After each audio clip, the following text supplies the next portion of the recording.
Blood,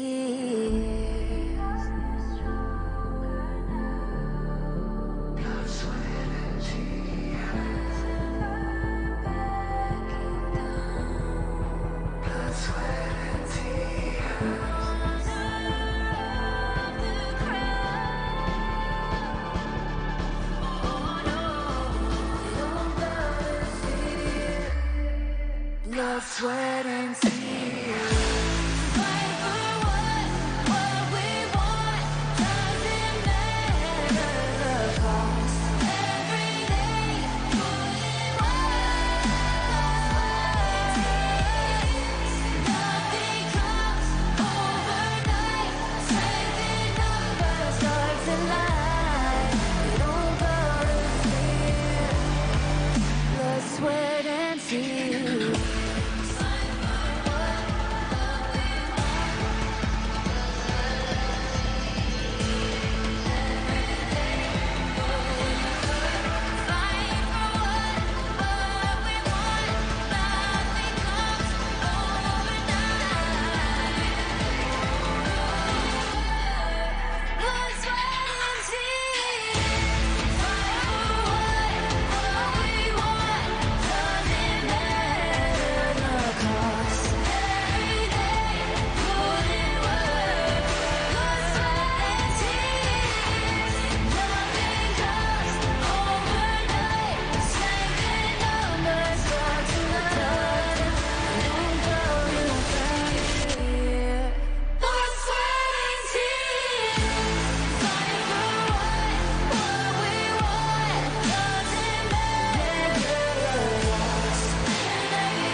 I feel it deep flowing through my blood.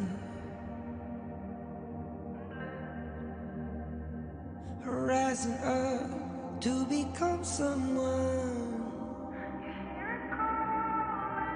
and taking it all on my own. What a sweet victory. And taking all of my control, awaken something deep in me. Like flames, feel it burning inside. Take a hold in pursuit of the prize. I've been told, ain't no way to survive, keeping all of this fire that's locked to the side. When this is the time, enter the ring. All those mental chemicals doing their thing. I got flashes of battles inside of my dreams. I was made for this moment. At least now it seems like it's time to come face to face with your fear. Been battling reasons for all of the years, and I learned how to fight them with style and grace. The ones ever encountered. You say it's amazing. I'ma come out swinging when they open the gate. Go ahead, call passion, I'm calling it rage. I'm taking what's mine like I already own it. Watch but don't blink, going here to the moment. The sky rain down.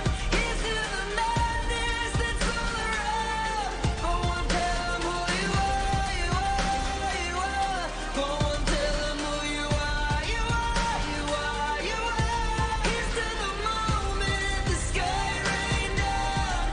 Here's to the madness that's all around. Go on, tell them who you are, you are, you are.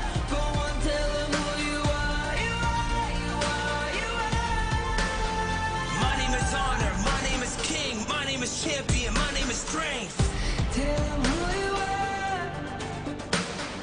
My name is Pentakill, you think it's strange? My name keep ringing inside of your brain.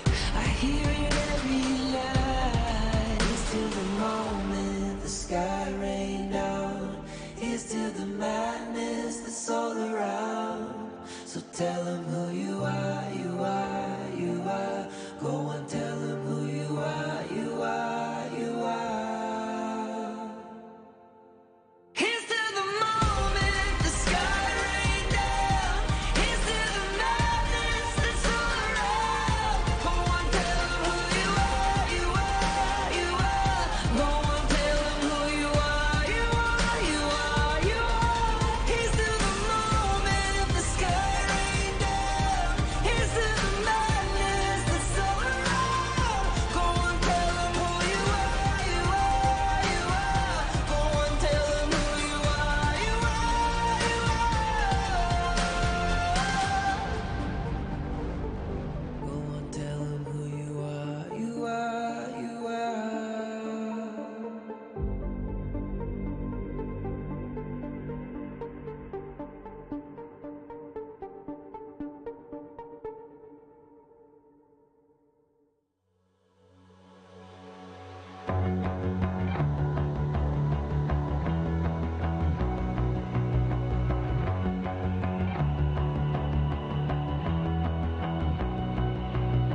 the blinding light.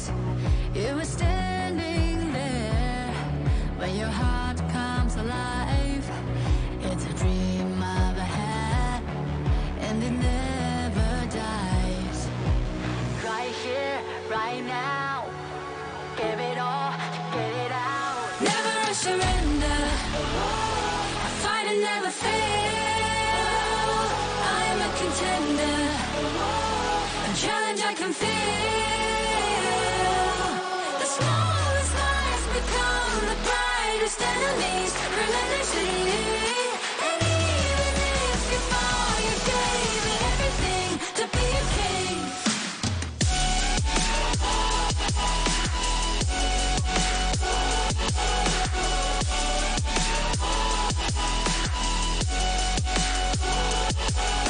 The smallest lies become the brightest enemies, relentlessly.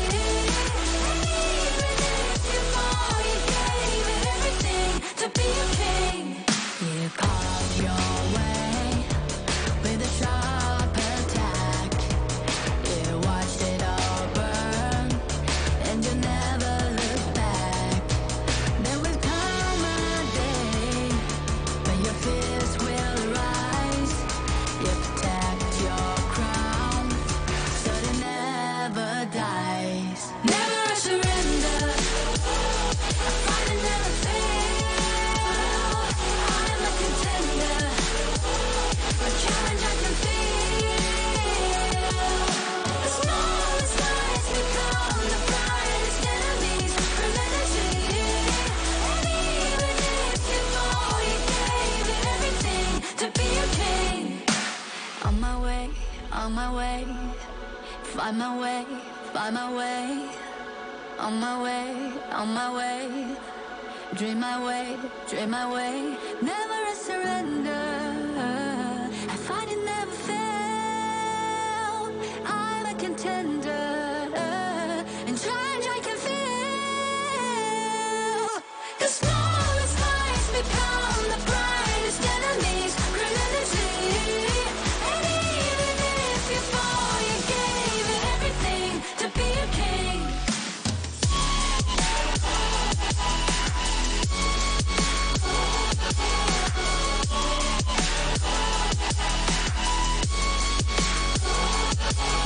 The smallest lies become the brightest enemies, relentlessly. And even if you fall, you gave it everything to be a king.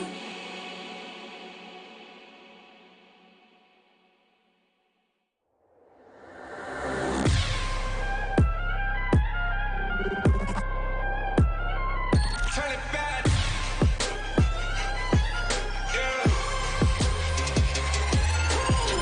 Gear out the weapon, getting ready, counting down. Pay attention to the challenge, tell me where you from. Gotta be tough, gotta be strong, gotta be savage like animal. Every time you tryna push me down. Look at me, I'll be lying down. When I run around, you don't make a sign, I will catch you. Watch out, it's better feel, got no mercy. Look at me, I'll be rising. Carry the season, you got a damn, got a weapon. You never hesitate for another moment, but my bone is golden. I'm invincible, just let him know. I can show you all the glory I own. To the drunk, go find a way to the palace. I'm waiting. Never mind, can we go? It ain't a way but turning back. Storm is coming, tired of your cold. It's my kingdom, fire going up. We the kings, it's our honor showtime.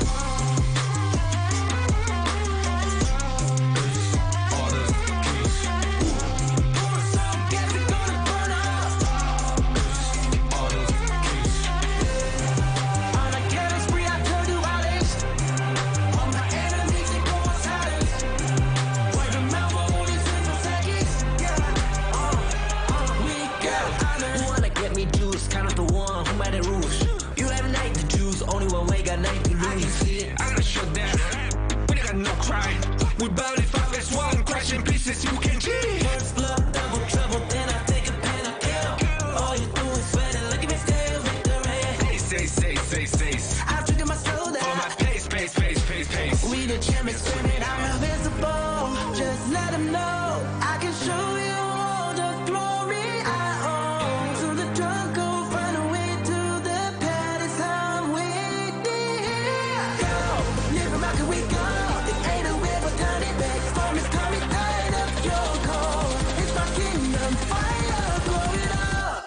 kings, it's our honor showtime.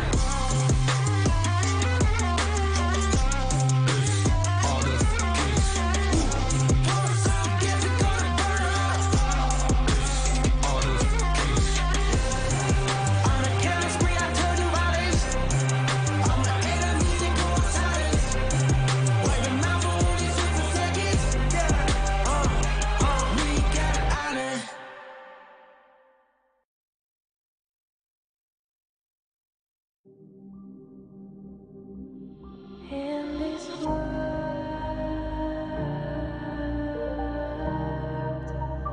all it was in this world,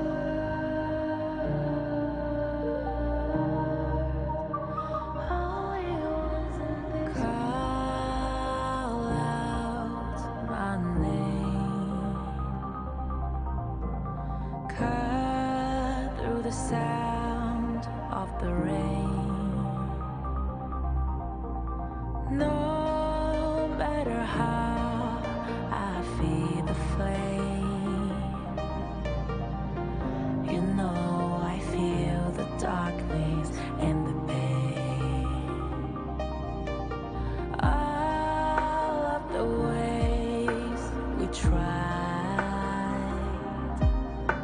to break free from the night. You know we made it out, we found the light. I fly so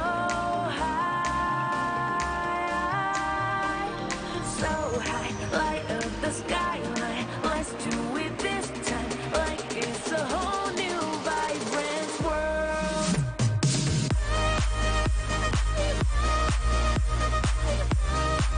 Like we're the only ones in this world. Like we're the only ones in this world.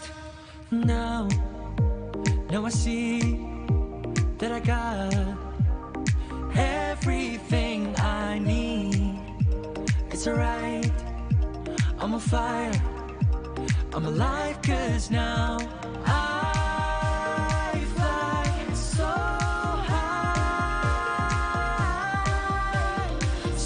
high, light up the skyline. Let's do it this time, like it's a whole new colorful world.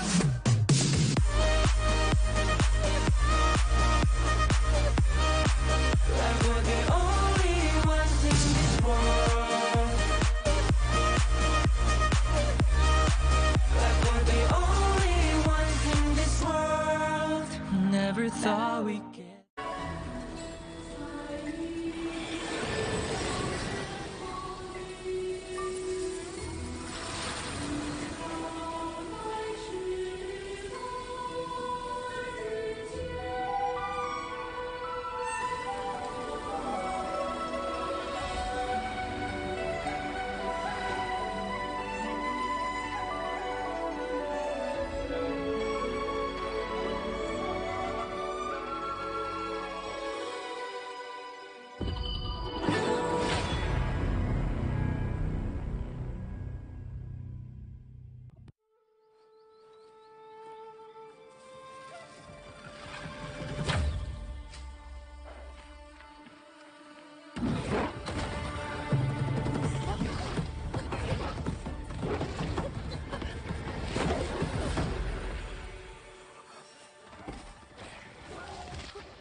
In Hero's Gorge, the base is the spring of life.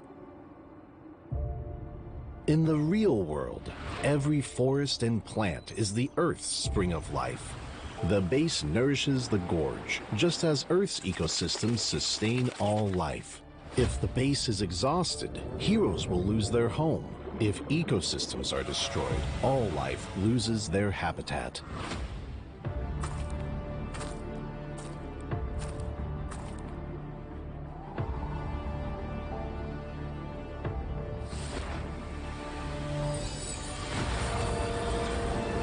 Honor of Kings is working with players worldwide to support real-world environmental causes and protect our planet's future. By participating in Protect Nature, Protect All Life, all efforts in the event will contribute to real-world causes, protect the environment, and let us defend the honor of our planet together.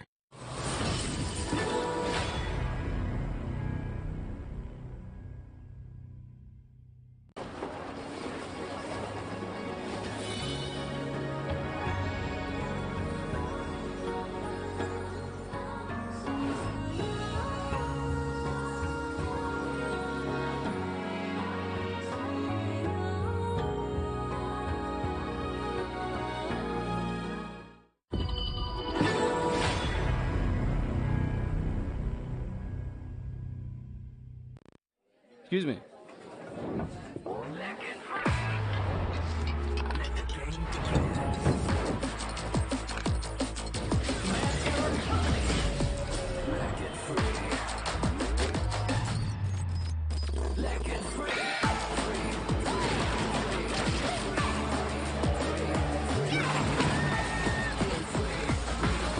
Hugging stings.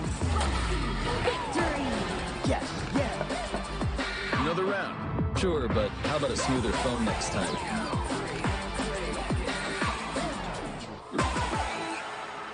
Realme 14, performance beyond limits.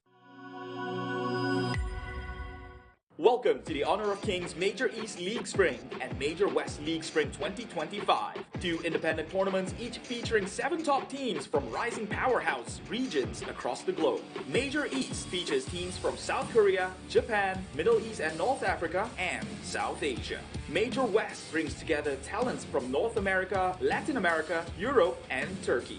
Each league has a $50,000 prize pool and a clear goal to qualify for the Honor of Kings World Cup KWC.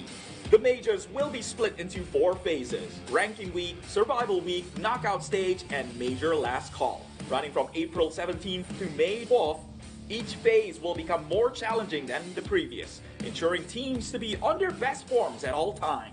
The global ban and pick format is in effect from the start, limiting repeated hero picks across the series. Both leagues begin with Ranking Week, a single round-robin best-of-3 format. While it is less punishing in a best-of-3, teams still need smart drafts and broad prep from day one.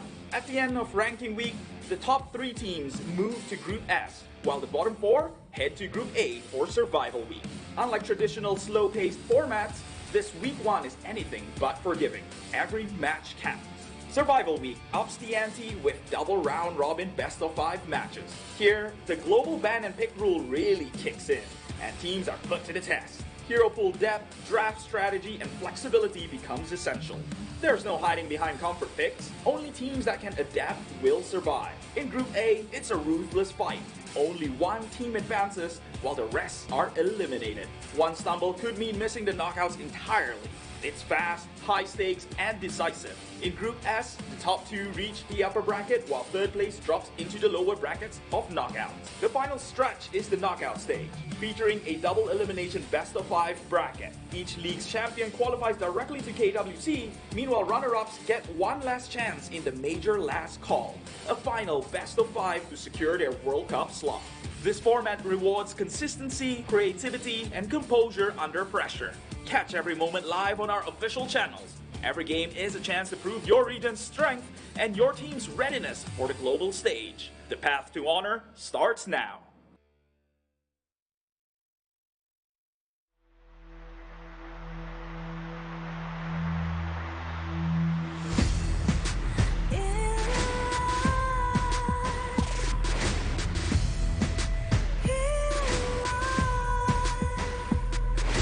What's a what hurts inside.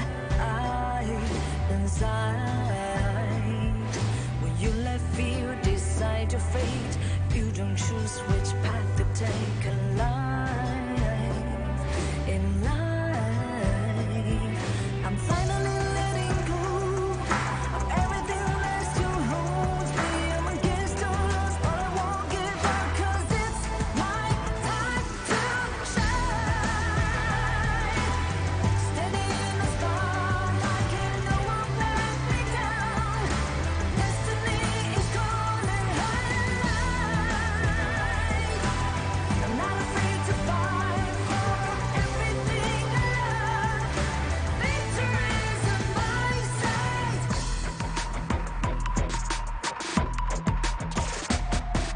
The more we lose, the more we gain.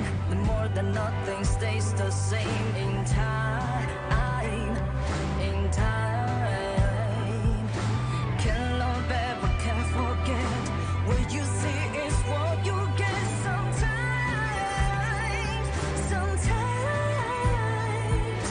gonna show the world tonight the light that shines inside us. We're against the odds, but we won't give up, 'cause it's our time to shine. Standing in the spotlight, can no one back us down. Destiny is calling higher.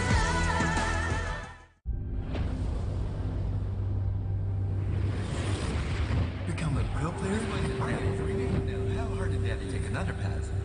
Can you walk this path? Je me suis déjà posé la même question.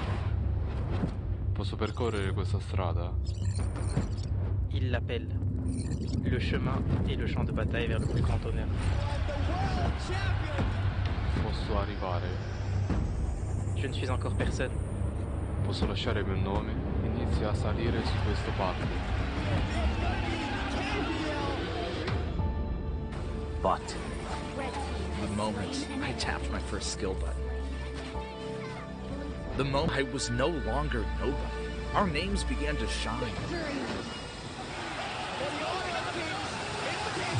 In facing the tension of adversity, in facing the frustration of defeat, in facing the uncertainty of the unknown, nothing can block the path I choose.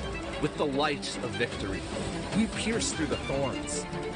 The path to honor is here, beneath our feet. Light up.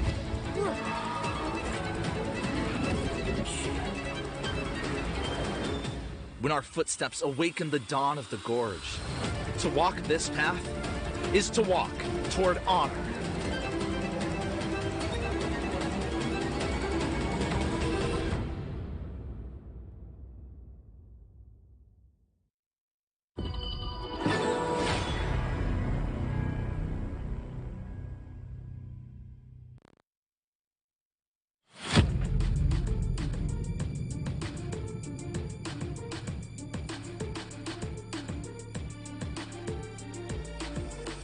It's not just about adapting. It's about creating your own path. Siamo pronti a sconfiggere chiunque si metta sulla nostra strada. To work down this path, we need to do it together.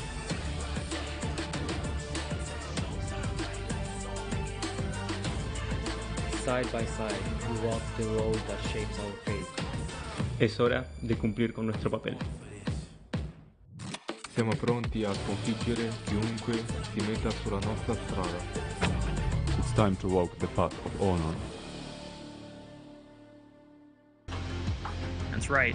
But first of all, we got to remind everyone at home what all these teams in the Kings Major West League have been playing for. It is a chance at that prize pool, $50,000 US on the line, where the grand champion is going to get 10,000 of that USD Blam.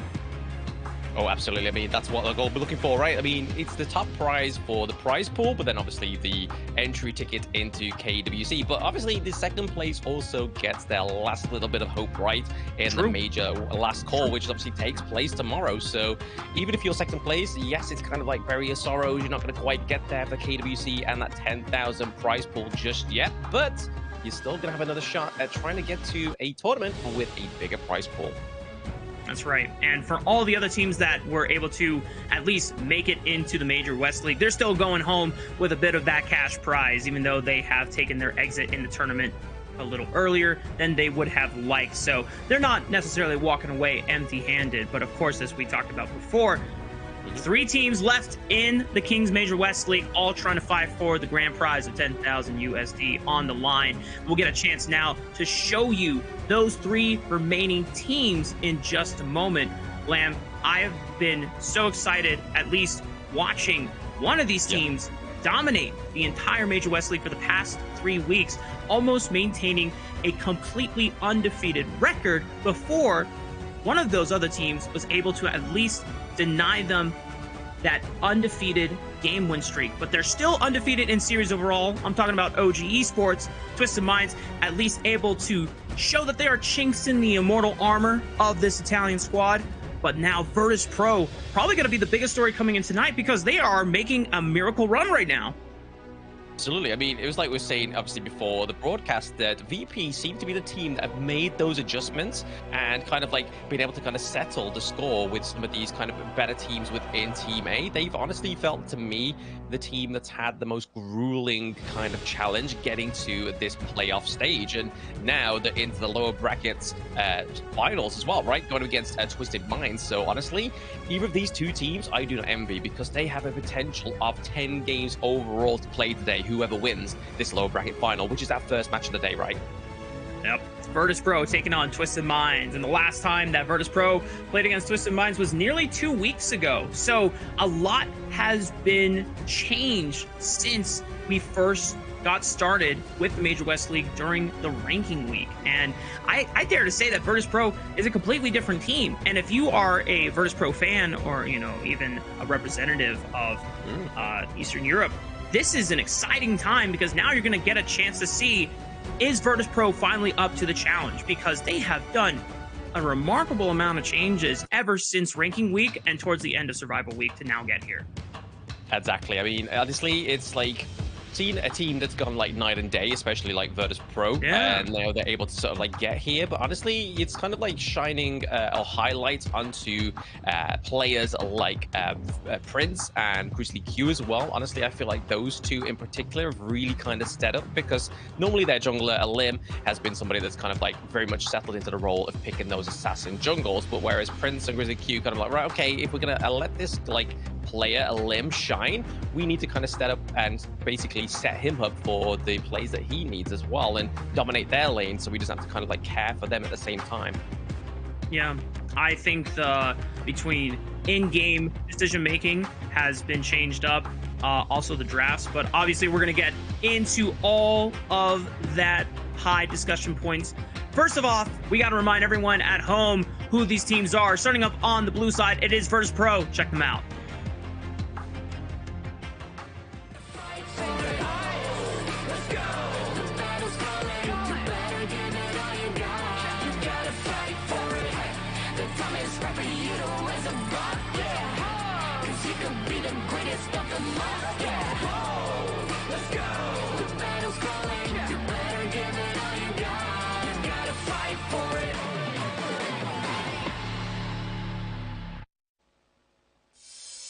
Ladies and gentlemen, I would like to present to you Virtus.pro, the representative of Kazakhstan, aka the Bears. It is Shisu in the Clash lane, Eleme in the jungle, Red in the mid lane, and then your farm lane duo of Prince and Grizzly Q. Yeah, like I was saying just before we introduced this team, right, Prince and Grizzly Q have been kind of like one of the 2 step-ups within this team since the ranking week into the survival week, and then now we are at the lower bracket finals, right? So this is already showing that these teams show great potential in the KMW. Will it be enough to take down Twisted Minds, who have obviously made the Titans OG Esports bleed yesterday? Is something that we're going to be seeing very soon.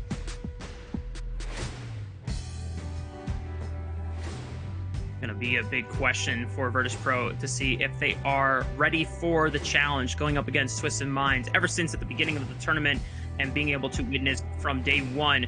Ranking week, Twisted Minds and OG Esports have been at the top of the table for a reason, and now we're going to get a chance to see one of them, reminding everyone at home who it is on the red side. It's Twisted Minds. See the fire in your eyes. Gotta fight for it. Let's go. The battle's calling. You better give it all you got. You gotta fight for it. The time is right for you to raise a bar. Yeah. 'Cause you could be the greatest of them all. Yeah. Let's go. The battle's calling. You better give it all you got. You gotta fight for it. And here is Virtus.pro's potential final opponent in the KMW League, and it is Twisted Minds 90 up into the Clash lane. We have Clean in the jungle, High Lang into the mid lane, Shanks into the farm lane, and with his duo, City Boy, as they've been trying to dominate the KMW, and was able to dominate OG Esports yesterday as well. So very sort of like, I think that's a powerful statement coming into this last day, Rafa, right? Like, they were the only team to take a round of OG Esports. Now they're here to potentially try and take the throne of OG Esports if they can take this last contender. Yep, got to get through Virtus.pro, who are on a bit of a miracle run themselves, being able to just clear through Survival Week, clear, I think, an overall score of 4 or 5 series total. I'm gonna double check my math here. Yeah, 5 series won, and by the time they lost the last series, their fate had already been settled. So you could probably imagine that Virtus.pro did not necessarily need to be as consistent and necessarily like protective of their lead. They knew that the last series against Halo Gaming is like, well, we made it here, might as well just try some stuff and get some reps in. But our head-to-head, I could not agree more with broadcast. Eleme going up against Clean in the jungle. These two players have been the focal points, the centers of where both teams shine. The fact that Eleme has been able to adjust his jungle gameplay and pick up the meta junglers, as well as still keeping to his very true self in the assassin style, make sure to still bring things like LAM on a game 3 or an angle where it comes through, and he really has made it his signature hero here. Whereas on the other side, Clean, he is the only guy that has been able to stand up to Dowdow, who I still believe is our best player in the entire tournament. But the fact that Dowdow has now been, you know, stood up to his throne challenge as the greatest jungler in the KMW, we gotta put respect on Clean's name. And you know what, Blam, depending on how today goes, I think Clean might just get a title of his own. He may do, right? I mean, he may do. But honestly, I want to shine a little bit more a light on Eleme here. Like, this is a player that we've had since Season 1 Invitational. Not quite part of this organization, but he was with his brothers in the team as well, which is obviously Shizu and Red. And honestly, the way that the global ban pick has obviously changed this player, and the global ban pick, for those that are tuning in, are new to Honor of Kings, is obviously the mechanic that has been in effect within KPL since 2018, and now we have been using it in global esports since Season 3 Invitational. Honestly, I feel like this one change has turned this player Eleme from a already kind of shining potential into kind of the spearhead of Virtus.pro, because he can now choose and not feel as bad when he doesn't go for like the bigger picks, right? Like those tier 0 picks, like the Doom, the Orgren, those kind of tankier picks. He's like, right guys, let me do me. I need to play the assassins if I really want to shine here. And this is what happens, right? Like, we saw a complete turnaround for this team. That's right. And when you are playing something like an assassin with a LAM, or we've even seen a Prince of Landling come out in the tournament, Clean was able to play it super well. How the playstyle changes, it's kind of similar to how a lot of teams have adapted around playing with Pei, but when Pei plays, you are trying to be super aggressive and play for priority right from the get-go, right as soon as you load up onto the board. Whereas with Prince of Landling and Lamb, all these assassins, you can delay that timer a bit. You're kind of playing like Orgren, where you're defending the jungle to make sure that you get to level 4 and you have your ultimate available. Then once you get your first item unlocked, that's your strongest point as an assassin. That's your time to really make or break the game. And then that is when you start being aggressive for the team. You start looking for proactive plays, overloading, guaranteeing that you're getting a lot more farm and accelerated in for your assassin, because then once the assassin has a gold lead, you can't be shut down. You can't stop him. The momentum is just too massive to stop. Yeah, I mean, there's only been like certain times where it's actually sort of been opposed against the opposition. They're able to kind of get the lockdown, maybe like the Motsu into the latter parts or the early parts in the game. Something that's really oppressive to get the lockdown onto these assassins. But you're right in saying that. But we are going to get into the BP of Game 1. This is Twisted Minds going up against Virtus.pro. Twisted Minds over onto the blue side, and they're already banning out Eleme's Jing. They are paying respect to the dude. Twisted Minds have done their homework. Obviously, Lamb is kind of the signature assassin for Eleme here, but Jing is something that is in his wheelhouse of hero in his pool. Now, Virtus.pro gonna go with a classic Arlie ban, definitely one of our highest contested heroes within the entire tournament and across not just KMW, but across multiple leagues that I'm slowly catching up on across the entire global esports ecosystem. Whereas Liang from Twisted Minds also going to get taken off the table. So even if Virtus.pro wanted to go for a Princess Frost combo, they're not going to have the powerful duo that synergizes well with it. Yeah, I mean, she's always like a Game 1 ban, right? Like, there's teams that don't want to see this huge marksman down into farm lane come out in Game 1, but with it being a best of 5, with it being the global BP, it generally comes through anyway. But this is a point that we was talking about previously, right? Like, I was talking about in the other league, MKL was always prioritizing, and the appearance of Zhongfei within their leads has been pretty strong compared to KMW. But now it's going to be Twisted Minds locking in the Zhongfei as their prio pick. VP going for a little bit of a counter here. Obviously, Diranger with his Imperial Order means that he's able to kind of melt down tanks. I will punish you. Lockdown with that ultimate. I am Ogron, the Seer.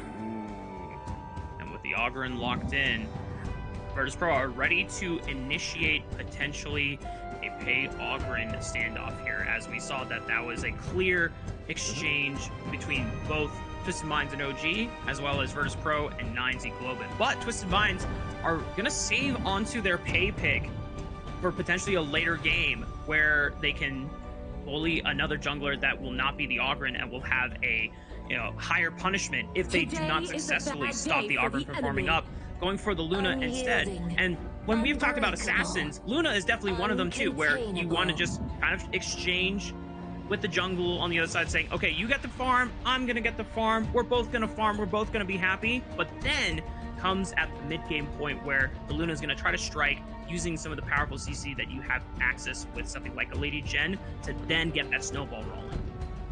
To get the snowball rolling, yeah, but at the same time, like, VP know how to kind of maneuver around the Luna, right? Like, this is something that Eleme is not kind of a stranger to, but at the same time, in terms of the mechanics of how the Luna works, you really want to be punishing her at the Azure Golem. So getting Eleme onto the Ogren here means that obviously using the Path of Passing, it gives him kind of like direct access into it. If he can kind of build that momentum in the early game to kind of contest the Azure Golem, it means the effects of clean on this Luna is not going to be as clean as he's hoping to be.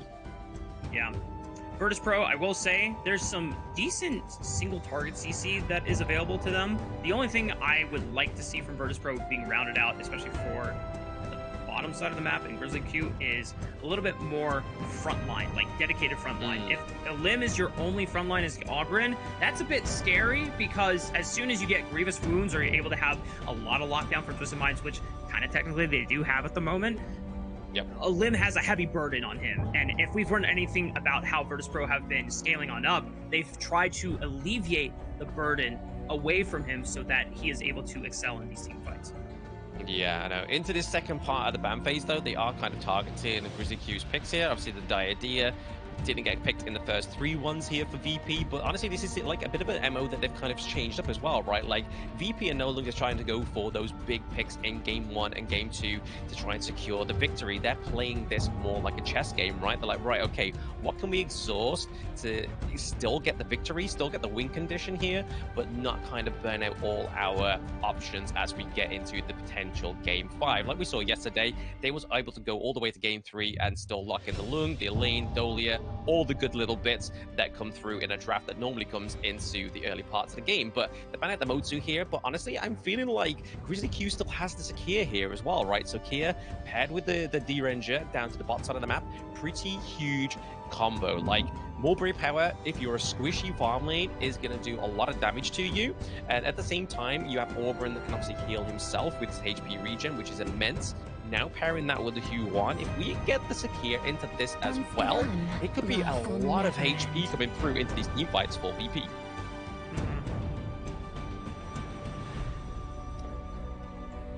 Yeah, the fact that the Huan can be still flexed into either support or mid lane gives Virtus.pro a little bit more flexibility in trying to keep their cards hidden on what Twisted Minds have to potentially play into. More than likely, this is probably a mid lane choice since you already know that it's a Lady Gen, and Red is probably content with playing it into that matchup.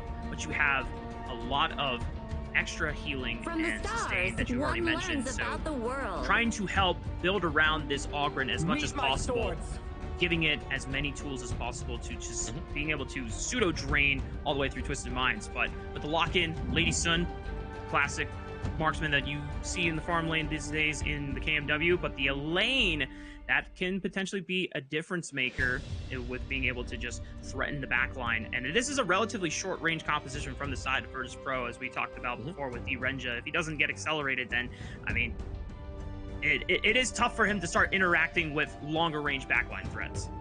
Yeah, I feel like the positioning here really needs to be focused for Prince, but from historical games that we've seen from VP, it's honestly something that he can attain. It's just whether they're able to do it against Twisted Minds. It's whether Twisted Minds are going to allow them to do that, right? Because, I mean, you've now got 90 on the Eleme. Eleme is one of the best picks up to the Clash lane that have access into that backline, which is going to be the D-Ranger. It's going to be the Newer as well, right? And as soon as those two start to get taken away, that's a lot of damage from VP being taken off there, right? Like, yes, we know Ogren can do damage as well, but predominantly you're looking at your D-Ranger, you're looking at your Newer to do that massive amount of damage. So you can already see here the Twisted Minds win condition is just taking out the back line and then having a fruitful team fight. But they also have the control of the Zhongfei, so they can dictate like when they go in. If they catch off 1 to 3 members of Virtus.pro with the Unbridled Outburst, it's going to be already a hard team fight to already play into.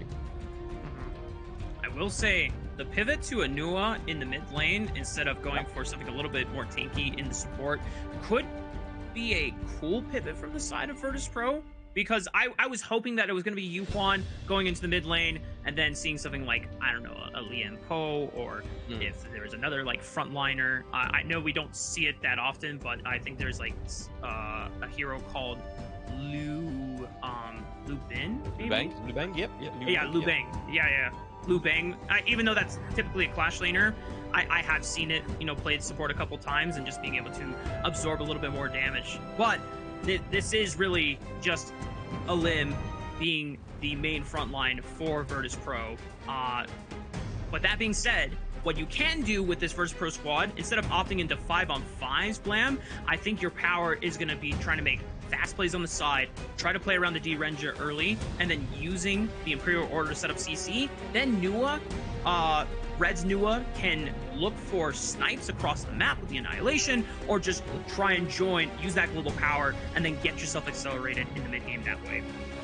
Yeah, I mean, that's what we're hoping for, right? Is just kind of fast rotations, clear into the mid wave, and then we use the emergence from Nua to come down into the bot side of the map to just help Prince come through and shine a little bit more brighter, a little bit quicker than Shanks on the Lady Sun. Because obviously, Lady Sun's late game timer is obviously going to be a detriment for the side of Twisted Minds. But speaking of this, it is Esports World Cup coming up soon. The thrilling season of the major leagues is not made possible without the support of EWC, helping bring top-tier competition to fans worldwide. And also reminding everyone at home, our players are geared up with the Realme 14 5G, built for performance, made for gaming. Smooth, cool, and reliable, just the way esports demands. Ready to level up? Get yours now and feel the difference, because right now there's a big difference happening in this game. Twisted Minds getting invaded early by Eleme's Ogren, and they managed to at least snipe the blue buff away.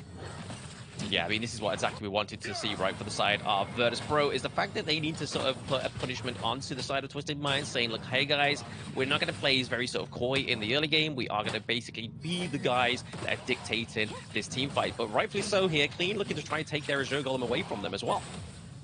1400, good smite away by Clean. So in the end, he is not down buffs. And the rest of Virtus.pro are trying to make his escape route as uncomfortable as possible, but not going to get anywhere close to actually threatening his life here.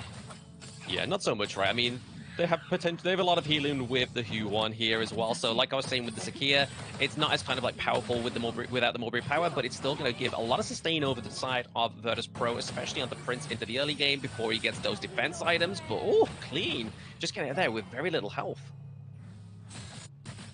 Super close. Hai Long now down a flash, whereas everyone else from Virtus.pro side still have that common skill available already. Red being able to join the bottom side with the emergence, just ensuring that they can at least have priority over this Phoenix, get as much gold as possible for Prince's pockets here, and that'll just allow Eleme to soak up mid lane gold here while Hai Long, I think, was actually trying to make a play for top side, but Shisu not in real danger. Whoa, this is big! Eleme just got a solo kill on Clean's Luna! Wait a minute, Blam! Virtus.pro fans, wake up! It's going to be hard for Clean to get a kill onto Eleme, right? Especially at this early game. We have a Orgrin here, very tanky in the early game, and still showing the dictation and dedication for the side of Virtus.pro as they're trying to get this Azure Golem. Okay, we saw a Bright Light Burst being committed and hitting none. Wow, they moved everyone from the bot side of the map just to make this play safe and defensive for the side of Twisted Minds, and Prince is like, hey guys, they're sending a lot, so I hope you guys don't die, because I'm getting a lot of gold for myself. That's chill with y'all. And Virtus.pro is saying, yeah, that's cool, bro. I mean, like, 4 people dedicated just to make sure that the blue buff was defended for Clean. I think Virtus.pro are winning out in terms of just forcing Twisted Minds to play to their own game right now. I mean, it just shows the importance of the Azure Golem around the Luna, right? Like, if you don't have the Azure Golem around the Luna, it's a very hard pick to kind of try and be the spearhead for your team, which we know Clean is definitely one of these sort of sure carries onto the side of Twisted Minds. If it's not Clean, it's more likely going to be Shanks or Highline, right? Yeah. Another emergence here from Red as he joins Grizzly Q and Prince, trying to keep CD Boy under fire here, and really nice snipe. Grizzly Q able to get the last hit, but that was all thanks to Red. Yeah, a lot of damage coming from the Nua already. I mean, we've probably not even seen like a full tier 3 item come through yet for the side of VP's Red, but now this is where the U1 also kind of gives help as well into the farm lane. Like, that huge AoE kind of CC coming through is very hard to escape once you're low already, like we saw there with CD Boy. And now this is a chance for Virtus.pro to look for the Tyrant.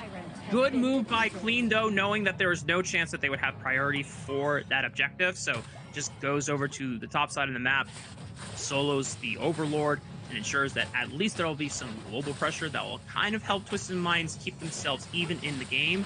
Because right now, Virtus.pro are feeling the heat, and they're feeling the momentum coming on their side. Yeah, speaking of feeling though, I mean, we saw there up to the top side of the map, 90 was able to actually kind of like cut off the second minion wave coming through that would have met the clash into their current Vanguard rocking through the lane. So we can see here 90's already trying to put the pressure onto Shisu here, so he can kind of be then like, right guys, I've got the lead in my lane, I can come and help you, because that's where things really start to change here for Twisted Minds, is the fact that they have then a lane of 90 very much more proactive into the team fight. It's going to be able to kind of get access onto Prince and Grizzly Q as well as Red. Yeah. Next play on the map is not going to be happening for a bit here. So Virtus.pro has some time now. If they want to push out another bot wave and then rotate and overload into the mid lane, there's a chance there that you can try and break open the map once these Overlord Vanguards are no longer spawning. So I'm curious to see what Virtus.pro do now with the priority with Eleme. But meanwhile, Twisted Minds are getting ahead of the curve here, immediately overloading on the top side. and guarantee themselves the first tower of the game. There we go. There's traded T1s across the map, but this is nice intel from Twisted Minds right there. They've already kind of sussed out where the weak point here is. Like, obviously, they're not winning that farm lane. Like, Prince, Red, and Grizzly Q got that stuff on lockdown. Whereas into the top side of the map, we know that Shisu's been kind of like given the middle child treatment. He's like just been left alone, like doing his own thing, figuring out life for himself. So Twisted Minds was like, guys, we got to punish this. Yeah, they're going super hard into the own jungle of Twisted Minds. Clean is forced out, cannot participate anymore, but the snipe from Red's Nuwa puts an end to Clean's reign. And Virtus.pro 3-0 ahead against Twisted Minds, and yet somehow Twisted Minds are still able to keep even in gold. They keep it even in gold because they're kind of paying attention to the bigger picture, right? Like we saw there, there was a minion push into the bot side of the map, so now we see 90 trying to like alleviate the minion wave from the side of VP right now, so they can try and take it. But VP, getting those kills, need to make sure to translate it into this T1 into the mid lane. But Highlang did a very good job at cleaning up those minions, not being able to quite take it just yet, but it is within the realms of possibilities for the next few minutes for VP to take down that T1 in the mid lane, which could be very troublesome for Twisted Minds. Yeah, 90 was waiting for a quick pick to see if anyone isolated walked his way, but can't do anything about it. And Twisted Minds not wanting to send members to defend T1 because they're just accepting, okay guys, right now Virtus.pro, with this core, they're a little too strong, and we need to buy time for Clean to farm himself back into the game, which is why they're giving him sole possession of that top side right now, trying to farm up camps that he comes across, and any farm waves that come his way as well.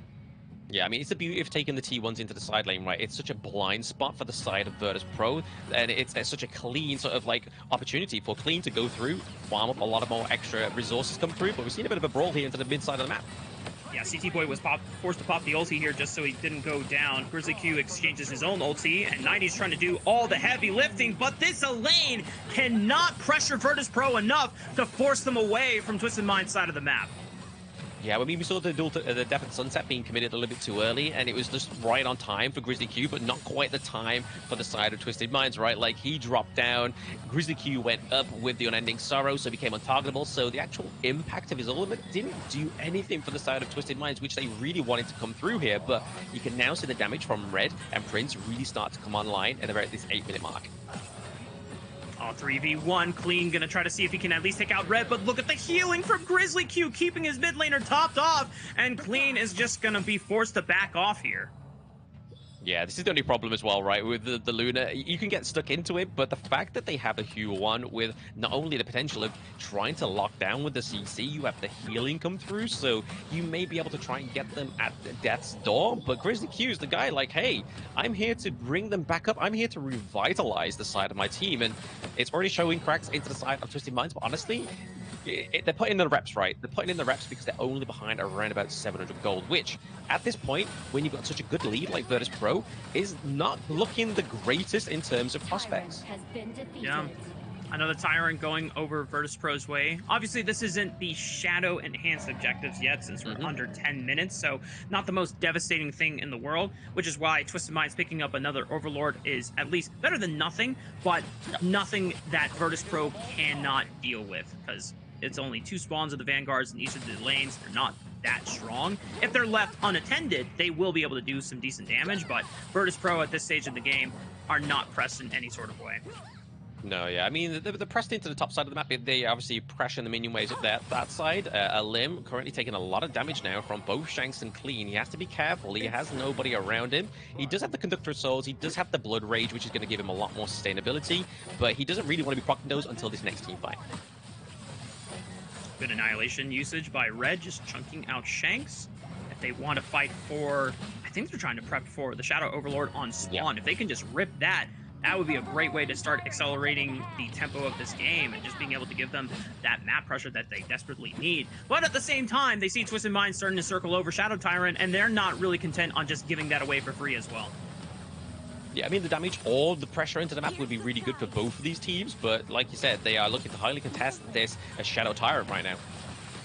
Eleme taking a lot of damage from Clean, but now he's in the middle of 3 members here. Did he go too far? He's able to dash back out, and Eleme is able to secure the Shadow Tyrant for the side of Virtus.pro. Now it's just an escape path back out towards the top side. see if there's maybe enough time to burn down this Overlord before the rest of Twisted Minds is able to redeploy on the map, but it looks like Virtus.pro are going to take their time instead.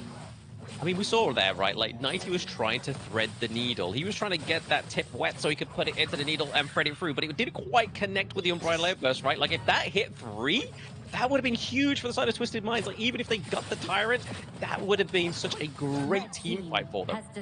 Yeah, and you can see how pressed Queen is in this game. The fact that he has gone down twice and he dropped the early solo kill, he's been working overtime just to make sure that he's staying even. The fact that he's only 400 gold against, or 400 gold down against the Limbs Ogren goes to show the tenacity this jungler has and why he is such a pivotal member of this squad. Yeah, I mean, he knows if he doesn't keep up with this same pace, then it's kind of like GG go next kind of thing, but they are definitely maintaining that same kind of level of dominance. But right now, they've got to make sure they're keeping an eye on 90. They don't have the Shadow Overlord to kind of drop down the Vanguard to wipe that T2 potential takedown into the bot side of the map, but okay, Clean. Oh, yeah, fast rotation onto Clean. They saw 90's a lane on the bot side. They knew that there's 3 in the mid lane, and they were able to just make that quick rotation over, catching out the jungler for Twisted Minds. Now, normally that would signal immediately start up the Overlord, but first they got to take care of the Eleme pushing on the bot side. They cannot give up too many turrets here, so Red being the one that can join at a moment's notice thanks to the Emergence will clear out the wave first, and now Virtus.pro can start up the Shadow Overlord. Start at the Shadow Overlord. I mean, yes, they don't have the Primal Bond debuff as well, right? They're playing all to timers, so Virtus.pro already showing like a lot of kind of knowledge to what they're working with here, which is a great kind of show into the mindset of like what actually got them into this lower brackets finals, right? Like they are definitely playing with a lot more kind of experience this time around compared to what we were seeing in the ranking week. I'm really surprised how they're going blow for blow here with Twisted Minds. Yeah, it just goes to show how much they have grown since the ranking week, the very first week of the tournament, where Virtus.pro were kind of just saying, yeah, we got this jungler that is really good at certain assassins, and other than that, not real strong direction. Meanwhile, the direction is try and eliminate as many resources away from Clean's jungle as possible. Grizzly Q pops the ultimate, keeps himself alive. They're a bit split. Oh, wait, 90 has a massive flank coming in. Death at Sunset right on top of Prince. Here comes the rest of the CC chain, and they find the D-Renja. Now Virtus.pro for the first time. They're the ones on the back foot. They got to keep themselves alive. Eleme able to escape thanks to that path of passing. But the rest of Twisted Minds being able to show, even when their backs are against the wall, they're not the ones going down without a fight. I mean, honestly, the way they played that team fight was poetry in motion, right? Like, yes, the Unbridled Outburst only hit onto 1, but City Boy got the right target because it meant that Prince had to use the cleanse, so the legal immunity, onto the side of the D-Ranger. So then that gave 90 clear access to use the Death on Sunset to get the knocked up to mean that he was locked in place, and there's nothing that he could do to get out of there. So a very good kind of eye of detail there for Twisted Minds, but they are able to wipe the bot side of the map, a minion wave for now, to take that pressure from themselves. But Shizu looking very low here, is able to escape. Virtus.pro having a chance to recompose themselves and redeploy. Twisted Minds able to still make this game very competitive. Clean waiting for a quick pick, looking for Red this time, trying to dash back onto Grizzly Q, and they get the snipe down on the Nua. Now Luna is still showing that this is a force you have to be careful about face checking. Virtus.pro now without a mid laner. Gonna see if they can at least make this Tyrant contest possible, but 4 versus 5 gonna be very difficult. Yeah, I mean, they've got to make sure that they don't try and take any of these unnecessary fights, right? Because that's a lot of damage already taken from the side of Virtus.pro, especially Red down here, with the Nua being taken off for at least another 15 seconds. It's going to be a lot harder to dictate any kind of dominance into the team fight, especially now that they're slowly trying to lose this gold lead as well. Shadow Tyrant is now secure for the side of Twisted Minds, and somehow they have been able to at least wrestle their momentum back into this game and being able to control. Now there's a potential pick onto the front line here. CT Boy popping the Unbridled Outburst, gives him that massive shield. It's able to live through the annihilation, being sniped out by Red. Side of Virtus.pro still trying, but for the first time this game, it really does feel like Virtus.pro have kind of lost a lot of steam in their sails here. And for the side of Twisted Minds, they're the ones that have regained momentum. They're the ones dictating the pace of the game again. Yeah, the wheels are kind of wobbling right now. I mean, someone needs to go with a wrench and kind of tighten that up for the side of Virtus.pro. Who is going to be onto their side? Eleme needs to just make sure he's kind of displaying that same kind of early game dominance that we've been seeing into this mid to late game. But honestly, as they lose these neutral objectives and like are almost losing the presence into these lanes, they have to be careful. But the fact that they're able to kind of emulate what Twisted Minds are doing, obviously, top side of the map has lost its T2. They're at the higher ground turret down there, but the same side, VP have lost their farm lane T2 as well. So we're just seeing like the trade for objectives, showing that it's going to be a bit of an equal match here going into the mid to late game. But Clean already on the stalk, on the prowl into the backline. He's got to be careful here. He was taking a lot of damage while he was over the wall there. Has another path of passing, but this is a really good flank from Clean. Eleme, though, being able to survive thanks to the Conductor of Souls. Clean now forced to run away. He's got the backup of the rest of Virtus.pro all crowding around him, protecting the Ogren. And Clean is not able to find the assassination he wanted. Yeah, no, I mean, the Blood Rage came in clutch there as well as the Conductor of Souls. A lot of regen, but okay. Another attempt here, looking for Red this time, but he has the Splendor for the stasis, but Death of Sunset will follow him! Good patience by 90, and he still has enough shielding to at least put a lot of damage into the backline of Virtus.pro, forcing them to redeploy on the map. Yeah, trade for trade, 1 for 1 there. Red for 90. Clash lane, yeah, it's going to be a bit of an issue. It's going to be sorely missed for now. Same with Red, a lot of damage gone down. But now, obviously, Prince getting into around about this 17-minute mark for the side of VP. We're probably seeing the itemization come through where he's going to start to learn to land some damage, especially if he can land at that, like, his ultimate Imperial Order, right? Like, that damage reduction coming through will be hard for them. But Shizu here going for a 1v1 on Clean. Onto Clean. Is he going to be able to make it out? He flashes away, buys enough time. He lives on a sliver of HP. So does Clean. But Eleme is trying to finish him off into the Seer State with the execute. But Clean is able to just dish and dab away here. Virtus.pro not being able to fight it. There is even an annihilation attempt sniped by Red. But Clean survives. He survives for now, right? He survives for now, and he does set up a good Shadow Overlord fight here for the side of Virtus.pro. Very highly uncontested, knowing that the lanes are kind of 50-50, right? Like, their mini waves are pushed, they have to kind of do something here. Twisted Minds weren't in the right kind of state of mind to try and take that neutral objective from them, but we're potentially getting a 20-minute game here, which means only one thing, Rafa. The Tempest Dragon is arriving in around about 2 minutes. Another initiation, Death and Sunset just trying to immediately go right onto the backline, and Red cannot survive this time around. The CC chain was executed beautifully by Twisted Minds. Clean getting a bit of a tag onto Grizzly Q, forcing him away. Twisted Minds now with the momentum on their side. Tempest Dragon still not going to spawn for another 2 minutes, but they have full control of this bottom side jungle, and it might just be enough for them to get another Shadow Tyrant under their belt. Yeah, these Vanguards are just giving VP, just a little bit of a time to breathe, right? They're pushed into the bot side and into the top side of the map. It does mean that they're able to get this Shadow Tyrant, which could be very detrimental into this next team fight. A lot of damage. Rizzuki's got to be careful. He does have the ultimate, but he's getting slowed out just from the slow field by Hai Long to Lady Jen. Virtus.pro still keeping their cool. It is still a very even game. Virtus.pro was definitely in control of the game for the first 10 minutes or so, but Twisted Minds have been able to remain composed and find their windows to wrestle control of that momentum away. It is really such an awesome evolution to see both of these teams being able to fight at their peaks, and you can tell how much pressure is on the line. And we're not even finished with the first game yet. This is just the first game of potentially a long sprint for either of these two teams. Exactly. We always say this kind of sentiment, right? It's not a sprint, it's a marathon when it comes to this global baby. If you're lucky enough to try and take 3-0 from a team, amazing, I'm happy for you. But between these two teams, especially like Twisted Minds, right? The narrative for Twisted Minds was they are the solid second place within KMW. But now, going against Virtus.pro, this newly sort of founded Virtus.pro, it doesn't seem that way in this game, right, Rafa? Yeah, the challenge has definitely been living up to the name for Virtus.pro. They are at least going blow for blow. It's not a complete stomp out like it was during the ranking week where Twisted Minds and OG Esports were the definitive top 2 teams of the league and seemingly in a tier of their own. Virtus.pro now has the honor of being able to match them on that level. Now the Tempest Dragon has spawned here, Blam. This is where the game can be broken. The game can finally end off of one good fight and being able to secure the Tempest Dragon for yourself. Yeah, one good fight. I mean, that's kind of already happened into the bot side of the map as well, right? Eleme and Clean going 1-for-1, whilst they're kind of trying to, like, take a fight on two fronts here. Gotta be careful. Destructive Deluge being committed here. They don't want to lose Eleme.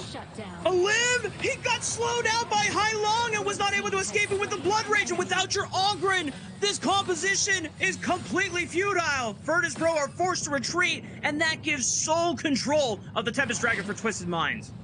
Yeah, hotly uncontested, right? Like, if they had Zhongfei on their side of Virtus.pro, would have been huge because they would have still had the smite. But the fact that 90 was putting in work into the bot side of the map to get the clear presence for the minions is definitely paid off here. They might not even need the Tempest Dragon. I think they're just going to put as much pressure as they can. If they can look for a game end, there's still 12 seconds before Eleme spawns. Clean, the first one in. Shisu already forced back to the fountain at 50% HP. Prince dies, and you have to imagine that's all Twisted Minds needs to end this game right here, right now. The crystal is exposed, and Twisted Minds rise above the early aggression and dominate game one.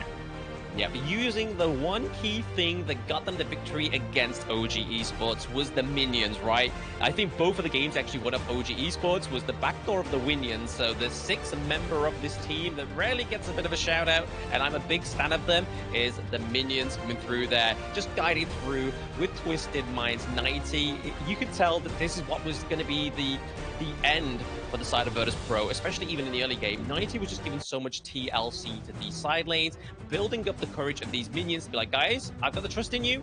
You can take this. We can do this. And that's exactly what happened in that game one. Yeah, because it was a big pick onto Eleme, and we both thought, okay, well, they get Tempest Dragon, and normally Tempest Dragon is enough to just win the game outright, but it's not a guarantee. Whereas Twisted Minds say, guys, we don't even need Tempest Dragon. We could just go through this open bottom lane that we have prepped for the past 10 minutes. We can just end the game right here. We don't even need to potentially flip for Tempest Dragon. And I still feel like it is such a crazy but impressively bold call to make, because both me and Blam, if we're in solo queue, we see that the jungler's dead, we're like, just take the free objective. Who's gonna snipe it? You even killed the Nuwa as well, so there's no potential like global snipe that he can make to flip the game for you. But Tempest Dragon, for what it's worth, is a pretty long objective to take. You do have to burn it for quite some time, and with the Overlord Vanguards that we're still pressuring for the side of Virtus.pro, I think Twisted Minds to say, this is our window, we're not gonna miss it. Let's just end the game right now. And yeah, I mean, Twisted Minds, they are the self-proclaimed masterminds, right? So they knew that, like, hey, the fight's already splintered on two fronts. You've already seen kind of the fissure sort of already grow between Virtus.pro's teammates. Eleme being obviously taken down on a 2v1, majority of that damage being done by Clean, and then obviously 90 coming through to then help, and as well as Highlang. And we know that Lady Chen into the late game, especially with such an impressive ultimate like the Destructive Deluge, not only slows you, but there's a lot of damage that even a Blood Rage can't even kind of overcome in terms of sustainability. So once you're at that point and you have those minions, you kind of push it through for the side of Twisted Minds. But let's look a little bit of the itemization here, because there's something I caught onto 90's build here, especially to the latter part, which is the Dragon Rage. Obviously, not always the kind of one of the items you go for onto the lane, but the fact that it boosts your basic attacks, you knew what Twisted Minds was going for here, right? Like, as soon as they were on top of Prince on the D-Ranger, they just wanted to do enough damage to make sure that it can actually take them out, and it clearly worked. I mean, look here, 95k for an lane is not normally the kind of damage output we normally see there, but there's so much damage across the board. And I don't know if this is a normal thing, Blam, but bro built a Sparkforged dagger on a Clash lane. Yeah, that's normal for a lane. Yep. Oh, wow. That's awesome. It gives you the range poke, right? So it gives you much better wave clear, because yes, he has the Moon Slash, which obviously goes in with a barrage of kind of like sword attacks, but then you also get the added bit of the Chain Lightning, so it kind of just zaps the minion wave. It just makes it so much easier for a pick like Eleme to stay from a close range, but also still do the one big objective that he has with the Clash lane. And in these lanes, it's clear those minions out. But honestly, this gold graph paints this game perfectly. Yeah. It was, despite all the good things that Virtus.pro did in the early game, it's very similar to when we have seen Twisted Minds play against OG Esports in previous series, where Twisted Minds are making a lot of strong moves, but OG Esports are still a very good team in knowing how to trade and still maximize resources while being on the back foot, while not being in control of the game. That was the exact same story here with Twisted Minds. They recognized, okay, you know what? Virtus.pro are actually playing the map super well. we need to start putting our resources where we need them to exactly be. We're going to have to give up some farm for mid lane and bot lane, make sure that our Luna is getting a majority of it, but actually we're going to keep giving gold over to a lane for 90, which is a big reason why he's getting the MVP here, because he was a big difference maker in how much gold he was able to optimize the usage of after farming pretty much by himself for 10-12 minutes, and then immediately when Luna's farming, a lane's coming in and he is the sole back diver for the side of Twisted Minds. Yeah, honestly, I feel like he was the golden goose in this one. When I saw this come through in the draft, I was like, okay, we know exactly what they're going for. Dive into the back line, which is what we saw here, right? Like, he was able to go in, especially with City Boy, orchestrating that unbridled outburst to get that cleanse off the board. That was 90's green flag. He was like, boys, I'm going in. I'm committing, like we see here. Straight onto the back line, onto red. Yes, he gets his life taken here, but he's taken a lot of damage off the side of Virtus.pro. So that was his whole kind of MO, right? Was like, if he gets into the back line, gets a kill, and escapes, great. But if he takes out a crucial member and dies, even better. Now looking ahead, going into game 2, I think the strategy that you brought up before, where Twisted Minds and Virtus.pro tactfully didn't choose all of the power picks right from the get-go. Obviously, Virtus.pro were able to handle Luna, but you know, now the question is going to come down to what happens when the pay is locked in. You know, can you deal with the early pressure this time around? I think it was pretty remarkable that Eleme was being such an aggressive Ogren and just constantly going for, you know, invades, knowing that the Luna doesn't really spike until later into the game. But, you know, we're going to see what happens if that's not the case, you know, where there's something more aggressive being played by Clean when he's the one that gets to dictate the pace of the game. I know that Virtus.pro have done a lot to be able to at least overcome a lot of, you know, aggressive games from 9ZG, but Clean's a whole new ball game, right? And I still think Virtus.pro fans could be happy and excited that he was able to get a solo kill and be able to stand up to him. But now, as you said, it's not a sprint, it's a marathon. You got to be able to preserve yourself for the entire best of 5. Yeah, and in all great marathons, we are going to take a short break as we get into game 2 between Virtus.pro and Twisted Minds.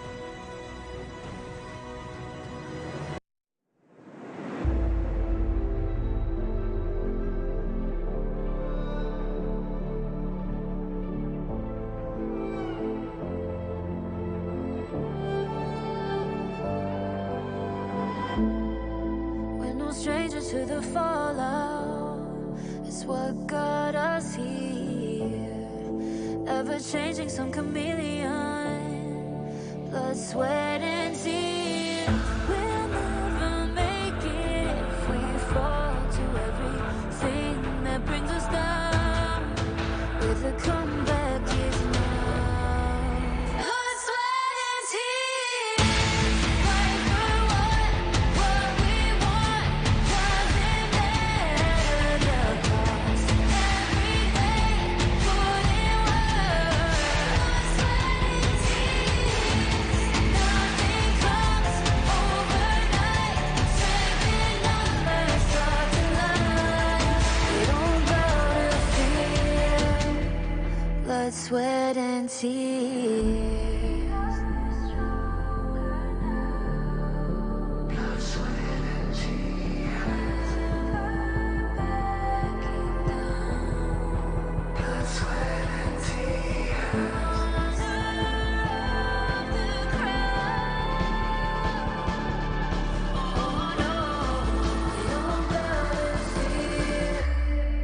Blood, sweat, and tears. Blood, sweat, and tears. Fight for what we want.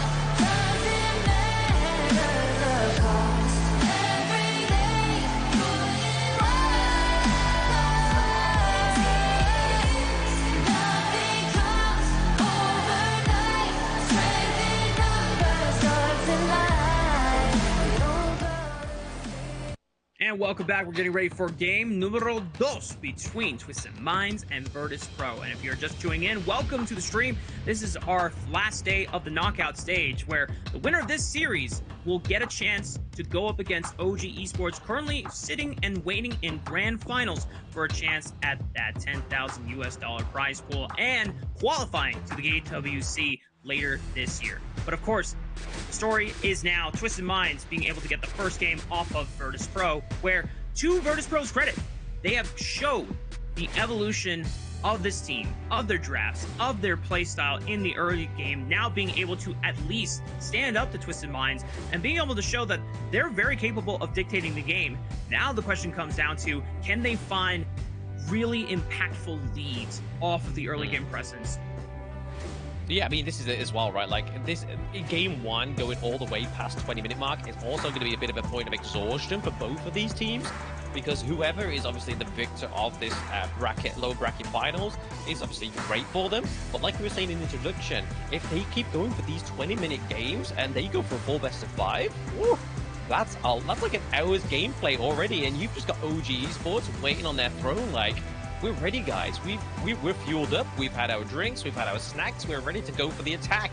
But it is going to be Virtus.pro going onto the red side again. They do get the reactive red side, and because they lost, they get to choose that as well. So they clearly like that red side call, because it not only gives you the reaction to the Cryo blue pick, it means that you can go for one of your solid picks for either one of your carries on your team, but it also means you can go for a flex pick as well, right? Like, you can kind of keep your enemy team guessing. Yeah.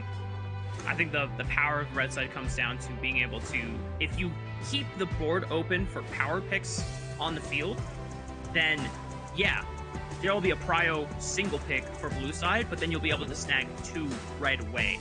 Also with red side, being able to save pick for the very last portion of the draft, you can guarantee 1 counter pick, whether it's for lane or for being able to answer a particular threat that the enemy team has drafted, or even just saying, hey, you know what? I think this is just good to help round out our composition, but I needed to see the rest of enemy's team draft, so there's nothing on their team that makes my life super miserable to play this particular niche hero. Exactly, and we're getting into the BP of Game 2 here. So Twisted Minds are definitely going to lock in that Zhong Fei ban. Grizzly Q not getting the bear on the side of Virtus.pro, which is their obviously tagline. They are the bears, right? So taking away the Zhong Fei means they're not going to get the Unbridled Outburst, not going to get the Beast Mode. But honestly, it's probably not been where Grizzly Q's really been shining in those, like, the survival week and now into the knockout stage. He's been really like shining on the Diadea, the Sakia coming through, even on the Hue 1 in that last game, right? Like, that's still bad a lot of kind of sustain and a lot of victories into that early part of the game. But Twisted Minds batting out the Dune here. Yeah, I think Twisted Minds are taking notice of what Virtus.pro are trying to prioritize early on in the best of 5. Put Eleme onto frontliners for this squad and see if just because you're playing a tank doesn't mean that you're gonna be the one that feels like, oh, I shouldn't get as many resources. No, like, Ogren is one of those, few heroes that when you give him a lot of resources, he becomes almost unkillable, and it's definitely a great advantage. Same thing with the Dune. But Virtus.pro gonna ban out the Dharma, continue ensuring that 90 is not gonna be able to get one of the best heroes that's left in the Flash lane, but they go for the Byron, and Virtus.pro immediately answering, trying to separate the Pei and Byron combo by snagging the jungler for themselves. Yeah, I can't help feel like the Byron pick here was a little bit of a bait, because obviously 90 is great on this pick, but then it kind of forces Virtus.pro to be like, you know what, guys, we have to take away the Pei, because if we don't take away the Pei, that means they get the frightful combo that's been kind of shaking up the KMW and KME for the past 3 weeks. But we didn't actually notice this in the last game, right? Mai Shiranui not actually getting banned or picked in the last game. Now Twisted Minds gets the Mai Shiranui, and it's going to be on Highlang. This is one of his big picks. Honestly, there is potential here for a great early game. A lot of pick-up potential as well with this hero. Going into the second round of bans now, Blam. A lot of respect on the Fade. I think the Fade was definitely something that a lot of teams were unsure of how strong that hero was early on to the tournament, but clearly with the last few series we've seen, not just in knockout stage day 1, but even during survival week when it came to Twisted Minds and OG Esports playing against each other, now this hero is something that a lot more teams are being more conscious of. Motsu, next ban from the support hero pool, ensuring that there's no range CC that CC Boy can use. Yixing already taken off the board. And Lady Zhen, another mid lane ban against Red. Yeah, I mean, this now opens up the likes of either the idea for Twisted Minds, which could be huge for them. They do need a bit more of a front line, unless they're going for a lot of burst onto the side of VP. But we were talking about this earlier, right, as well, Rafa. The fact that we haven't been seeing a big priority for the Major West League compared to the Major East on this Sunset. And it looks like Virtus.pro was like, don't worry, pal, we got you. We are going to lock in the Sunset here for you to obviously set up some great engages, trying to get the pick off onto the likes of the Maishiranui. Yeah, because Virtus.pro still have yet to lock in their mid laner of choice, and they can guarantee a counter pick for red into the Maishiranui. Obviously, this hero has been at the top of our draft precedence table for quite some time, but there are definitely ways to answer it. Now, Twisted Minds, rounding out their composition, might be snagging the Yukon for themselves, giving them a lot of healing, and with something like a Dian Wei, which to me is just a giant beef stat stick, that is a perfect match right there. Oh, very perfect match. The fact that they've got, obviously, Q1 for the sustainability, they've got a lot more burst coming through as well, because that's the one thing right now that we're seeing. They only had the burst from the Maishiranui, so now having that from the Dian Wei, having the Leap of Fury means that you can try and dive on top of, say, either Ganamo or the Pei here, trying to kind of close that gap that can be very crucial if you don't do otherwise. But honestly, a lot of burst onto the side of Virtus.pro as well here, but they do have the likes of the Lianpo as well as the Sunset to sort of like enable such a good, strong front line. Sunset being able to kind of recalculate the set sail and try and dictate how they want to play into these team fights as well. All right, taking a look at the final drafts between both teams here, Blam. Who are you favoring? What really stands out to you at the end of these two compositions? Honestly, I mean, we see here with Twisted Minds, it's a little bit of a, yes, Dian Wei was probably the biggest pick they could have gone for, but it's what they needed within the draft. They needed a little bit more burst. They needed the slow to try and catch out the potential stragglers off the side of Virtus.pro. But we've seen a lot of kind of fruitful victories from teams that have taken the Lung and the Ganamo. As long as they can position them well and do a lot of damage, that's the kind of key that we're going to be seeing here, right? But having the Byron, having the Dian Wei, having the Maishiranui as well is a lot of access into the backline, which Virtus.pro, in the back of their mind, going down by one game already is going to be something that's going to be gnawing away at them into these team fights. It's like, hey guys, is Red and Prince in the right position? We got to make sure as we go into this team fight.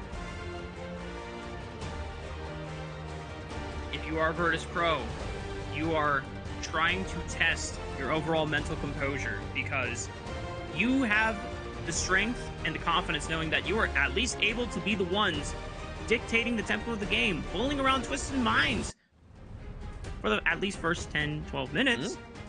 But now it's about trying to regain that confidence and execute a more decisive game plan when it comes to getting those massive gold leads, getting those massive objective leads. You know now that Twisted Minds is not like any of the other opponents you were able to surmount on your way back up to the lower bracket final. Now you have to pay a little bit more respect to them, and you have to be a lot more conscious about, hey, Twisted Minds is smart enough to know that when we make this play, they're going to make this reactionary play. So now you have to start thinking 2 steps ahead. And that's going to be the next step in this potential evolution for Virtus.pro as we hit the gorge for Game 2 of the series. Yeah, I mean, the winning thing here that they could look for is obviously Shanks has picked up the D-Ranger as well, right? So if you can see like the Lianpo or even the Sunset go into the team fight and you use like the Imperial Order, like that's already going to be doing like a lot of reduction in terms of their defense. And the fact that they have the burst from Maishiranui as well as Dian Wei, that's just a clear sort of like hot knife through butter kind of simulation. Yeah. I'm still terrified of the Dian Wei starting to come out ever since the flavor started popping up in some of these best of 5 drafts. Obviously, we didn't get a chance to really explore this hero as a jungle option because in the previous weeks, it was best of 3 for ranking weeks. So we never pushed past, you know, the limits of Pei, Ogren, and then Dune. Maybe sometimes other assassins would, you know, make their way up to the board, or skirmishers, but now that Dian Wei is joining the ranks, I think this is a legitimate hero that has to be respected.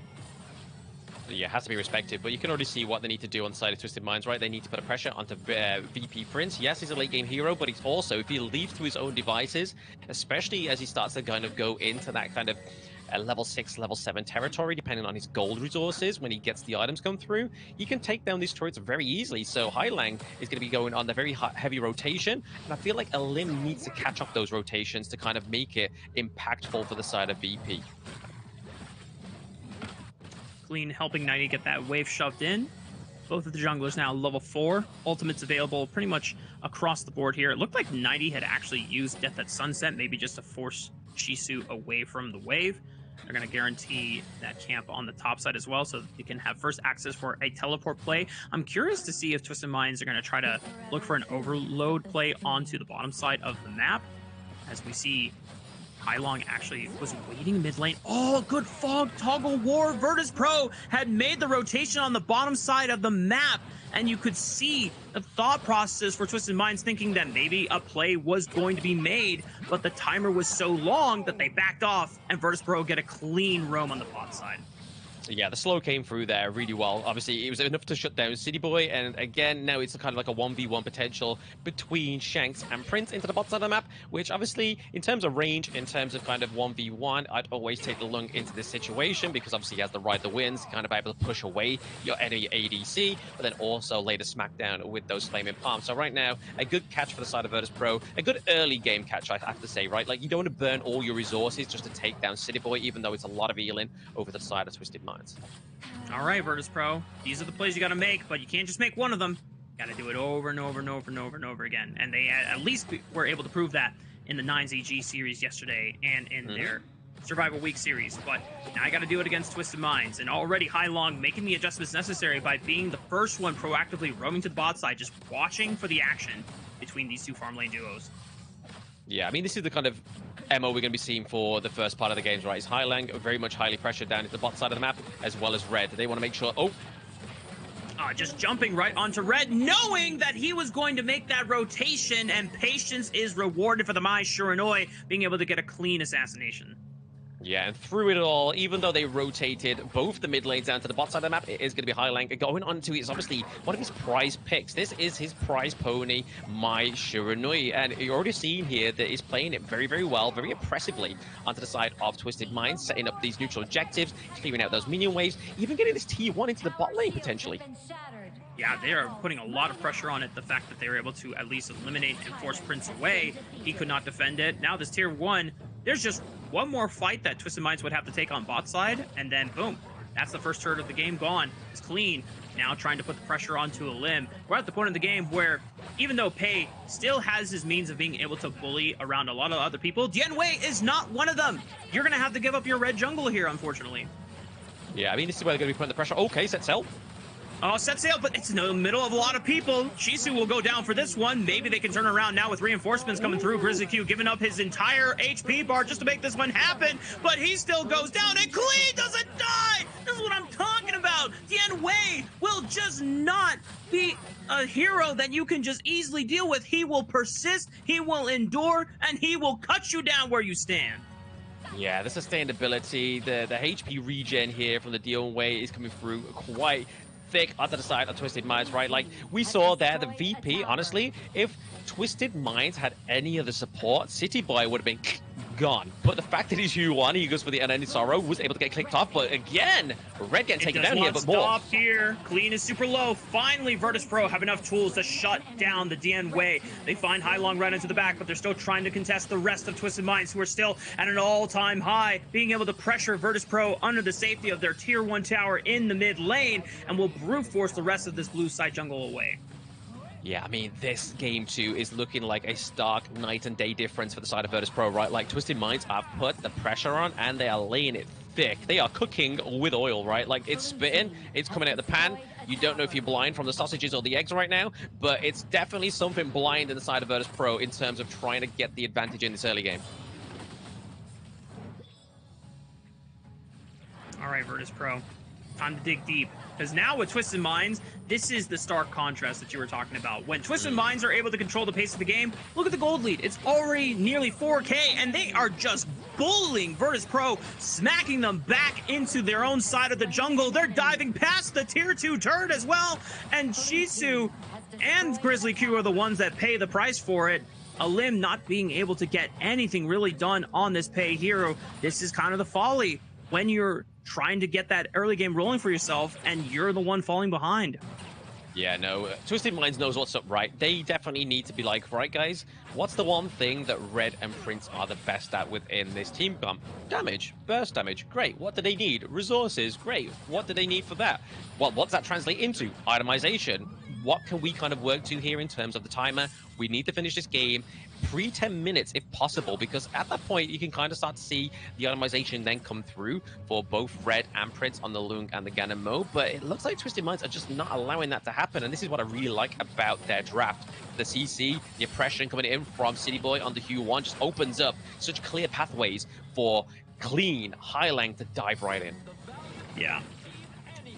And even if the divers go a little too deep, you still have a solid backline that can supplement any necessary assassinations. And yeah, this is a Twisted Minds game, all right. The ones that we were kind of expecting, just given the power of their resume coming into the tournament. And Virtus.pro definitely tried to get things started early on, but now it is Twisted Minds with a massive 7,000 gold lead, brute forcing their way into a high ground turret at just 7 minutes. I mean, if they're able to do it here, right, I feel like this is probably like the fastest knockout stage game we've had thus far, right?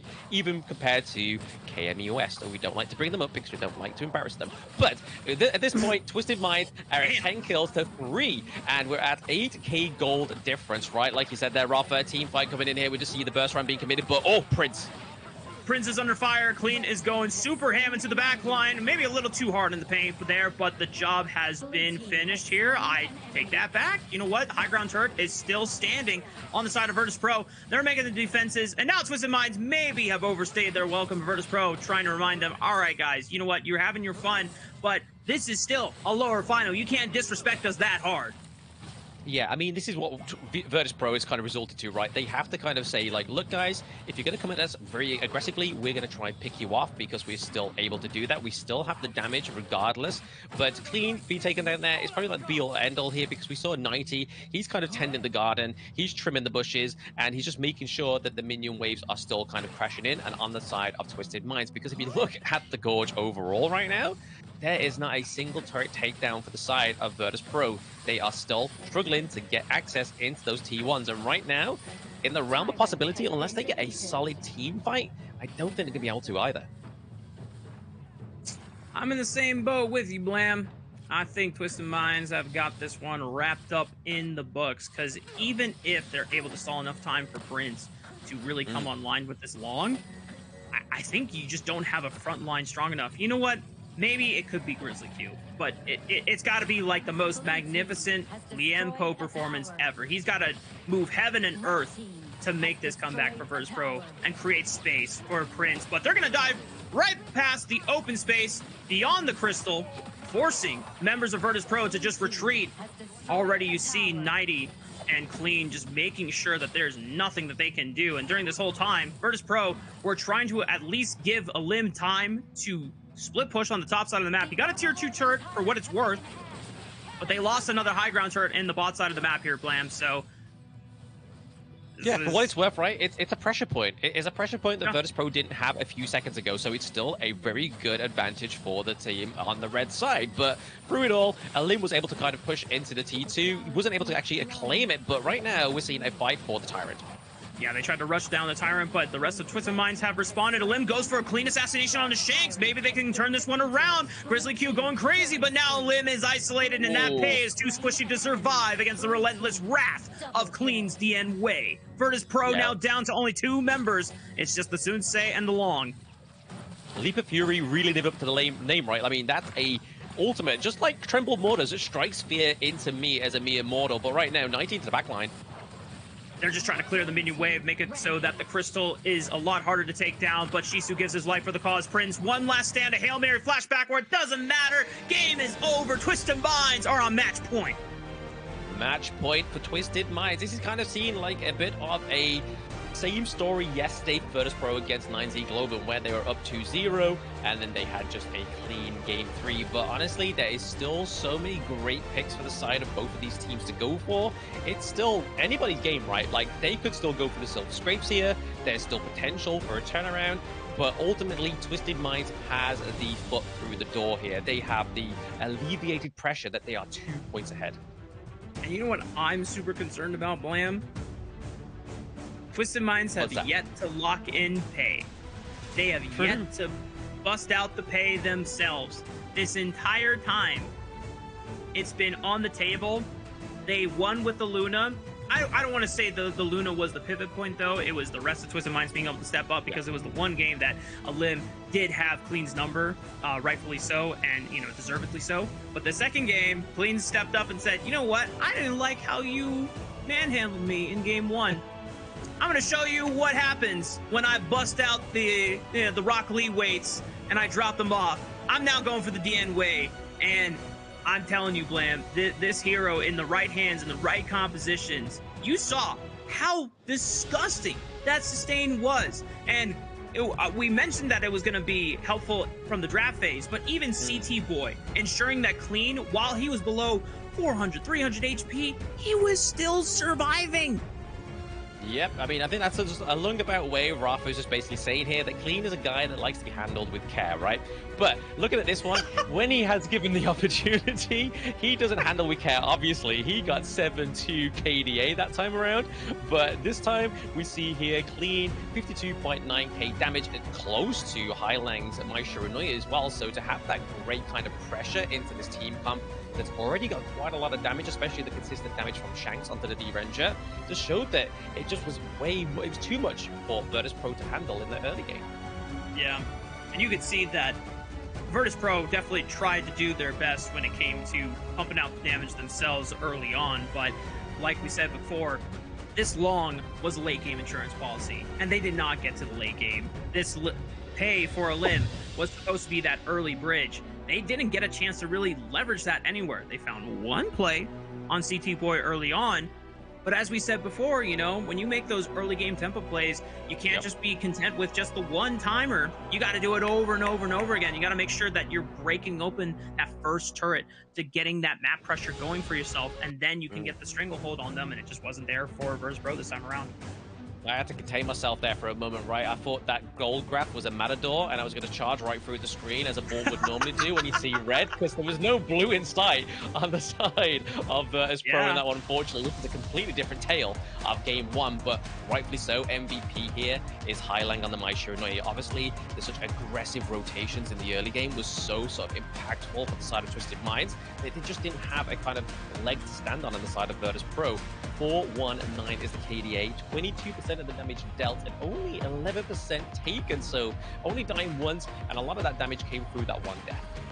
Yeah, we have talked for days about why My Shiranui is high up on the draft presence table here.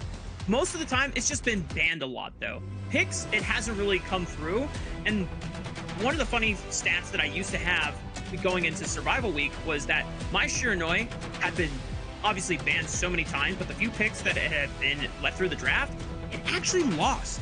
And the reason why, Blam, is because the heroes that actually got it through, the other teams just didn't respect the other mid laner piloting it, because it's such a high execution, reliable hero. It is not just a hero you can just bust out and be like, okay, I win the draft. Like, no, okay, well, you're picking the Mai, now you gotta deliver. Hailong is one of the few mid laners in this tournament that can pilot this hero, and this was a great example of why. Yeah, I mean, you saw that, right? Like, dive over the Azure Golden Wall into the backline to take down Red, which is also going to be a lot of the damage of the side of Virtus.pro being taken off the board. So there was no real point of positioning for the side of Virtus.pro that they could really go for in that game too, which is what we were seeing in the draft, right? If Red and Prince can position themselves well, it's going to be a-okay for them, but they had no point of positioning because there's just so much high frames. There's just like, where do we look? Is it the pay? Is it the Dion Way? Is it the My Shiranui? We don't know. But what we do know is that we go for a short break before we are a potential match point here between Twisted Minds and Virtus.pro.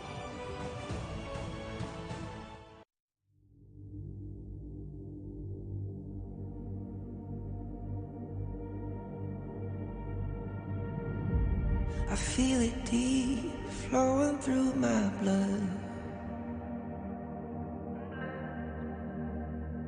Rising up to become someone, and taking it all on my own. What a sweet victory. And taking all of my control, awaken something deep in me. Like flames, feel it burning inside. Take a hold and pursuit of the prize. I've been told, ain't no way to survive. Keeping all of this fire that's locked up aside. When this is the time, enter the ring. All those mental chemicals doing their thing. I got flashes of battles inside of my dreams. I was made for this moment. At least now it seems like it's time to come face to face with your fear. Been battling reasons for all of the years, and I learned how to fight them with style and grace no one's ever encountered. You say it's amazing, I'ma come out swinging when they open the gate. Go ahead, call passion, I'm calling it rage. I'm taking what's mine like I already own it. Watch but don't blink, going here to the moment. The sky rained down. Here's to the madness that's all around. Go on, tell them who you are, you are, you are. Go on, tell them who you are, you are, you are, you are. Here's to the moment. The sky rained down. Here's to the madness that's all around. Go on, tell them who you are, you are, you are. Go on, tell them who you are, you are, you are, you are.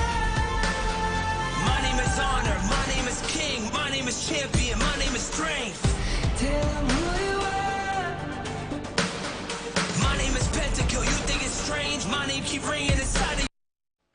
Welcome back, ladies and gentlemen. Getting ready for game number 3 for Twisted Minds and Virtus.pro. And it is match point, Blam. So, for Virtus.pro fans, you are just hoping.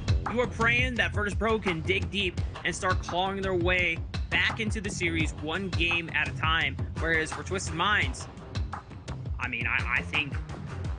I don't know what to say, Blam, in the most kind way possible, but I think Twisted Minds are on the victory lap right now, the way they handled Virtus.pro in that second game.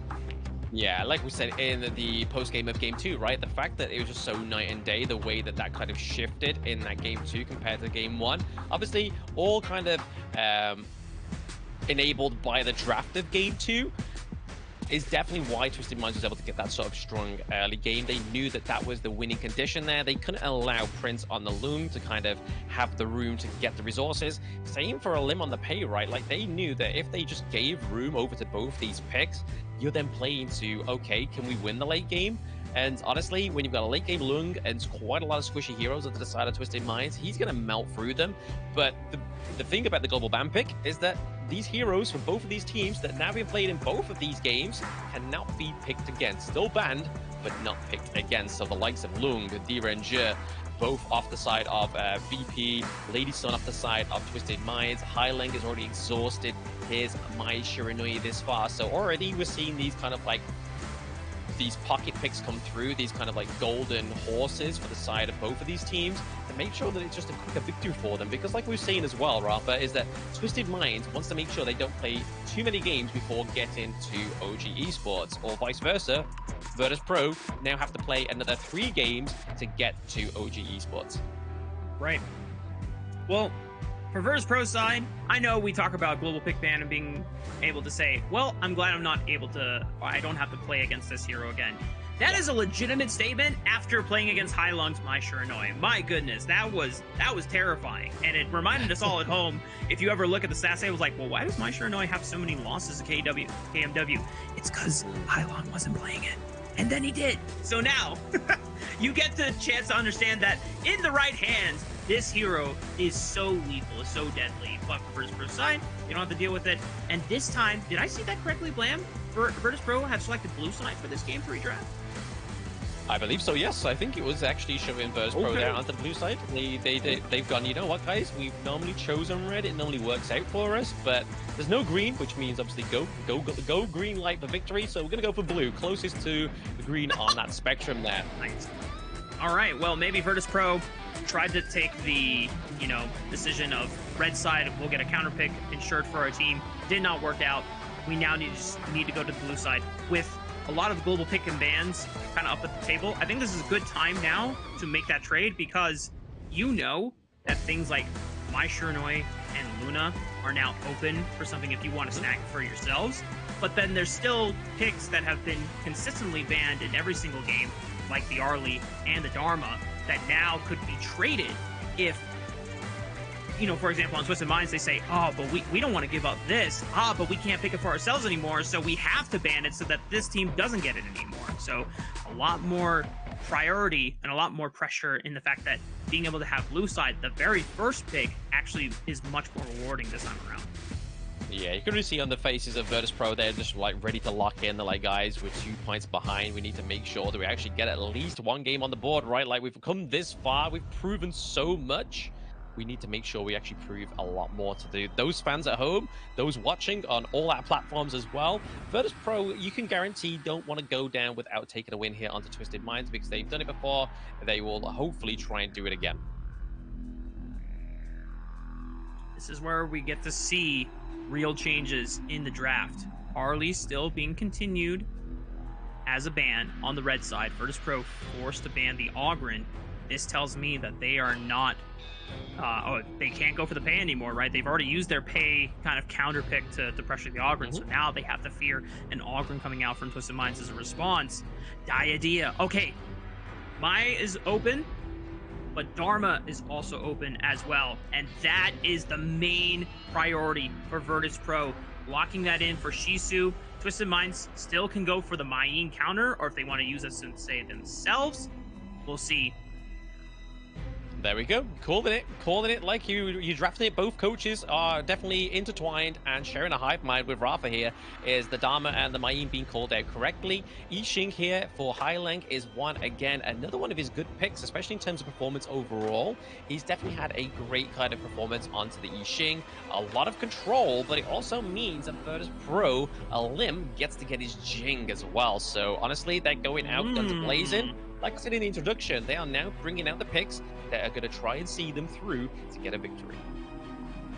And Twisted Minds, I think, are very wise enough to not instantly go for a pay here because what they have drafted for themselves against what Virtus.pro are going for, I think this is a little too risky to launch the pay against something like the Jing because, once again, it's a test of, okay, if you pick pay here, you have to be super aggressive and in the face of Eleme before his first item spike. It's not like Ogren where it's like, oh, you just need to deny resource. Like, no, you just need to be on this dude's butt until the Jing gets access to Mirror Domain. Because then with Mirror Domain, oh my goodness, you are way too slippery for the pay to actually lock down consistently. You can duel him, but it's definitely a lot harder. And there might just be a different approach that Twisted Minds will take with this one, considering that there's not a real front line locked in yet. Virtus.pro are still going to respect the pay because they might as well, just considering what Clean could pull out with already Fade ban off the table. But I think Twisted Minds, we're probably going to be leaning towards more of a frontline hero just to ensure that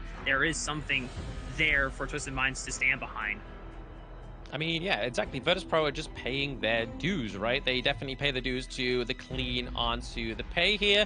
But we've seen, again, the Motsu and the Show Yue, which was a combination that I believe they pulled out yesterday, or at least what I saw yesterday. It might have even been Nine's Nickeloben. So a long-range team comp here. But like you were saying there, Rafa, they definitely need a solid front line. And it's looking like it's potentially going to be the Dune here into the jungle, or even potentially Monkey, right? Monkey can take a lot of damage, and what's onto the side of Virtus.pro from the Jing, from the Lady Chen, from the Marco Polo is a lot of damage. When you said Virtus.pro were going to go down guns blazing, you did not lie at all. Oh. Marco Polo. Tachibana? What the heck is Spicy. Spicy. Very kind of like reminiscent to a little bit like a Salong in a way. He kind of able to go over the walls. He has obviously the CC single target as well. Potentially liking to try and shut down the Jing here with that CC. He obviously has the HP regen as well. So again, a first time debut in the KMW. It's going to be the Ukiyo Tachibana. Oh my goodness. Clean not disappointing at all, even in game 3 on match point. I can't tell if this is legitimately good for the composition or this is clean trying to make a statement in what could be the final nail in the coffin for Virtus.pro.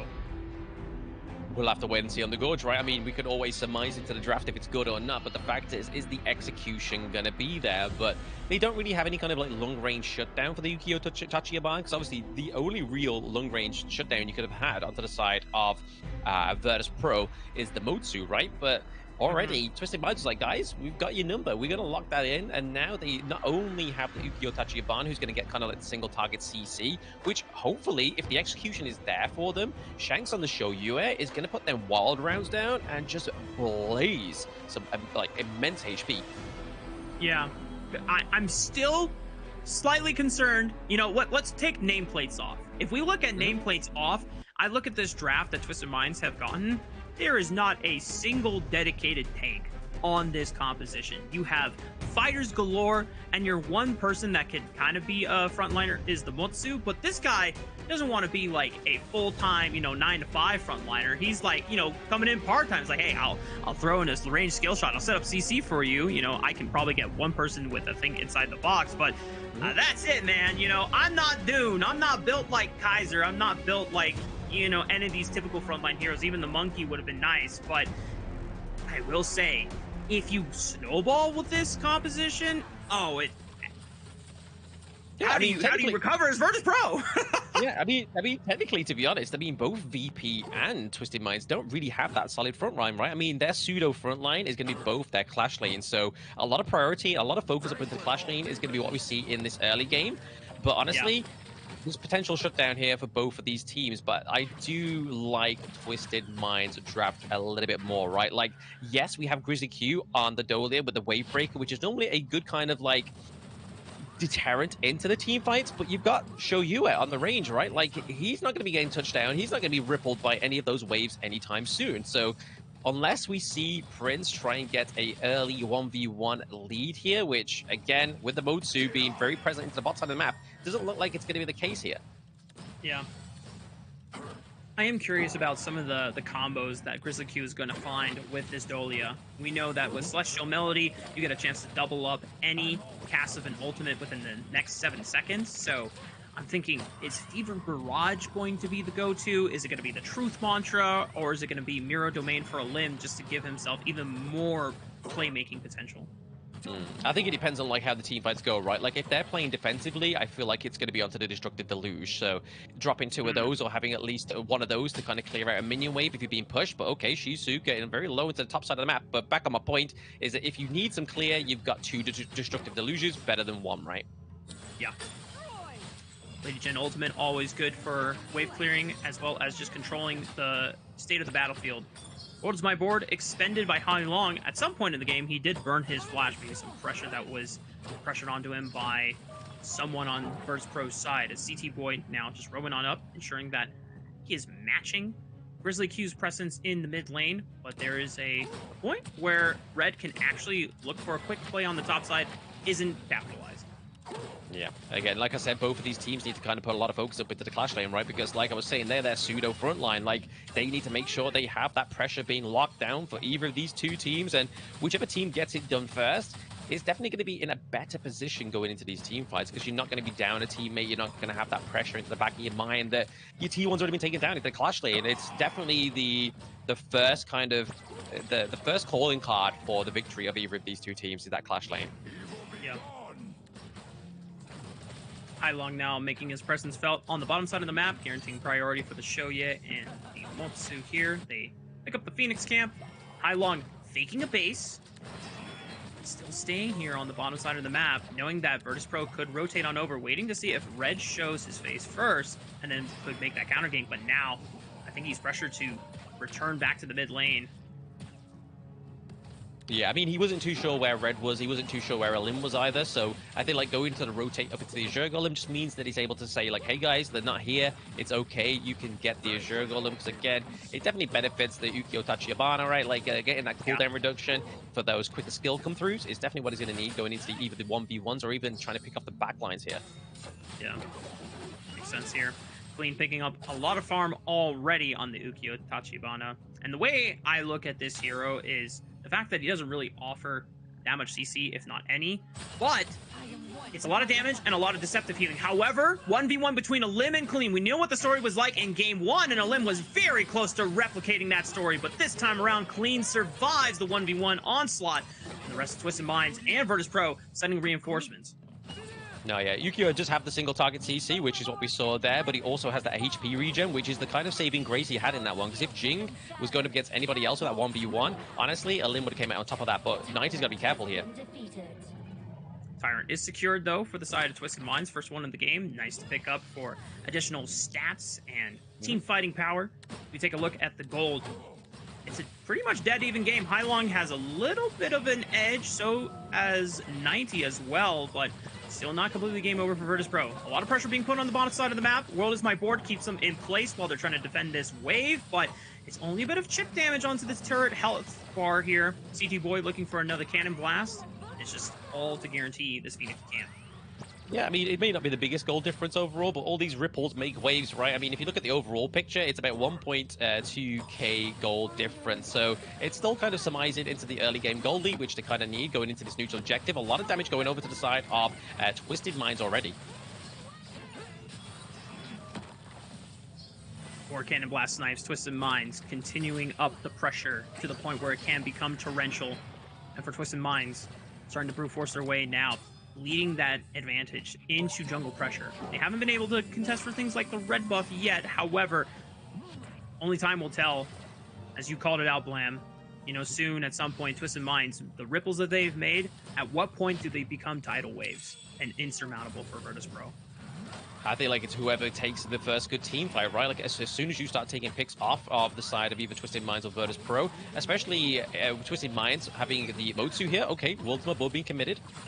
A lot of damage, a lot of pressure under this turret, and already the turret is now below 50% HP. It has been relentless pressure. Yes, they haven't gotten any kills, but the pressure has definitely been rewarded here. Virtus.pro trying to respond to an invade into the topside jungle as Shisu forced to use the truth mantra just to say, 90, please get out of my jungle.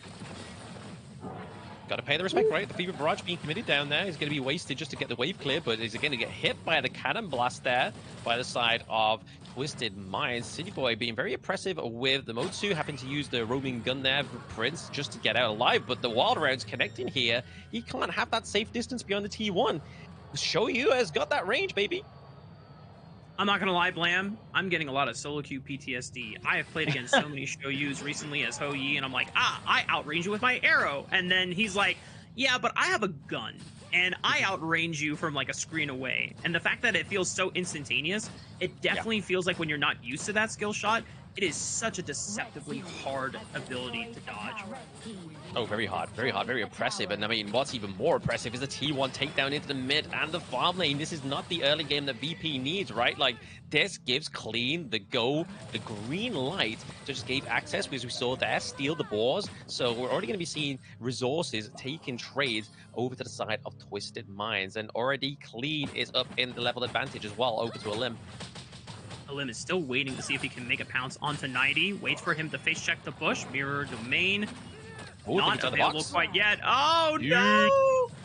Twisted Minds make the successful rotation over to the top side, collapsing onto the jungler. And they're going to find red next on the Lady Jen. This is where things are really starting to cook for the side of Twisted Minds. Hailong super low in HP, but Shisu can't get the job finished. He is isolated once again, and the rest of Twisted Minds being able to aid the rest of their comrades and finishing off 3 total kills against Virtus.pro. I have to give props over to Hailong there, right? Like, there was so much pressure going over to him, but he still managed to contain Shisu. If Shisu actually got out of that World is my board, it would be trouble for the side of Twisted Minds. Yes, obviously, VP were down by 2 members already, which again is already going to be a huge disadvantage for them, but Hailong was low. We saw that Shanks was low as well, so they played a little bit too close to their chest there, but it actually paid off the range coming through from this comp of the side of Twisted Minds. It's seeming like Virtus.pro just doesn't know how to play against it. Clean might be in trouble here. World is My Board is trying to isolate members here, but it's the first kill of the game going over to Virtus.pro. Maybe they can leverage more off of it, but just look at Chisu just going crazy as he's not able to do it. It's just 90 who turns it all around on the Mayin, kicking and just knocking them down where they stand. And because all these frontliners and all these divers are doing all the dirty work, the backliners are just pumping damage from a screen away safely. Yeah, no, this is probably a little bit more of a dismantling than game 2, but it's a dismantling from a distance, right? It's like we're vicariously living through Twisted Minds from a very safe distance as they just kind of lay down such great damage from a range. Obviously, City Boy setting it all up with the Cannon Blast. I feel like this draft probably wouldn't have worked anywhere near as effective as it did, as it is, sorry, if City Boy wasn't on this Motsu. Yeah, because you need some type of ranged engage. And even though we don't think of Cannon Blast as a major team fight engage, it's a pick that guarantees one member going down. And then Twisted Minds, you know them. As soon as they feel confident in being able to take a 5-on-4, there's no stopping this train from rolling over the rest of Virtus.pro. Yeah, I mean, you just saw the gold chart there as well, right? Like, top 3 is all Twisted Minds, and it's all led by Clean, so definitely don't want to be sort of giving Clean that lead in the gold at this point. And the fact that they have the pressure into the bot side of the map as well, with the higher ground turret being taken down, and it's going to be the only thing standing between them in the clash lane and the mid lane. But okay, into the back line here. An answer from Virtus.pro. They immediately find Shanks and find CT Boy right off the back of it. Twisted Minds didn't have all their front divers ready to assist, but a quick kick in the face by 90 is able to isolate one of the members of Virtus.pro, and now Shisu is under fire from both Clean and 90, but he cannot do it in the 1v2. Even Hylong is able to take Eleme down before he is traded, and an overall map victory, and 90 can just finish the game with the minion wave. They always say never bring a knife to a gunfight, but they never say bring kicks or punches. But I mean, 90 there did it very well. Are they able to clean up this minion wave? Probably not, but it is going to be Twisted Minds looking to claim that lower bracket final victory here as they're just trying to kill the Crystal with no minions, and it is. Give me Twisted Minds taking a 3-0 over Virtus.pro.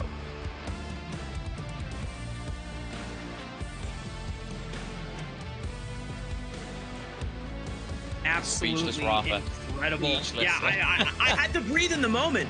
I was just so stun locked by the back-to-back performances of game 2 and 3 from Twisted Minds after seeing Virtus.pro put up a very respectable, first kind of delivery against Twisted Minds for the first 10 minutes of the game. I was kind of maybe a little too early on the ball there, calling for Virtus.pro's fans to wake up, and now if you woke up just because of that, I'm so sorry. You're going to have to go back to bed and, wait for the next split. But I do want to say that Virtus.pro's evolution and arc to this point is still very, very remarkable, and it deserves credit where it goes, and that's why they're at least able to earn third best team in the entire KMW, and they get to this point, they'll be able to get their fair share of the third placing prize pool. But it is Twisted Minds at the end of the day, showing and reminding all of us why they are one of the top 2 teams in the entire league. And the games 2 and 3 that was shown from them, it just makes me even more excited for their rematch against OG Esports. Yeah, I mean, honestly, there's 3 things at work here, right? There's the message to the rest of the KMW that Twisted Minds has shown there. There's the message to their potential last call matchup to KME, and then there's also the message to OG Esports. OG Esports is like, hey guys, you're gonna have to do 5 games before you get to us. Twisted Mind was like, bet, we'll go 3. And then like OG Esports, not quite looking so comfortable on their throne this time around, but now we're gonna be getting into the nitty gritty. But let's look at the post analytics here as well, because it has been a little bit of a distance handling, so distant parenting from the side of Twisted Minds, I have to say here in this game 3. Just kind of like, yeah, we'll judge on your actions from a distance and we'll give you a bit of feedback now and then, but there was no feedback given. It was just constant damage. And look at overall, like there was just like a clear line of where the damage was coming from. It was coming from every angle of Twisted Minds. Yep. Plenty in supply and never seeming to run out anytime soon. I still cannot get over the fact that we got to see an Ukiyo Tachibana lock in I mean, it was pretty late into the tournament, but this is the beauty of best of fives and how the tournament can run its course. Sometimes we save the best surprises for the last day, and that's exactly what we got here. Taking one more look at the gold chart, with Twisted Minds being on the other side of the gorge. Now, it's not a matador, you know, with the red cape, but, you know, if you see all blue, you are essentially looking at the endless depths of the ocean.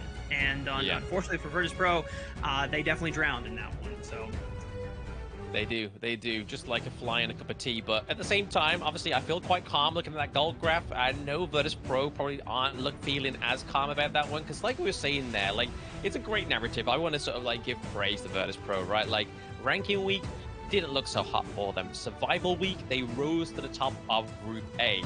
Then coming into this knockout stage, we're able to take down 90 Global, which looked like one of the strongest teams within Group A overall, right? Especially within the ranking week also. But before we get back into that one, MVP going over to 90 once more. So he takes 2 MVPs overall in this total series, showing that, again, this is kind of like the player that is kind of always overshadowed, in my personal opinion, because he showed great sort of potential in KC 2024. Into the ranking week, survival week, not so much, playing a little bit of a side character. But in this series, he was definitely giving aura and giving main character energy. Being able to step up when Clean wasn't able to perform at, you know, his own peak. 90 showing up back-to-back games, being able to just show, or I guess not back-to-back games, but I would say game 1 and then game 3, 90 just making the huge difference that was necessary to ensure that Virtus.pro were not going to be able to come back in this game, because this one fight pretty much sealed the deal of why he got the MVP. Clean falls after getting super accelerated on Ukyo Tachibana. There's a little bit of glimmer of hope, and then suddenly there is a Mayin just roundhouse kicking you from every angle, and you just don't have any lockdown to keep her in check. I mean, that match got us all stunned, that even me and Rafa have gone static onto the cameras here as well. So if we're stunned, the viewers are stunned, VP is going to be stunned as well. But I do have to give props over to the I Ching pick though as well, because I mean, even though it's called World is my board, it was being casted as a net. And obviously the net came around the side of Virtus.pro, and then that's where the damage from range came through. And it was just at that point, there was no answer for the side of Virtus.pro. Like, in terms of that, the only real access into the backline, if any, was Dharma, because again, he can take a little bit of damage. He can get into the backline, whereas Jing, Lim, really didn't have that privilege, right? A very squishy hero, given a lot of damage, she cannot kind of contain it as well. Now getting a chance to move on forward with the conclusion of this series, it only means that Twisted Minds now have some time to get ready against OG Esports for our final series of the day. OG Esports have been patiently waiting for the first 3 games, but now Twisted Minds, you mentioned it earlier, Blam, if it was a question of fatigue that was going to, you know, potentially be a difference maker for Twisted Minds going into OG Esports. This could also be a case of Twisted Minds getting completely warmed up, because now they look like they're in the flow state, and if they bounce right back into the series with OG Esports, I think we're going the full distance, full 5 games, just like we did on the first day of knockouts. Absolutely. I mean, as long as they don't like do anything in the break, they don't eat anything that just upsets their tummy, I feel like they're going to be absolutely fine in this one. I mean, they've already showed a little bit more of a cleaner run than Gen G did in KME, but we are going to take a short break, guys, before we get into the grand finals of KMW and crown our representative going into KWC later on in the year. So don't go anywhere, guys. You don't want to miss out in this best of 5 next.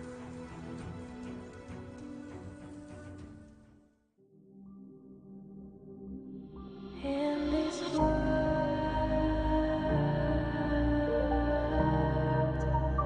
only ones in this world,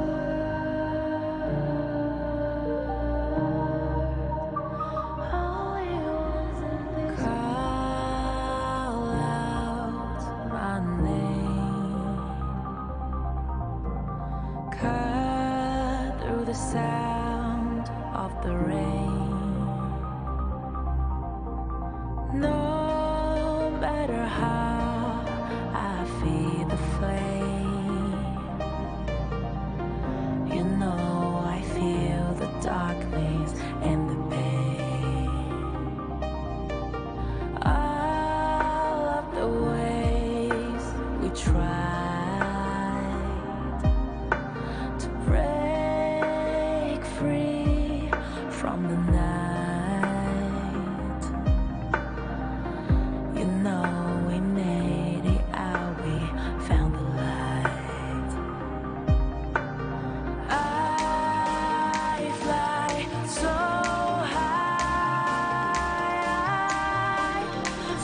high, light up the skyline. Let's do it this time, like it's a whole new vibrant world.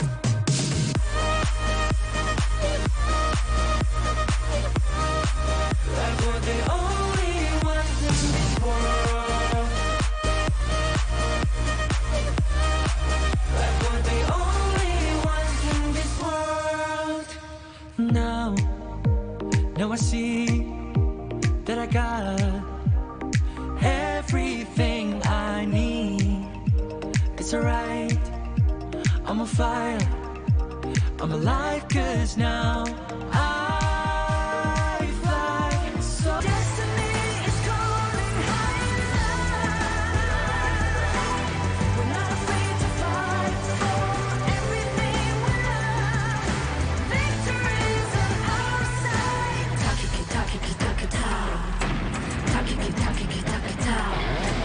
Takiki takiki takita. Takiki takiki takita.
We're no strangers to the fallout.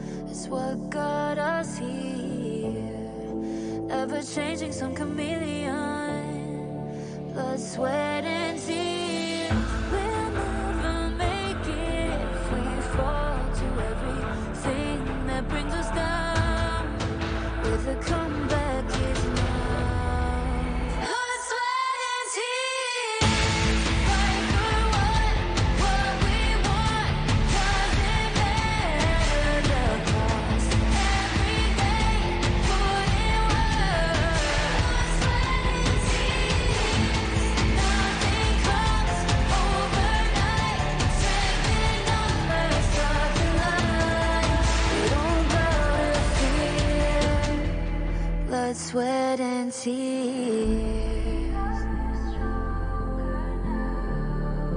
Blood, sweat, and tears.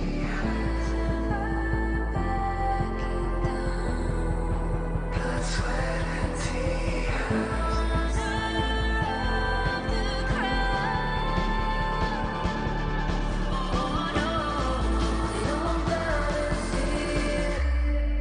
Blood, sweat, and tears. Fight for what we want.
sweat and tears.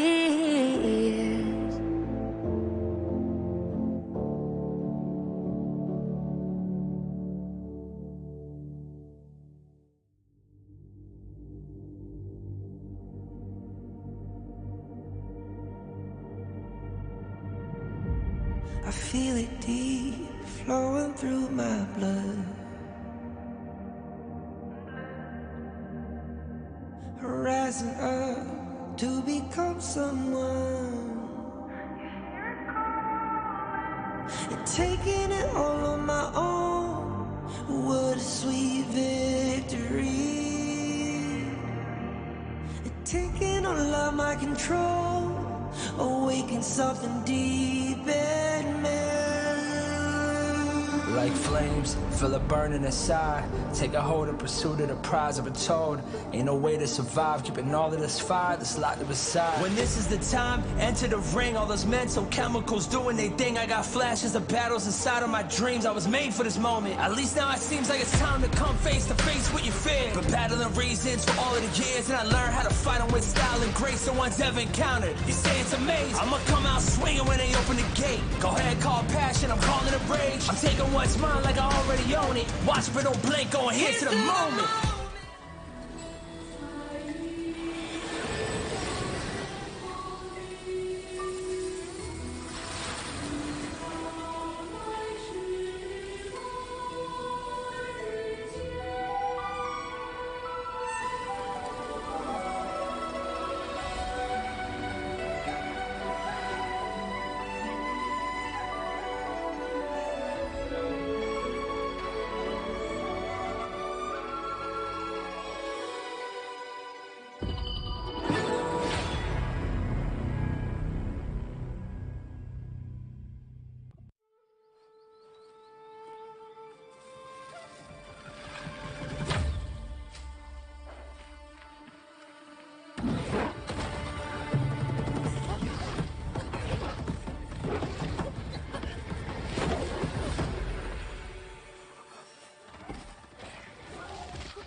In Hero's Gorge, the base is the spring of life. In the real world, every forest and plant is the Earth's spring of life. The base nourishes the gorge, just as Earth's ecosystems sustain all life. If the base is exhausted, heroes will lose their home. If ecosystems are destroyed, all life loses their habitat.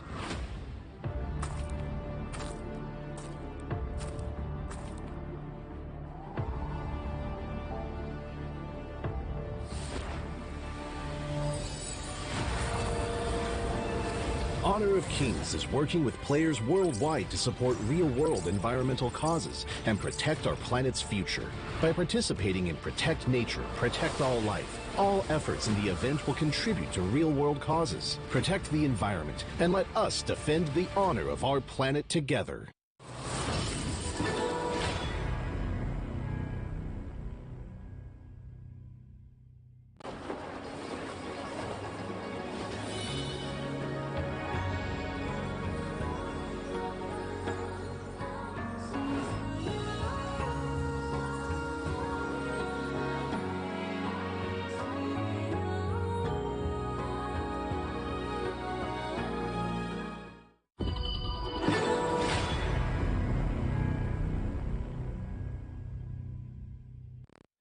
Excuse me.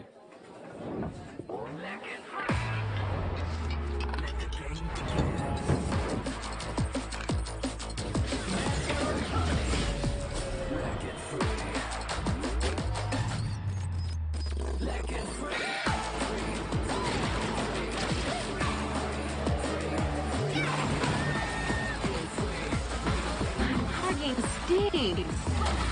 Victory. Yes, Another round. Sure, but how about a smoother phone next time?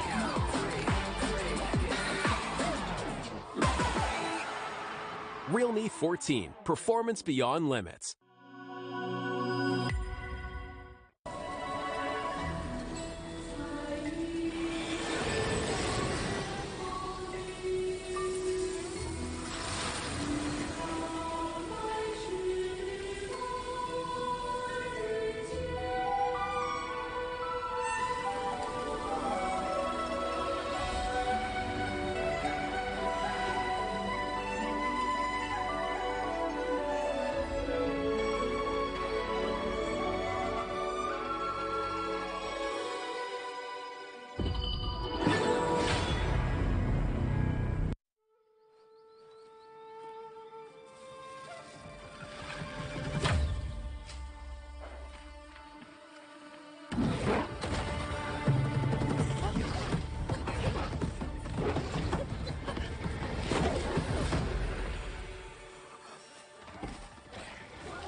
In Hero's Gorge, the base is the spring of life.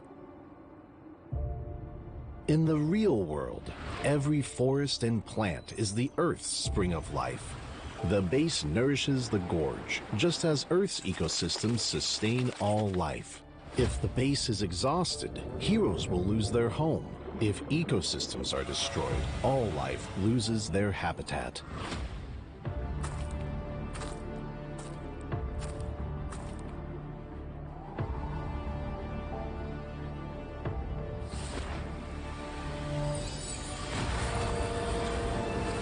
Honor of Kings is working with players worldwide to support real-world environmental causes and protect our planet's future. By participating in Protect Nature, Protect All Life, all efforts in the event will contribute to real-world causes. Protect the environment and let us defend the honor of our planet together.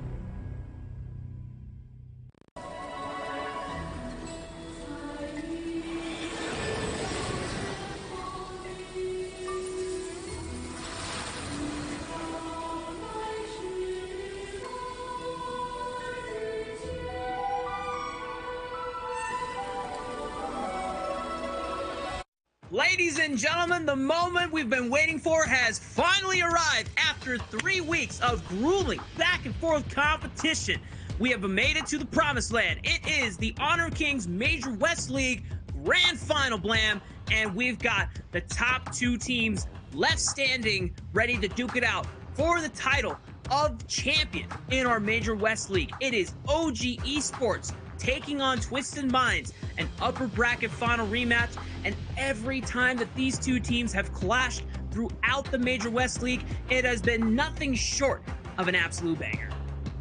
Absolutely. I mean, honestly, this is kind of like something we've already been sort of feeling the rumblings of since the ranking week, but it was kind of just like the other team's points to try and prove that we were wrong. But at the end of the day, Twisted Minds and OG Esports have obviously always been playing top of their game. OG Esports were pretty much undefeated until yesterday in terms of rounds, still undefeated in terms of losses of an overall series. So that's going to be the overall goal for here for Twisted Minds, to try and take the series from OG Esports and become the West's representative into KWC later on in the year. That's right. And not only representing the Major West League at KWC, getting the top share of that $50,000 prize pool, $10,000 to the sole winner of KMW. For the runner-up, they still have a chance to qualify to the KWC afterwards in tomorrow's last call qualifier, where they will be playing up against Gen G, the runner-up of the KME, or aka the Major East League. But we all know here at the Major West, West is best coast, West is best side, and we feel confident that in either teams that go, they'll be able to match against Gen G. But it is time to meet the teams in our grand final. Let's check out the team on the blue side.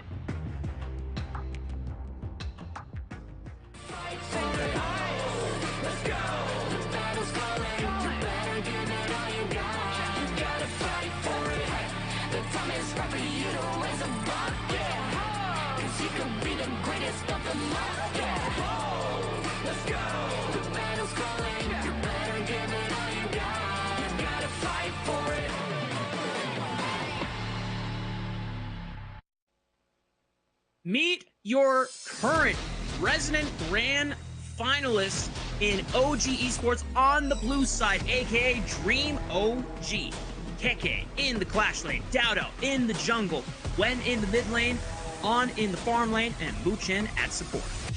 Yes, here is a squad that has been undefeated this far, not losing a single series over any team, right? So honestly, this is going to be the team that they are looking to dethrone. And honestly, if Twisted Minds is able to do this and completely upset this kind of dream run for Dream OG Esports here, that could be a great narrative going into KWC, because obviously, whoever we send into the major last call, they're going to beat the KME embarrassment, right? Real. Absolutely valid, Blam. But now it's time to see the team that just defeated Virtus.pro to get that rematch against OG Esports. Meet the red team side. It is Twisted Minds. See the fire in your eyes. Gotta fight for it all. Let's go. The battle's calling. You better give it all you got. You gotta fight for it. The time is right for you to raise a rock. Yeah. 'Cause you could be the greatest of them all. Yeah. Let's go. The battle's calling. You better give it all you got. You gotta fight for it. And here is the contenders for the throne. It is 90 in the Clash lane, Clean in the jungle, Highlank into the mid lane, Shanks into the farm lane, and City Boy into the support role. These are already warmed up, they are in the flow of things, and maybe that's going to be enough to actually topple OG Esports in this next best of 5. And one member that deserves a shout out, because there is potential for them to come out in this series depending on how things go, is Shuei, who is on the bench. He did get some stage time earlier on during Survival Week when Twisted Minds did play their series against 9Z Globen.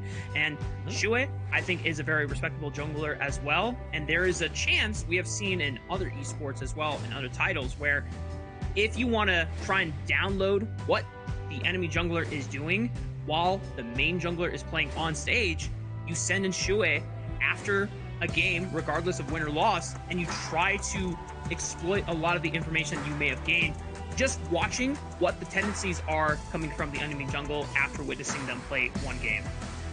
I mean, just like chess, right? You put your best pieces forward, right? You want to play the most methodical as you can because there's so much on the line, right? Like, not only the shot to KWC, but also that 10 grand at the end of it. But here is the head-to-head this time around, and rightfully so, especially 90 already accumulating 2 MVPs this far within this grand finals. But it's going to be Keke with the 69 kills, nice, against 55 kills, and then obviously damage goes over to 90. We have the average goal going over to Keke, and then overall team fight participation is pretty much neck and neck by an extra 3% for Keke. And now, normally, I think the story of this matchup would be DAO versus Clean in the jungle, but just off of the strength of their last series against Virtus.pro, I think 90 has now stepped up to the plate and is starting to become a potential pivot breaking point against KK in the Clash lane, who was kind of, for a while, undisputably the best Clash laner in the entire tournament. But back-to-back, these performances that 90 has been able to pull out, he's not only matched KK in the Clash lane in their last series during the first day of knockouts, but also going to show that when Clean isn't getting that lead for himself, it is 90 that steps up to the plate and hard carries the team, being able to create those windows, those spaces by solo diving the backline, and his hero pool has not disappointed in this tournament.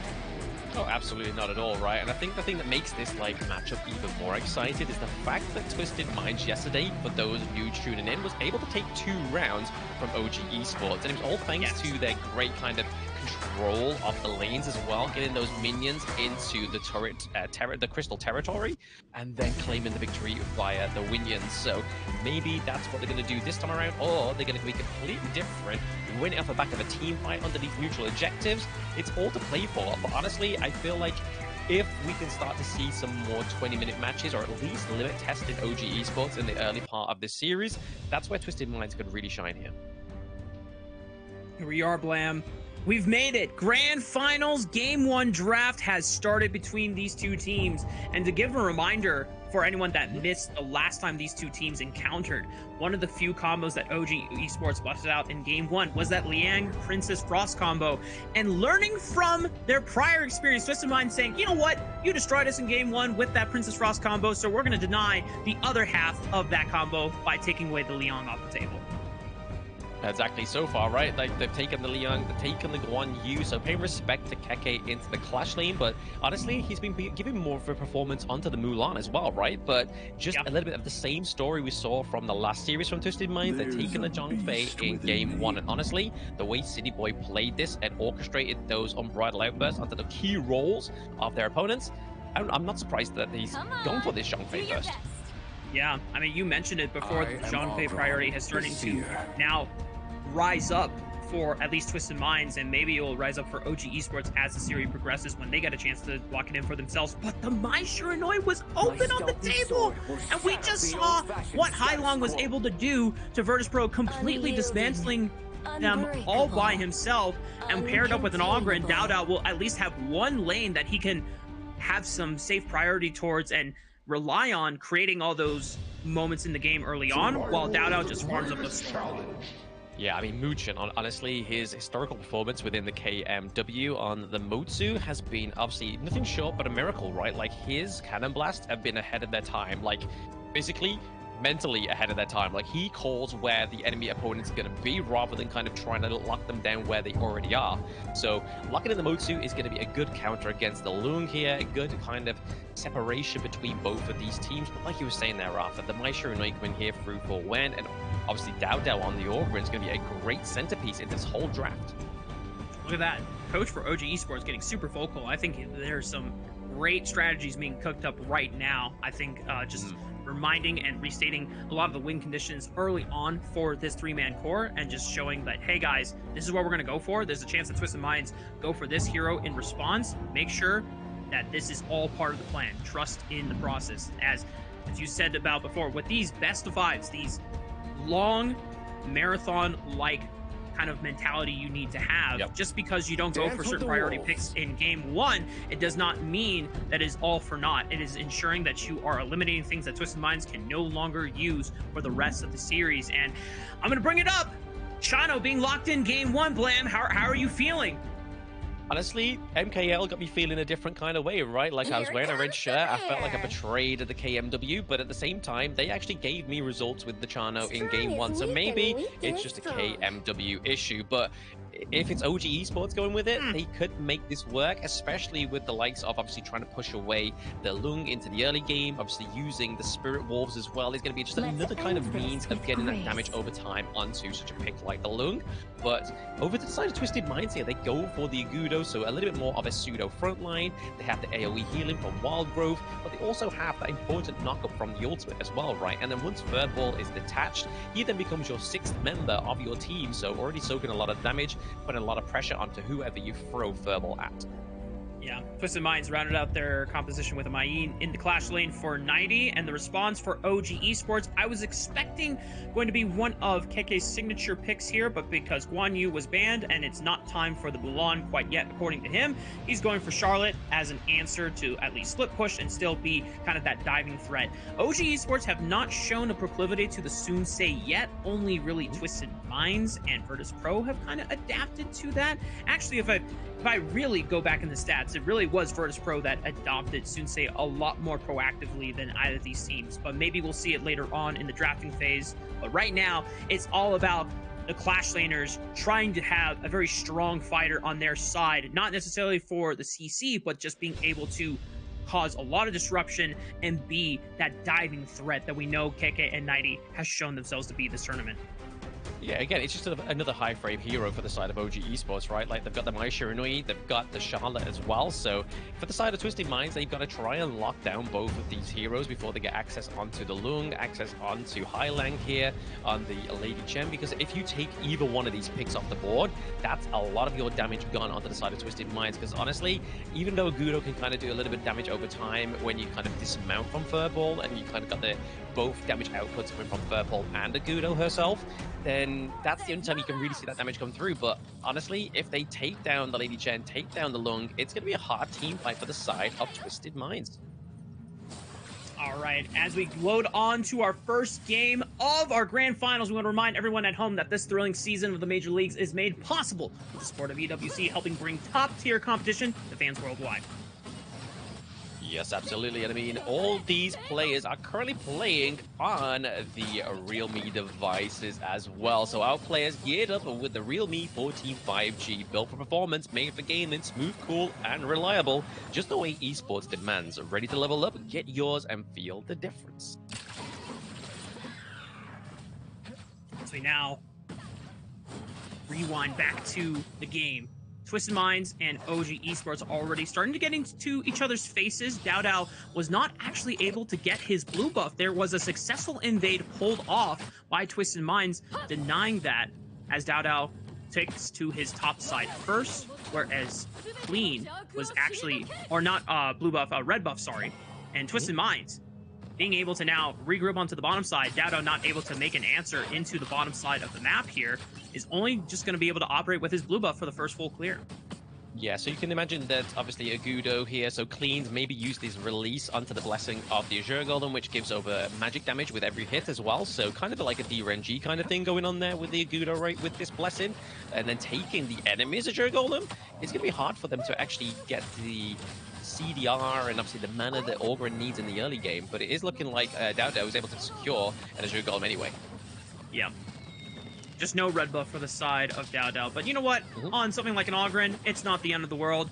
I definitely think that if you were to lose any buff, you would rather lose red than over the blue buff. But Twisted Mind slightly ahead for the jungle, just being able to give Clean a little bit of that priority to match up against Dao, who we have rightfully named the Tiger of the West, especially when he's able to lock down the pay for himself in a draft, just because of his relentless pressure and his ability to be able to find and get so much resources for them himself. Even though the game might not seem winning for the entire map, Dow is just so smart at being able to find resources for himself in a lot of losing positions. So this is going to be a test once again where, yeah, you don't get the red buff early on, but he's still keeping up in farm. Meanwhile, this bottom side dive, I didn't think it was going to happen, but they are able to brute force their way through and find first blood off the back of Wen's roam to the bot.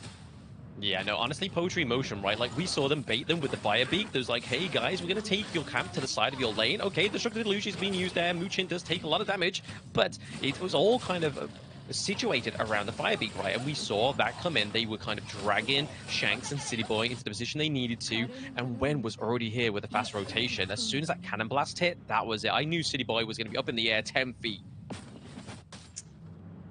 We talked about Mai Shernoi being a very, very dangerous hero in the right hands, and we gave praise to Hai Long in our previous series. You know what? Wen is also showing that this hero should not be given over freely to him as well. KK in the 1v1 against 90. I don't think it's going to be a full-on outright 1v1. Ulti was expended, though, from the Charlotte, but now Dow is here pressuring on the right side. They could look for an extended dive. Look for an extended dive, but I don't think there's going to be any rotations anytime soon from the mid lane as we got the minion waves crashing in, unless they give over the minion waves to the jungle, and then that frees up both Hyling and Wen. But right now, we're seeing that OG Arn was able to get the health that he needed to restore and get himself looking a little bit more stronger into this 2v2, right? As they set up these neutral objectives coming through right now, they got to get that right wave priority for themselves into the bot side of the map and try and take it here. But we can see already both teams are massing around this area. Big knockup from Wen right onto Clean. He's forced out. The Agudo will not get a chance to participate into this Tyrant fight unless he's able to kite from safety, but they lock down Wen, and Clean gets a snipe from over the wall, even with Furball engaged. Unbridled Outburst. Here comes the infinite vastness from Shanks trying to reposition away, because now it's OG Esports on the front, on the assault, looking for the long. They're going to settle for this Zhongfei instead. Dada picks up a double. Yeah, double kill going over to the side of OG Esports as well as the Tyrant is going to be a huge trade for them here. It's forced 90 down to the mid lane as well, right? So they have to kind of put pressure into the mid lane. Already taking a lot of blows is 90. 90 was forced to flash away. It was a really... Oh, nicely done from Clean. Able to snipe away KK on the retreat path, but in the end, OG Esports are still able to brute force the tier 1 turret, opening up the map for further control. Further control, but I mean, that T1 to be lost at 5 minutes is definitely kind of the not where you want to be if you're Twisted Minds in this first game of this best of 5, right? Because it's already showing a lot of domination onto the side of OG Esports, not only in the turret takedowns, but also the gold difference as well, right? It's slowly amounting. It's around about 1.5 at the moment, and as they take the T1 down into the farm lane, it's already putting a lot of pressure onto Twisted Minds. You know what, Blam? I might have misspoken here for OG Esports. It was actually that On picked up a massive double on the Chano here. He is now super accelerated. Shadow Ripper already in his inventory, while Shanks is still working on his first item on this Lung. So now there's a moment where On can just proactively roam and then force a lot of these vision plays thanks to the power of those traps and his Wolf Spirit. Yeah, no, that's going to be a lot of pressure over to the side of Twisted Minds as well, right? Like the fact that they got these traps to come through, but also using those traps as a little bit of vision, which we haven't seen just yet for OG because they're in the driver's seat, right? They don't need to really have the vision when they've got the domination into the mid lane and the farm lane, but it looks like the Shanks is trying to pay that back. At least being able to match it for now. I think the Eternity Blade was finally picked up for him first item, so at least he's able to match the one item spike in the farm lane carry versus carry on OG's side. Potential pick on the Wen, but he's able to skirt on out away from danger there. Twisted Mind's not able to find that collapse fast enough. A lot of pressure on the top side, though, as Keke was able to unlock the tier 1 turret with enough pressure. And with all tier 1s actually being taken by OG in the first 6 minutes, this is the relentless pressure that we have come to know OG Esports for. They take one turret and suddenly the whole map is starting to collapse. Yeah, it's not where you want to be, right? It's definitely not where you want to be. And in terms of the gold lead as well, about now going to around the 2K region, they definitely need to do something here. Twisted Minds needs a good team fight. Red buff is the contest right now. Seer State Execution ensures that actually On was able to get the last hit on it. So, but you know what? OG Esports still denying the red buff away. That is resource denial at the very end of the day. Props to Twisted Minds, though. They've been able to shore up the gold lead a little bit. It was starting to lean into the 3,000 territory, but, you know, at least being able to keep it even. So for the side of Twisted Minds, when we look back at the compositions once again, this gold lead is definitely something that is not, like, too worrisome for them. But in terms of map control, they just have to be a little bit more careful where they step and where they assume control in terms of vision. Yeah, they've got to make sure they're a little bit more sort of like contested with what they lose in this one, because again, they do have Shanks on the Lung, right? So obviously late game potential is there for the side of Twisted Minds. It's not kind of like already written in the stars that OG Esports wins this game one. They could be a long game detonation for the side of Twisted Minds on Shanks, but Conductor of Souls being conducted as well as the ultimate from Agudo. Yeah, Dado just using it early just to shove them away while they were securing the blue buff for themselves. It's all about resource denial and a war of attrition. Big knockup win is going to commit for Clean, but he's got the shield to survive. Meanwhile, Think inside the box used by Moochen to keep them locked on the other side of that wall. Now 90's in the middle of multiple members here. Can he get something done here? Pressuring on, getting the flash out of the Chano, but the rest of OG Esports play that fight as beautifully as they can. They lose Moochen in the end, but they got the tier 2 turret, and the war of attrition continues raging on for them. It does, right? I mean, like you said there, it's just kind of playing for the little strengths that these teams have, able to use the Conductor of Souls to kind of zone them away out of the Azure Golem. There's definitely a power play, to be honest, because both of those buffs went over to Arn, and Arn right now is definitely sort of like in the driver's seat into the plot side of the map. Don't quite have the kind of separation between the XP difference, but you can imagine that because the gold leads around about 2k, it's going to be funneled into either Dao or Arn. There is a moment where Twisted Minds in this next fight around Tyrant could try and isolate On because he does not have Flash. With Flash, Chano is so slippery and is so hard to lock down. Even without Flash, as soon as he pops the ultimate, I mean, he can just kite you while not having to stop the animation of the auto attacks, because that's just kind of the buff that you get when you pop the ultimate, right? But OG Esports is going to have full control of the Tyrant. The rest of Twisted Minds going to shift their priorities over to the top side in preparation for the Shadow Overlord in the next 40 seconds. Oh, okay. Infinite Vastness being already expanded in the early part of the team fight. It just may be used as a little bit of a reconditioning here, because I don't really want to lose Shanks, as you've said there, Rafa, into these next Shadow objectives coming through.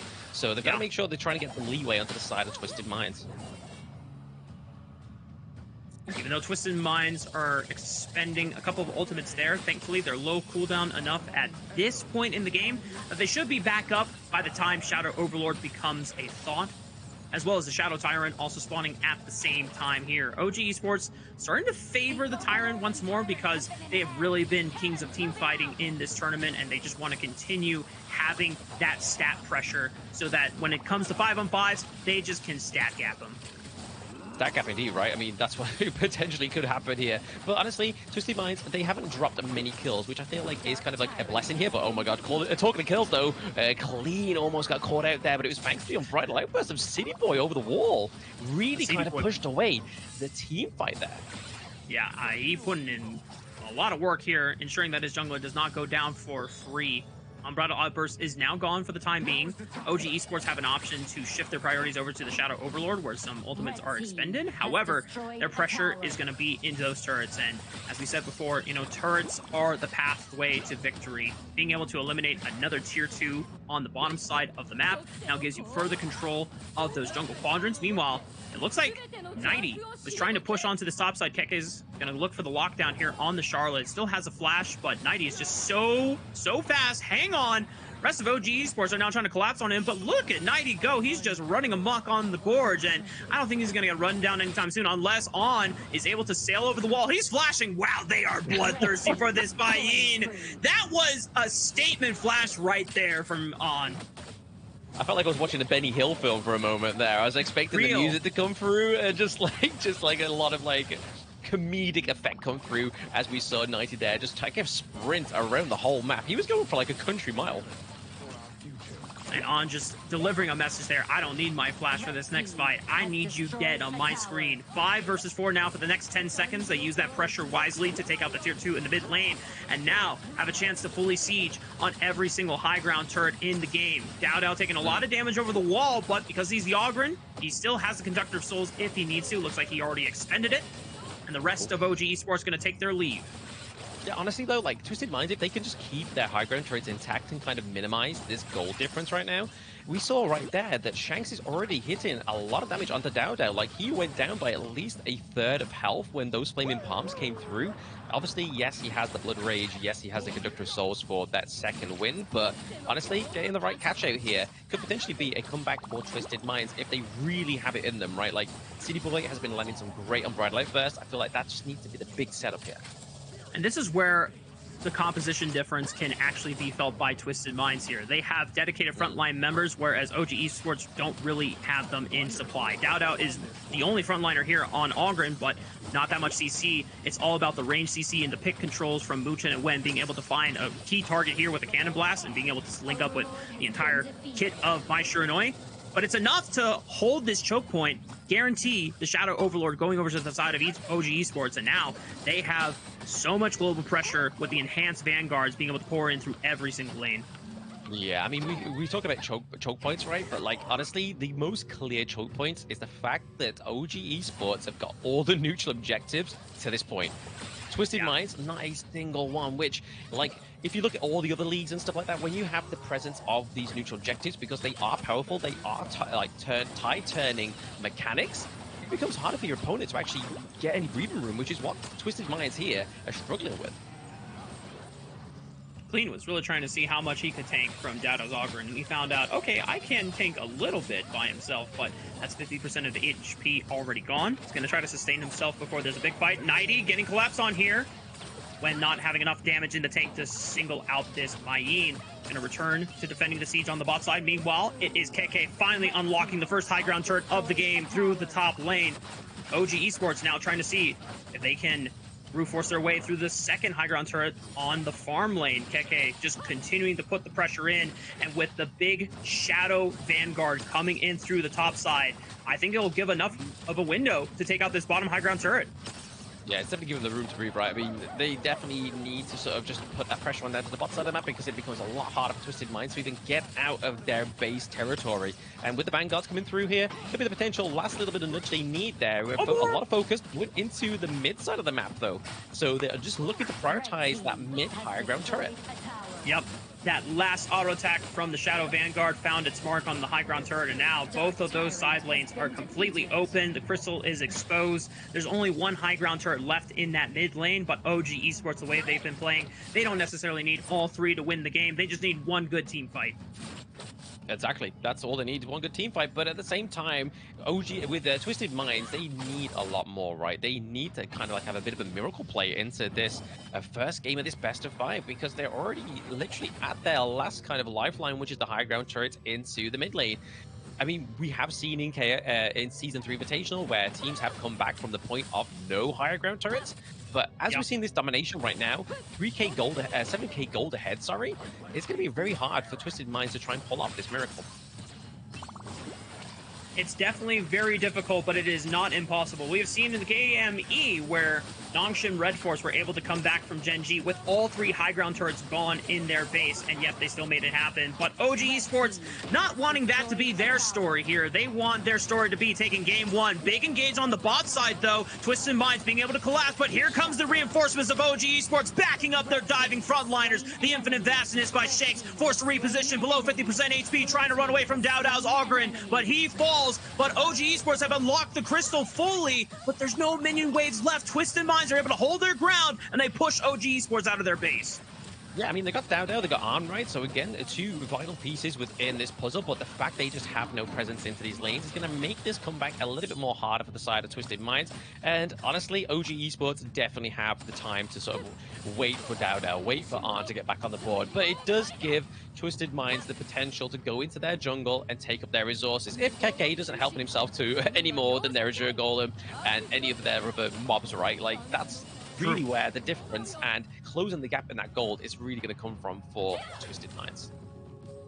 Because Shadow Tyrant is not available, whereas Overlord is, we'll wait for Dowdow and immediately beeline towards this objective. Look to solo it, give themselves that additional global pressure, and with the crystal fully exposed, fully open in every single lane, OG Esports, it's the same story. You just need one more good team fight. Props to Twisted Minds for being able to keep this game as long as it has been, because with the lead that OG Esports were able to surmount in the first few minutes, I thought we were going to be looking at a pretty quick finish, 12 minutes, but Twisted Minds are holding on for now. Yeah, it's going for a little bit of the same story of the first match, first series of the day, right? We're almost getting to that 20-minute mark. Whether Twisted Minds have it within them to actually vey off till the Tempest Dragon could be a point here of contention, but they need to make sure that all their team are alive at that point, right? We can see the Demon's being built there onto 90. He's trying to mitigate a lot of that damage, magic damage coming from Wen onto the Mai Nui, but they've got to be careful that they don't lose any of their prime teammates in this one, right? Like if they lose clean and then the Tempest Dragon comes up, and at this point OG Esports don't really need it. This is definitely just on the whim of Twisted Minds if they can just take a good fight here. Yeah, I think Twisted Minds are hoping for a little complacency from any of the single members of OG Esports. Make that quick pick happen, create that numbers advantage, and then you can slowly make your way into the Tempest Dragon, because that is your actual lifeline back into the game. It is not your single defense. It is the great equalizer that can make the difference for Twisted Minds, even in a late game scenario where you are down nearly 5,000 gold. Yeah, they need to make sure to clean up these waves, though, before it comes through in about 2 minutes' time. Under 2 minutes' time right now, but we're seeing a big advance here for OG Esports. KK just trying to push away 90 for now, trying to just kind of feed through these Vanguards into the Crystal, but Twisted Minds is having none of it.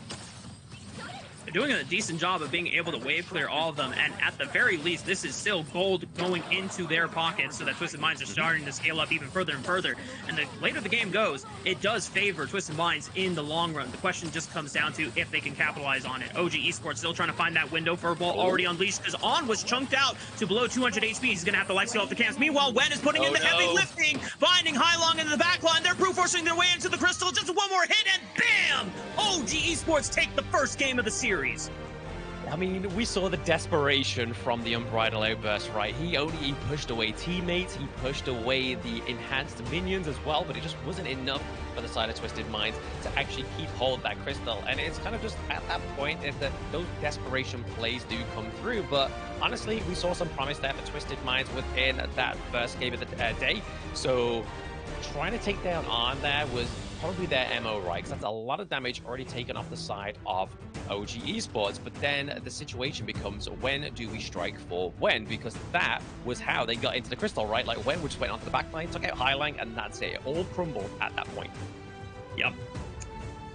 And looking ahead into Game 2, some of the picks that are going to be available for the side of both OG Esports and Twisted Minds, I think is going to further show us where the priorities in the draft are. Considering what we were getting from OG Esports in the first draft, there's not that many power picks that were immediately taken away. Obviously, the Chano was a big one that was a big question mark throughout the entire tournament, but like you, once you were able to see it being used proactively in the MKL, yep, you have broadened your horizons. OG Esports have shown us the light, as well as, some of the other games that Twisted Minds brought up the channel Game 1, that this pick is the real deal. They won't have it again for the rest of the series, but that still means that they'll have access to picks like Paid. They'll still have access to picks like Sensei and Long as well. And there's still plenty of other farm laners that, mostly been banned, like Arlie. Yep. If that ever slips through the table, that feels like a power pick in itself as well. Yeah, but I mean, on the conversation of power picks, though, right? Like, over the board, there is quite a few that have been expanded, though. Like, obviously, Maishu Nui being expanded there for the side of OG Esports, as well as Orgrin, as well as the Motsu. Because, again, I feel like Motsu's been a little bit of an underdog here. Like, there's been so many victories that have been really kind of been props to this pick. And, obviously, Muchin historically has played very, very well ahead of his time on this pick. Cannon Blast landing to a T, dotting the I's and crossing the T's is OG Esports Muchin when he gets the Motsu pick, right? But looking at this, Wen has a crazy amount of damage, right? 100k damage compared to Arn's 85k. So really, we saw that the focus for the side of Twisted Minds was in the right place, but to the respect of OG Esports, they couldn't give them the opportunity to take out Wen on the My Sure. Yeah, I mean, but did you see Muchin's damage on the Motsu? He almost matched pretty much everyone else on his own team. That's a support carry right there, and you don't get to see that often. Usually, when I think of support carries, it's because they're playing something like the Zhongfei or the Liam Po, just being an absolute beast of a front line. But, you know, Wu Chen redefining what it means to be one of the best supports in the league. It's not just about, you know, the front line and CC supports. It's about, you know, being able to maximize how much pressure you're getting off of something like a Motsu, where I think other supports, they would be able to, you know, land those cannon blasts, at least set up CC. But how many of those Motsus are also going to be topping the damage charts as well? It's like, I mean, the cannon blasts do definitely connect, right? Like, if you're building, like, maybe even just one magic damage item, those cannon blasts are definitely going to be hitting hard into the latter part of the game there. But that's how we can kind of see the setup for Arn as well, is the fact that they had the Motsu, Muchin having a great performance on it as well. It means that Arn's just able to get an easier game onto the Chano. He's just got the room to breathe. He's got the space created from the cannon blast. He's also got the fact that even if somebody comes in from the back line, Muchin's got the think inside the box, the ultimate of Motsu. They can just kind of lock down anybody that's trying to access onto Chano there. But I feel like the only time we ever saw him die was when he actually exhausted the Sage of Sanctuary at that one point and then got run down towards the end there. So honestly, in terms of MVP performance, I've got to give it over to either Wen, Dowdow. Just depends on who they want to give it over, and it is going to be Dowdow there, being the driving force, being the guy in the driver's seat for the side of OG Esports. Yeah, when you are the sole frontliner, you are really depending on your team to back up in terms of overall damage and, you know, remaining CC, just to ensure that your health bar is being used to the best effect, and being able to find those crucial conductor of soul casts as well, understanding when to use it just to create space or using it as a second additional health bar, as well as the timing of those blood rages, as well as you called out, you know, a couple times during this game. That just goes to show why Dowdow still proves to be one of our best, if not the best jungler in the tournament. And Clean definitely tried his damnedest on the Agudo, was just not able to hold a candle. Yeah, like I was saying though, into the draft though, as soon as you take off Highling, as soon as you take off Shanks, there's no damage from the side of Twisted Minds. And right there, you see Highland go down, and we see a retreating Shanks trying to get out of there as well.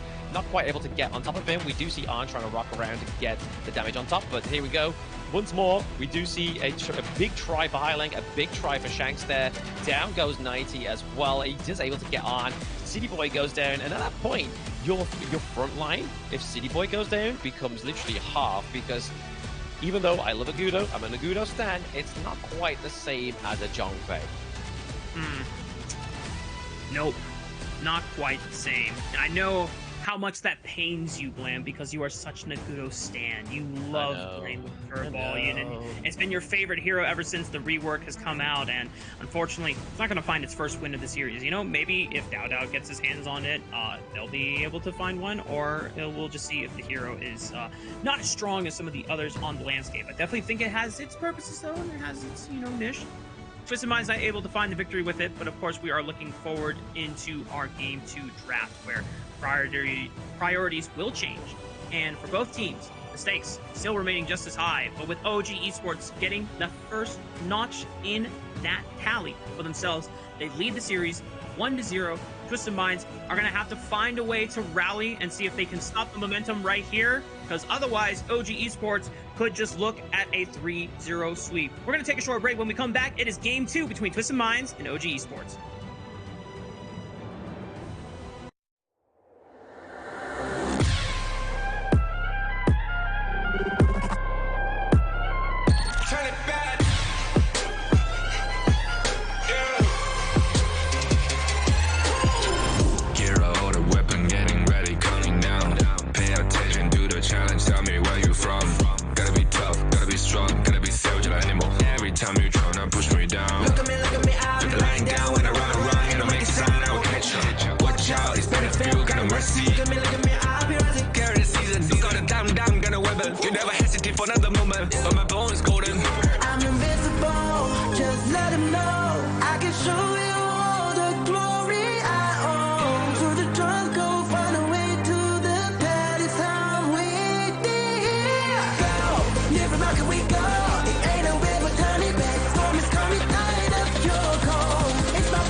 It's an honor showtime.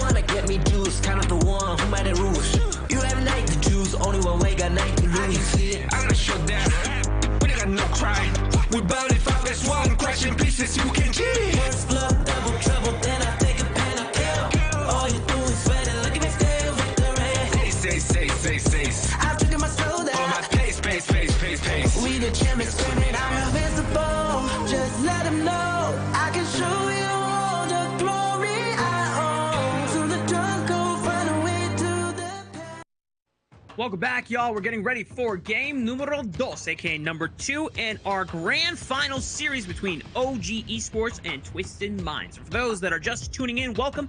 I'm Rafa. I'm joined by Blam for this awesome banger of a series. Earlier today, we had our lower bracket finals, which was Virtus.pro trying to challenge Twisted Minds. And while it was an admirable fight, it was Twisted Minds in the end getting the better of them, a 3-0 sweep, which is why we find Twisted Minds here in the grand finals against OG Esports right now.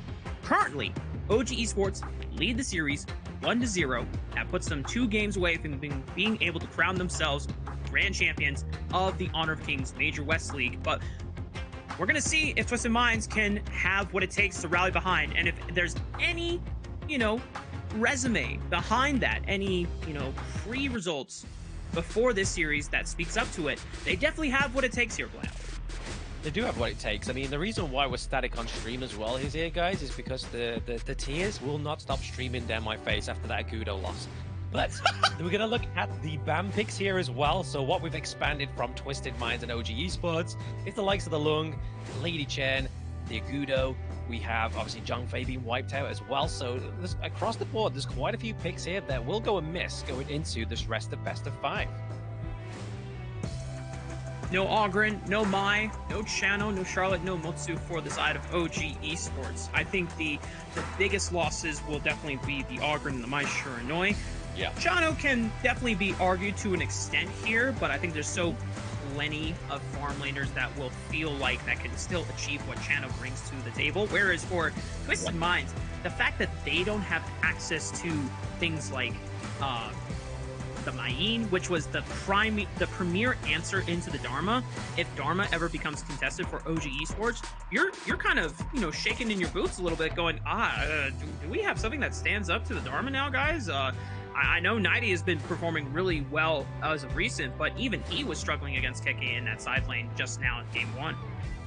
Exactly, and that's not his optimal pick as well, right? Like we were saying in the draft, he's more so being very dominant on the Guan Yu, on the Mulan as well. But again, the Charlotte definitely did pay dividends, and it was all basically being propped up as a way in onto the Lady Chen, onto the Lung as well, because that's where their main damage outputs for Twisted Minds were. But we're gonna get into BP of game 2 here. The Dharma actually being prioritized banned here for OG Esports because they don't want to give it over to Twisted Minds, as they are on the responsive red side.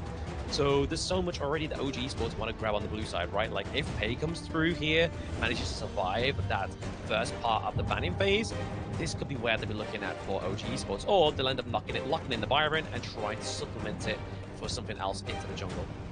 And OG now having expended their one Mai Shiranui, aka guaranteed win card. Maybe I'm being a little too presumptuous, but it does feel like when you have that hero under your pilot, it is so hard to overcome. But now that they've used it, they are no longer allowing it to be used for the series. I imagine that will be a permaban unless they feel strongly about letting something else be banned on the table from Twisted Minds. And you called it, Blam! OG Esports feels so confident now is the time to lock in the pay for themselves and give Dowdow himself Tiger of the West. Yeah, Tiger of the West coming through. Does this mean that Twisted Minds will probably go for either something with a higher frames into the jungle, like the Jing, like the Luna, or will they lock in the Orgrin a little bit later into the draft? But they are going to take the Byron off them, so again, already sort of taking away that frightful combo that we saw with KMW with a high win rate. And then obviously the Yixing here, Highlang had a great performance, kind of using the board more as a net. But honestly, over to the OG Esports, they could really upset that board when they use the Unbridled Outburst. That's right, and even though we have normally seen the Liam Poe as the common support combo with Pei, because you just want guaranteed engage and crowd control, Zhang Fei has now quickly risen up in priority for the side of OG Esports. And Twisted Minds now, they're going to have to contemplate if they want to take a tank support to match kind of the frontline power that Zhang Fei brings, or if Twisted Minds have something else in the cards. Exactly. I mean, the DRNG here makes sense, though. Obviously, again, it's a good pick against the Zhang Fei, especially with the Imperial Order. Going to be able to just reduce the defense that the Zhang Fei and any other kind of front line that OG Esports may even go for. But we're looking at the mid lane and we're looking at the clash lane right now. So we've already seen the Charlotte come through. 1U is still available here if they really want to go for kind of like aggressive access into the back line for Keke, or they could lock in the Mulan again, just trying to kind of mitigate the CC immunity with her ultimate as well. And strangely enough, supports like Diadea and Dolia are still open for both of these teams, and yet that priority has kind of dropped. Even the Secure getting a ban before we even look at things like the Diadea and the Dolia, but I think it just comes down to how necessary it is for strong sources of crowd control, and the fact that Secure brings that knockup, you know, definitely a reason why OG Esports would want to take it away. But Twisted Minds, they must have heard me talking smack, because they're like, oh, you want a Dolia? I'll got you a Dolia here for CT Boy.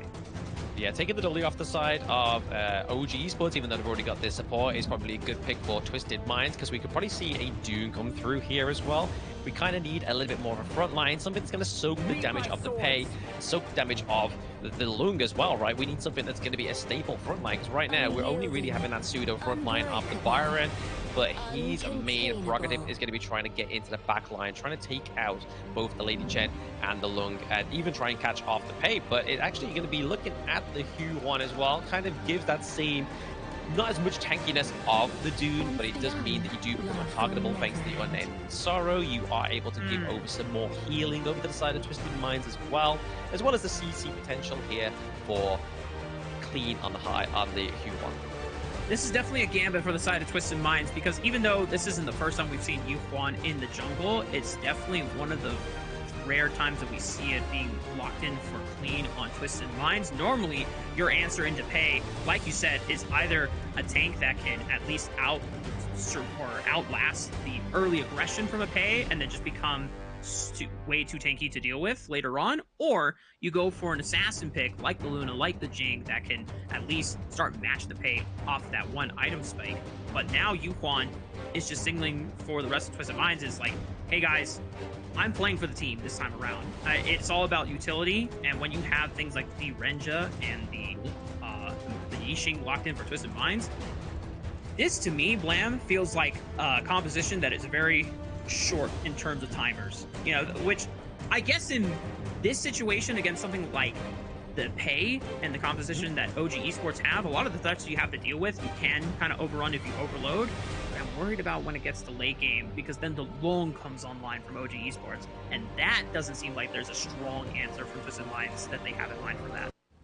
I mean, they definitely haven't got any kind of like lockdown, say for example, like a suppression or anything like that, but they've still got a chance of trying to get in with the Byron, trying to get the knock-up with the ultimate, as well as just like Yixing just trying to kind of trap him in his board. Yes, he can still take to the sky thanks to the infinite vastness, but there's still means of catching out OG Esports. But I do agree with your point there. The fact that they are on a timer on the side of Twisted Minds, because they know that Arn is going to activate a late game onto the Lung, and if they don't put pressure into the early game down to the farm lane, it's not going to look too pretty for Shanks either.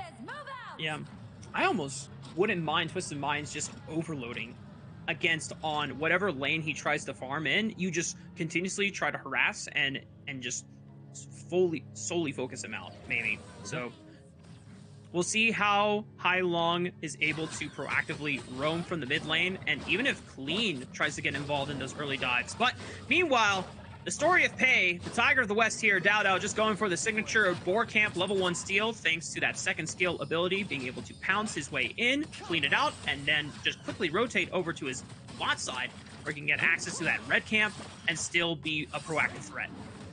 Yeah, just extra bit of gold in the early game. Again, Pei needs it. He needs the itemization come through.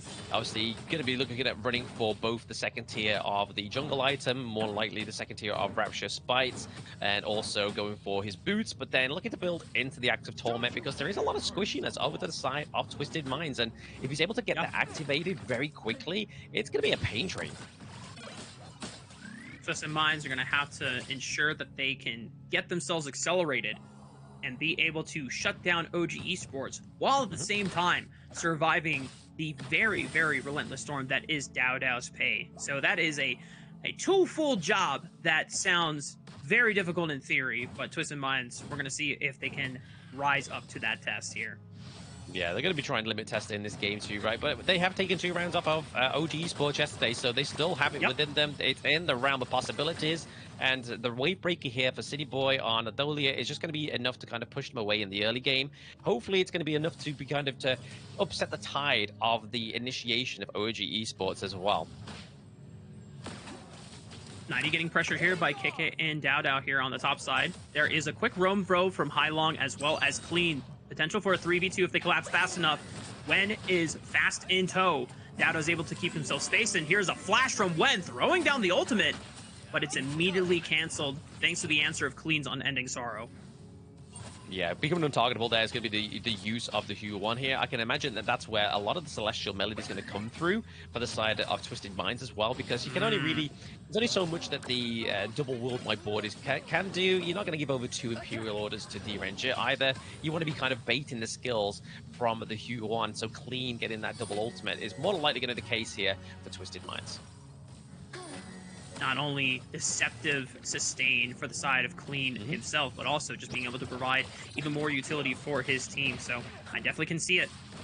I think early on, maybe there's a chance for a double Imperial Order just to CC train someone to death and not give them an angle to escape. But yeah, I like where the theory crafting is here for this. It would take a lot of net breaking to land 2 Imperial Orders. Like, you have to do like a 360 no scope and like try and land it on like the prime moment and the prime suspects of OG Esports. So if Shanks can do that, hats off to you, bro. You know what? I believe. You know, let's see if it happens. Okay, absorbing this wave now. Yeah, it's a belief. True. You know, power belief is going to get some teams across the finish line here. But for OG Esports, I'm going to rely on the prowess that they have already demonstrated time and time again throughout the entire Major West League tournament run here. Reminder for everyone, OG Esports currently undefeated in Series 4. They have dropped games only to Twisted Minds, and in fact, Twisted Minds was the first and only team to have that honor of being able to at least make it so that OG Esports were not completely defeated. But OG Esports now trying to see if they can brute force their way back into the river. Just trying to set up the neutral objective, right? They're just making sure they're able to kind of like clear away Dao into this one, but Dao's just like, hey guys, I'm just kind of waiting on the back line. I can pounce in, but it is going to be Highline getting that one though. Mushin was trying to smite steal it away on the Zhongfei. 90 in trouble though, tries to flash away, and that's first blood going over to KK on the lane. The rest of Twisted Minds though should be able to escape, no problem whatsoever. Maybe a chance to lock down Muchen on the Zhongfei, but he's got the mobility to be able to reconvene with the rest of his teammates. Yeah, I mean, not the start that 90 needs up into the clash lane, right? Like, he's already been taken down. It's potential that the T1 could be taken down here as well. We could see a rotation from Highling and Clean as they're looking to just try and clear out a little bit of the jungle objective, but it looks like they're not going to commit to any of the T1 takedowns just yet onto the side of OG Esports, as they have lost the Tyrant. The first Tyrant of the game means that there is going to be quite a bit of an increased damage output for a brief moment of time for Twisted Minds. Yeah, it'll be nice for Twisted Minds to have that team fight kind of extra stat buff damage here. Wen was hiding in the shadows, but good snipe though from the rest of Twisted Minds being able to at least discover where this Lady Jen was hiding in the shadows. Pei still hovering on the mid side, making sure that he is catching out any person that comes his way. Not going to be the case here. And to shift his priorities back over to top side once he helps alleviate pressure in the mid lane. Twisted Minds making another rotation over to the bot side though after this mid wave push. Clean is the only one left here mid lane. 3v2 potential. Is there going to be a dive? Potential dive, right? They need to do something. They need to kind of upset the scale here, but its own Bridal Outburst is really going to be the thing that deters that dive. So once more, Muchen on the Zhongfei being oppressive, but 90, not so much. Uh-oh, OG Esports, you know, they saw the move that Twisted Minds went for. Muchen was able to completely defuse it. Meanwhile, on the top side, Dao say, okay, well, you got no jungler here, you got no protection for 90, and now the 2v1 should guarantee that first turret going over to the side of OG Esports.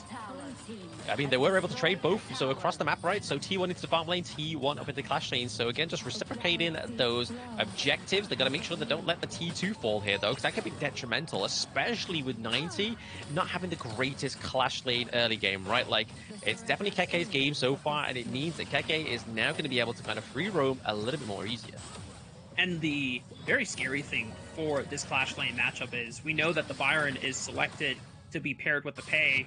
The fact that Twisted Minds took it to separate it from OG Esports, but then still allow OG Esports to kind of win the topside matchup.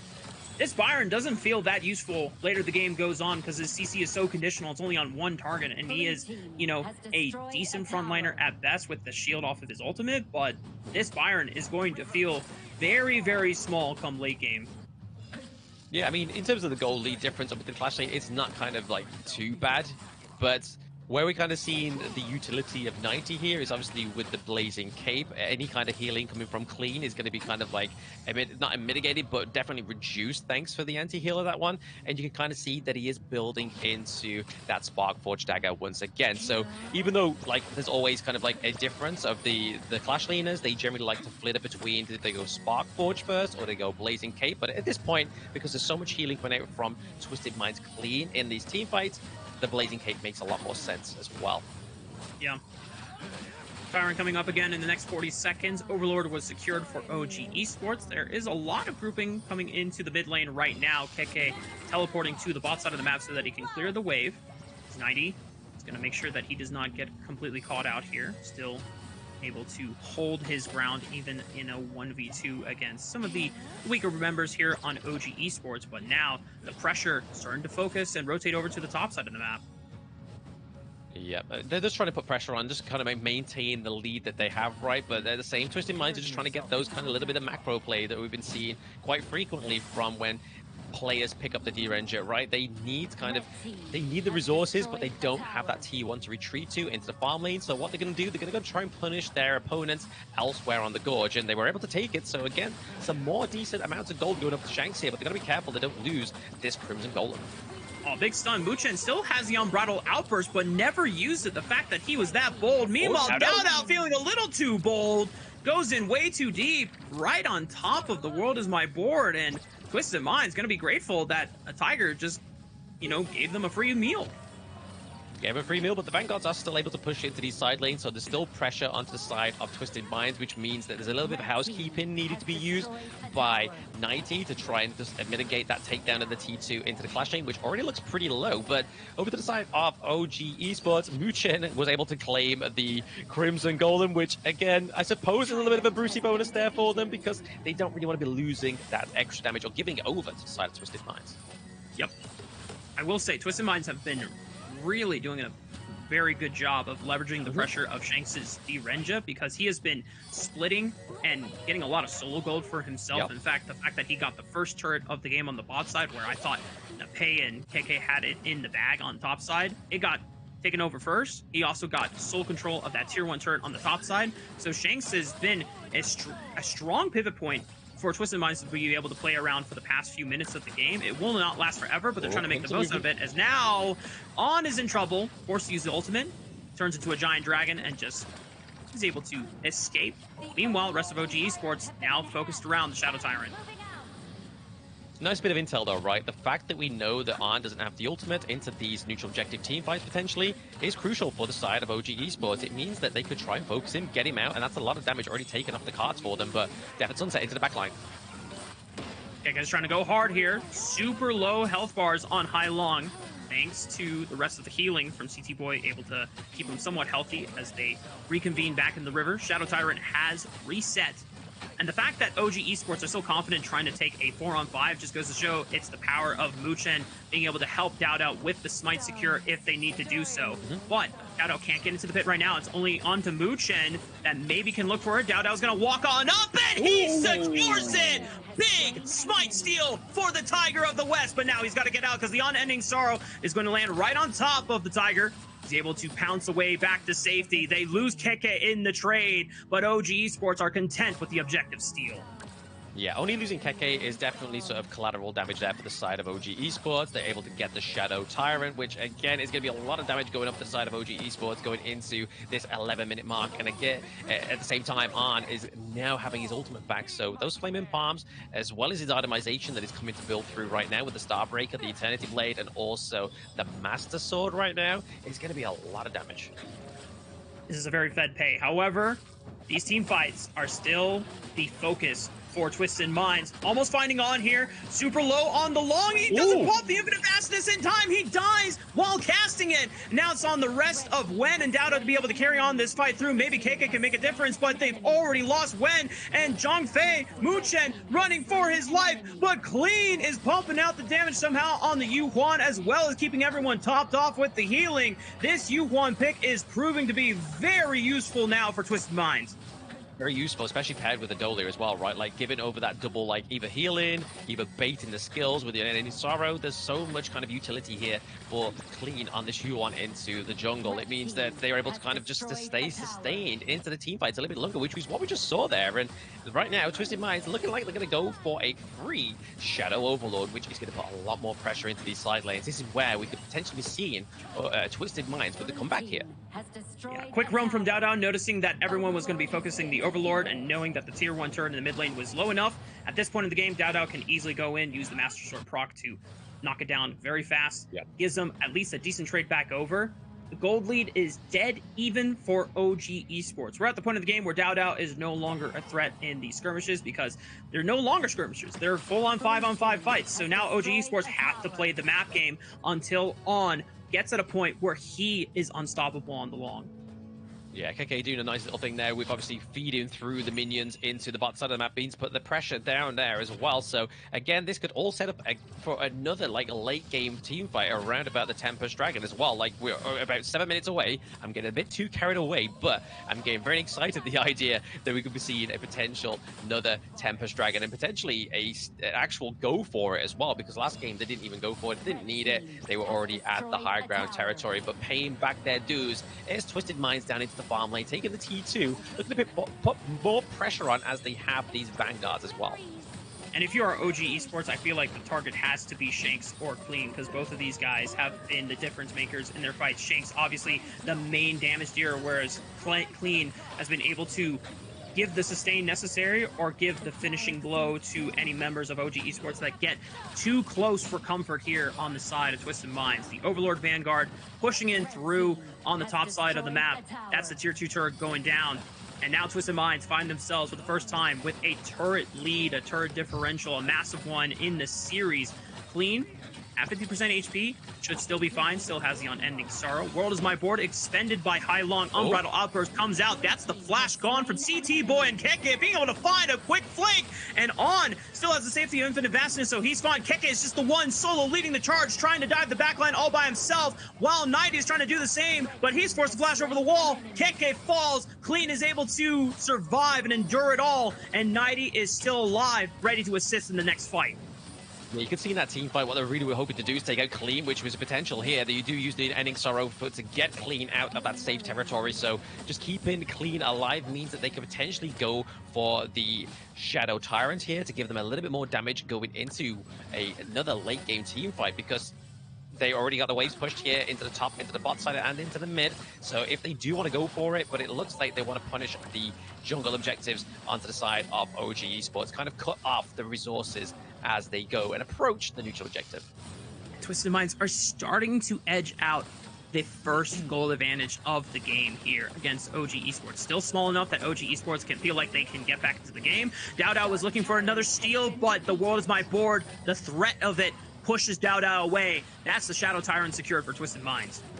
Yeah, a lot of damage now going over. They're just going to make sure they actually do something with this. They don't really want to lose with this neutral objective buff as they've got now. I mean, we're now at around about the 15-minute mark, so still quite a far away from the Tempest Dragon, right? Like, that's 5 minutes they've got to try and hold on to. But if you look at the gold differentials here into the jungle itself, it's about 1.5, 1.6k for Dowda against Clean. So already we see the gold lead has definitely been amassed by OG Esports. It's just that Twisted Minds just have so much sustain into these team fights that it kind of negates it. Definitely doing their best to try and surmount what feels like an impenetrable wall from Clean's Yuhuan. And I think if this was just a normal Yuhuan, hang on, Keke, Death at Sunset, immediately looking for Shanks, but I mean, look at the healing and the sustain. It almost looked like he did absolutely no damage there. And we know for a fact that Keke tried to do everything, burning his full combo there. That is the power. That is the impenetrable wall that we have been talking about. And if you cannot burn down this backline, then OG Esports, I think you're best off trying to look for a split push victory here. Potentially, right. I mean, we did see what KK was trying to do. He's trying to just get like one member off the side of Twisted Minds as they go for this Shadow Overlord. But it's going to be hard for the side of Twisted Minds to do this when they have the Primal Bond debuff coming through. Gwen almost picked off by 90 on the side, forced to flash away. Infinite Vastness also used as On was getting chunked out here. Muchen forced to run away because the rest of his team, even if he goes in with the Unbridled Outburst, he would not be backed up by his damage dealers. And now Twisted Minds have full control of the river for the Overlord, and I don't think anyone is going to stop them from taking it. KK's just looking very far, from a safe distance, right? He was just making sure that nothing went nuclear, nothing like his teammates was going to go in there, trying to catch up any stragglers that were about to approach into the clash lane. But right now, it is definitely looking like Twisted Minds have got a solid late game, here, potential to try and take these minion waves that are crashing in so far at a 50% rate here. Have a chance to breathe, Blam, for what it seems like has been such a relentless pressure game from Twisted Minds now for the past 7 minutes once they've been able to find such a sizable lead. It's not in the gold charts, it's in the map pressure so far in Twisted Minds, knowing that there is still a clock that they have to beat, because once the Tempest comes online, if they have not broken open any of these high ground turrets, then it is truly anyone's game with no threat of global pressure, keeping one or more members from OG Esports locked in the base. Right now, OG Esports have done a admirable job of defending so far in the game. It is still Twisted Minds with momentum dictating at their side, but still a chance for OG to come back. Oh, absolutely. There is. It's just one wrong step into a team fight, and then that's it. It's kind of like if you take away like their king or queen into this next team fight, it's going to be really hard for OG Esports to come back. Okay. Big CC Wombo onto the back line. Pylon is already in danger clean, trying to pop the Unending Sorrow. They've used double castment with the Celestial Melody, and On is able to find the first brick to fall, and Long is unleashed. On is able to pump out so much damage, and he is soloing the backline by himself. All it took was one good fight for OG Esports to find themselves back in control of the game. They find the window, and they do not miss, as 90 is trying to make the difference here. He finds two. Wait, is he going to find another one here? Surviving to the very end, but it's against KK. It's the battle of two Clash Landers dueling to the very end. No one is refusing to die. KK and 90 dueling to the very bitter end, but the shields coming in one after another. KK is trying to fight out back. A big knockup from 90, but KK's going back in. He's got the lifesteal, and here comes the ringer. When from out of nowhere, he should be able to make the difference here against 90 as he is slowed down, but KK not even able to finish him off. 90 refusing to die. What? Honestly, he took on the whole team. He was literally trying to save Private Ryan, and he did, right? Like, we saw Wen come through, Destructive Deluge already been dropped down, and he just didn't do anything. Like, 90 was like, is this something like scratching at me? Have I got a bug on the back of my head right now? He was just sustaining the HP regen, the shielding from this pick. I mean, all through it all, like, the Pure Sky has still not been activated. He still has that to be used if he needs to go in for a round 2. I was so surprised that 90 was able to survive that long. I figured that Byron would just not be that strong going into the later stages of the game, but I was proven wrong. KK, even on the lane, not able to win the 1v1 extended into 90, not even when Wen was able to get into there. Now KK looking for the Death at Sunset onto the backline, trying to burn cooldowns here. Shanks under fire, below 50% HP. KK has the resurrection here. Big Unbridled Outburst and knockout from Muchen, but not able to support it with the rest of the damage as the rest of OG Esports were separated by 90 on the Baron. Now he's got his own resurrection. He's going to go in for one more knockup. He flips down out, and he still survives. The shields keeping him alive. And Twisted Minds might have just found the winner to break open this game. That's it. They found the ace in all of OG Esports. We've got a series on our hands. Twisted Minds will take game 2. Look at it as they shepherd in the minions to get that game 2 victory from OG Esports. That was a great turnaround there for Twisted Minds. They needed that comeback, and honestly, their scale into the late game really showed there. I mean, it was all down to 90. Honestly, if he does not get MVP for that just like solo leveling at that point, that's just wild. He was able to get a triple kill, take so much damage, and deal so much back, and even still stay alive. That was an anime moment right there. I'm not gonna lie. Holy moly. We were already kind of leveraging the expectations that if you don't get anything done with this Bayern early, then you're kind of second fiddle to what this Eleme wants to do, right? Because as a CC frontliner, you don't have that in supply. But then I was wrong. I mean, I don't know how this guy was able to get so many shields in the late game stage. I've never seen a Byron that strong at that point in the game before until today. I mean, it's the power of 90, right? I mean, he got 2 MVPs in the last series he played in. It's clearly a bit of a buff that 90 needed, a bit of a confidence boost there to be like, hey, I know Keke is probably better than me in the Clash lane, or at least perceived better than me in the Clash lane, but I'm really going to go blow for blow here. I mean, you definitely punished me in game 1. Time for me to punish you in game 2, and that's exactly what Twisted Minds did there. But honestly, 1 for 1, we're definitely in for a series right now on the KMW Grand Finals, the best finals. It is delivering. This is what Honor of Kings is all about. When you are able to get these super close scraps between our top 2 teams in the league, on the Gorge, fully fighting it out until the very bitter end, life bars blinking red, and still able to prevail at the end of it all. Ooh, that's what we're here for, baby. This is what we waited 3 weeks for, being able to witness 7 teams battle it out until the very end. And Twisted Minds have joined the ranks of OG Esports, rightfully so, as one of the best teams remaining in the tournament. And just like in their knockout series, just like in their survival week series, Twisted Minds being able to take a game off of OG Esports, showing that they have leveled up enough to the point where OG Esports can no longer just sweep the game on their own terms. Yeah, I mean, even look at that, though. Like, the damage coming through from OG Esports, 231k damage from Wen alone, right? On top of that, Dowdow with 111, and then On with 148k. But that's nothing over to the damage taken onto 90, 198k damage. This is not your typical support tank. This is a Byron into the late game that just was just like, guys, we're doing this. And you know what I would love to see as well? Not just a damage taken chart, but a damage heal chart, because I think that would paint the true accurate picture of why Twisted Minds were able to prevail in this second game, where it seemed like OG Esports, despite, a lot of the good early moves that Twisted Minds were making and being able to find a few early turret leads, OG Esports, it didn't seem like they were completely out of the game and they were just waiting for that one good fight, and they did. They were able to pretty much ace everyone, but then 90, the hero play, 1v4, last man alive, last man standing on Earth in the world, and he is able to do it all. It's just straight up movie scene. And there we go. There we go. Well-deserved 90 Byron MVP cinema. Literally, honestly, 7-3-2 KDA.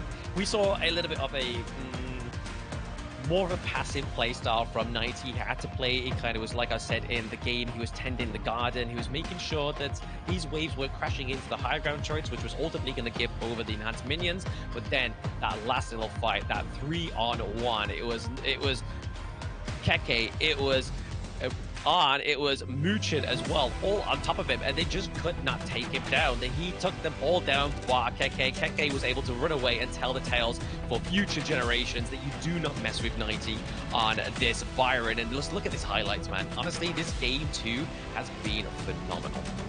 Yeah, and had 90 not been able to pull off the hero performance here, the MVP would have gone to On, because he finds the one-timer where he can infinite vastness into the backline instead of using it as a retreat method, and then that just wins them the majority of the fight. But then 90, bro, how does he not go down at all? Surrounded by every single member remaining on the side of OG Esports, and then it's this pick where he gets the knockup. He was literally blinking under 100 HP, gets another clutch shield, gets another bit of healing on his side, and he survives to tell the tale. I mean, 90 put on a MVP-worthy performance for sure. I feel like this was one of the best plays in the entire tournament.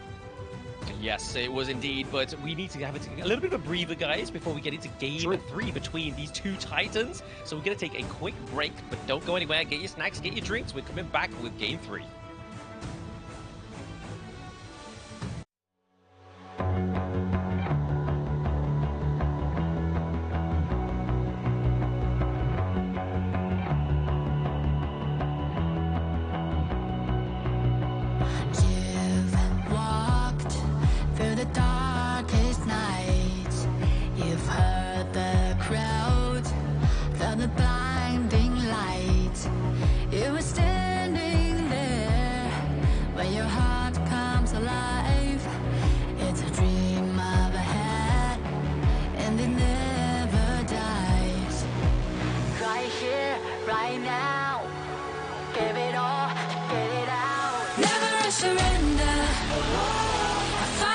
fail.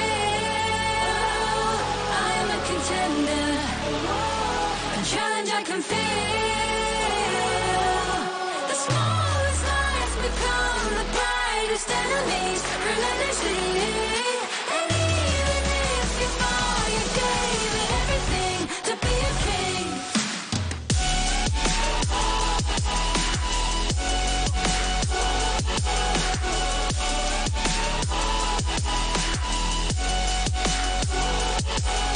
The smallest lies become the brightest enemies, relentlessly. And even if you fall, you gave it everything to be a king.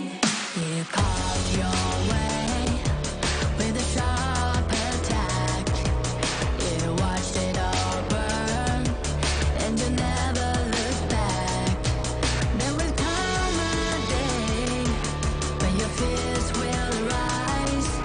You protect your crown, so it never dies. Never a surrender. I fight and never fail. Welcome back, y'all. We're getting ready for game number 3 of our grand finals between OG Esports and Twisted Minds. And if you are just tuning in, well, I am so sorry. You just missed out on an incredible game 2 finish from 90's Byron. Probably putting on the best play of the entire tournament. I guarantee you need to go back and watch the series from start to finish, or at the very least game 2, because that story was straight out of an anime. Yeah, it was great, honestly. Such a great conclusion, but also kind of like the biggest upset for OG Esports, because that's all they needed to do, right? All they needed to do was take 90 off the board, and they had the minion wave crashing through. But 90 was like, hold my beer, lads. We are going in for a 3v1, and I'm going to show you how it's done. This rodeo, I have not been in it. This is my first time being in this rodeo, and I'm going to show you exactly how it all goes down. But unfortunately, because of the global ban pick, it means that Byron for the side of Twisted Minds is not going to come through, but can still come through for the side of OG Esports. So Keke could be turning this around, potentially be like, guys, I need to do that. I need to prove that I am the Clash Lane Menace. I am the 1v1 champion from Season 3 Invitational, and I need to put more respect on my name. I think that play alone is deserving of a nickname now. I've only given a nickname to one other player in the entire tournament, and I've been hinting at, potentially giving one to Clean, depending on how well they're able to play within this series. But that play alone, I'm dubbing 90 the Immortal right there. Because there's so many times that he was in a 1v4, a 1v3, 1v1, and he just refused to die, giving over the advantage that OG Esports needed to close out a game off of that one play that pretty much brought them back into a potential game 2 winning angle. Oh, absolutely. It was kind of like his Braveheart moment, right? He was just there. He was probably just bashing the throne, screaming freedom as he was taking a 3v1 there into the mid lane. It would have been absolutely beautiful to hear the comms at that point. Honestly, I bet it would be so ecstatic to hear just the kind of sheer glee from your teammates that you just pulled off the winning, the saving grace of that game 2, right? But that's all behind us. That's now history, and it's going to be immortalized for 90 on the side of Twisted Minds. But we're going to get into BP of Game 3 here, and the bans coming through, Luna respect ban, and Pay respect ban over to the side of OG Esports. The fact that Dowdow can no longer play Pay for the rest of this series is such a huge win for Twisted Minds. And it was not even a win. It was a loss. That might be Dowdow's first ever loss in the KMW on Pay. I'll have to go back and check the stats here, but any of the times that we have seen Dowdow lock in this hero, it just seems like it was always a guaranteed win. But now Twisted Minds starting to level up at the right time. And look at that. The fact that they had to give up the Dharma ban for the Pay instead and still keeping the Arlie means that 90 gets his hands on one of the best Clash laners left on the table. He does indeed, but it looks like it's going to be reciprocated by OG, picking up that frightful combo of the Dolly and the Dune, right? This already sets up a lot of potential into the side of OG Esports. They've already locked in with one of these sort of like most prized combos. They could still lock it into maybe even the Shang-Wan into the mid lane if they really wanted to put Wen back on the Assassin because he had such a great performance on the Mai Shiranui. Obviously, you can't pick that again, but it is going to set up a lot of nice plays here for the side of OG Esports, but it's not going to stop Twisted Minds coming through with the Lady Sun and the Motsu. All right, Twisted Minds trying to take a page out of Mu Chen's book, playing with that ranged CC for the pick potential here. If you can find a Cannon Blast and 90 is in range to follow up with a Flash Truth mantra, ooh, that's a spicy wombo ready to happen onto a single target, if not multiple people here. OG Esports, though, the response, going to take a page out of Twisted Minds' book with that game, too, and going for the priority of D. Renja, seeing if they can use his early lane phase prowess to really leverage into early turret control. Yeah, kind of trying to, it's just there to sort of maybe veil away any kind of tankier picks onto the side of Twisted Minds, right? Again, with the legal immunity, Imperial Order, sorry, just be able to get that physical damage reduction.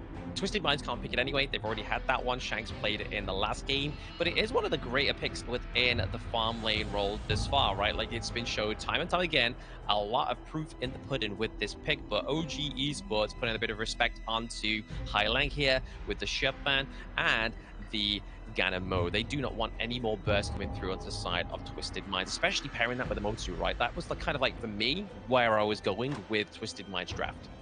Yeah. Twisted Minds, on the other hand, was paying a lot of respect over to KK, and I was just about to say, if I'm Twisted Minds and I want a long-range mid laner that can pair well with the Motsu Cannon Blast, it's the Nua. And OG Esports, same mindset. They sniped that away, ensure that Wen gets his hands on it this game, but now Twisted Minds, oh, don't play with my heart right now. I'm gonna wait. Oh my god! Hi! We're getting a Hano in Grand Finals. Hano in Grand Finals. That's going to be a lot of poke into the mid lane, right? So again, you can kind of see that that was the whole point of Twisted Minds in this draft. It was like, there's like, hey, we need some long range. We need some sort of like artillery. I mean, yes, Hino does have the poke. It's not quite the same range as the couple blades. It doesn't quite sear through as many targets, but it does actually like kind of like shred through and kind of carry on through, depending on obviously the markings of the enemy team. But it could be frightful, right? They have the Fate Rewind. It means that they can clutch and bring back those turrets if they really need to.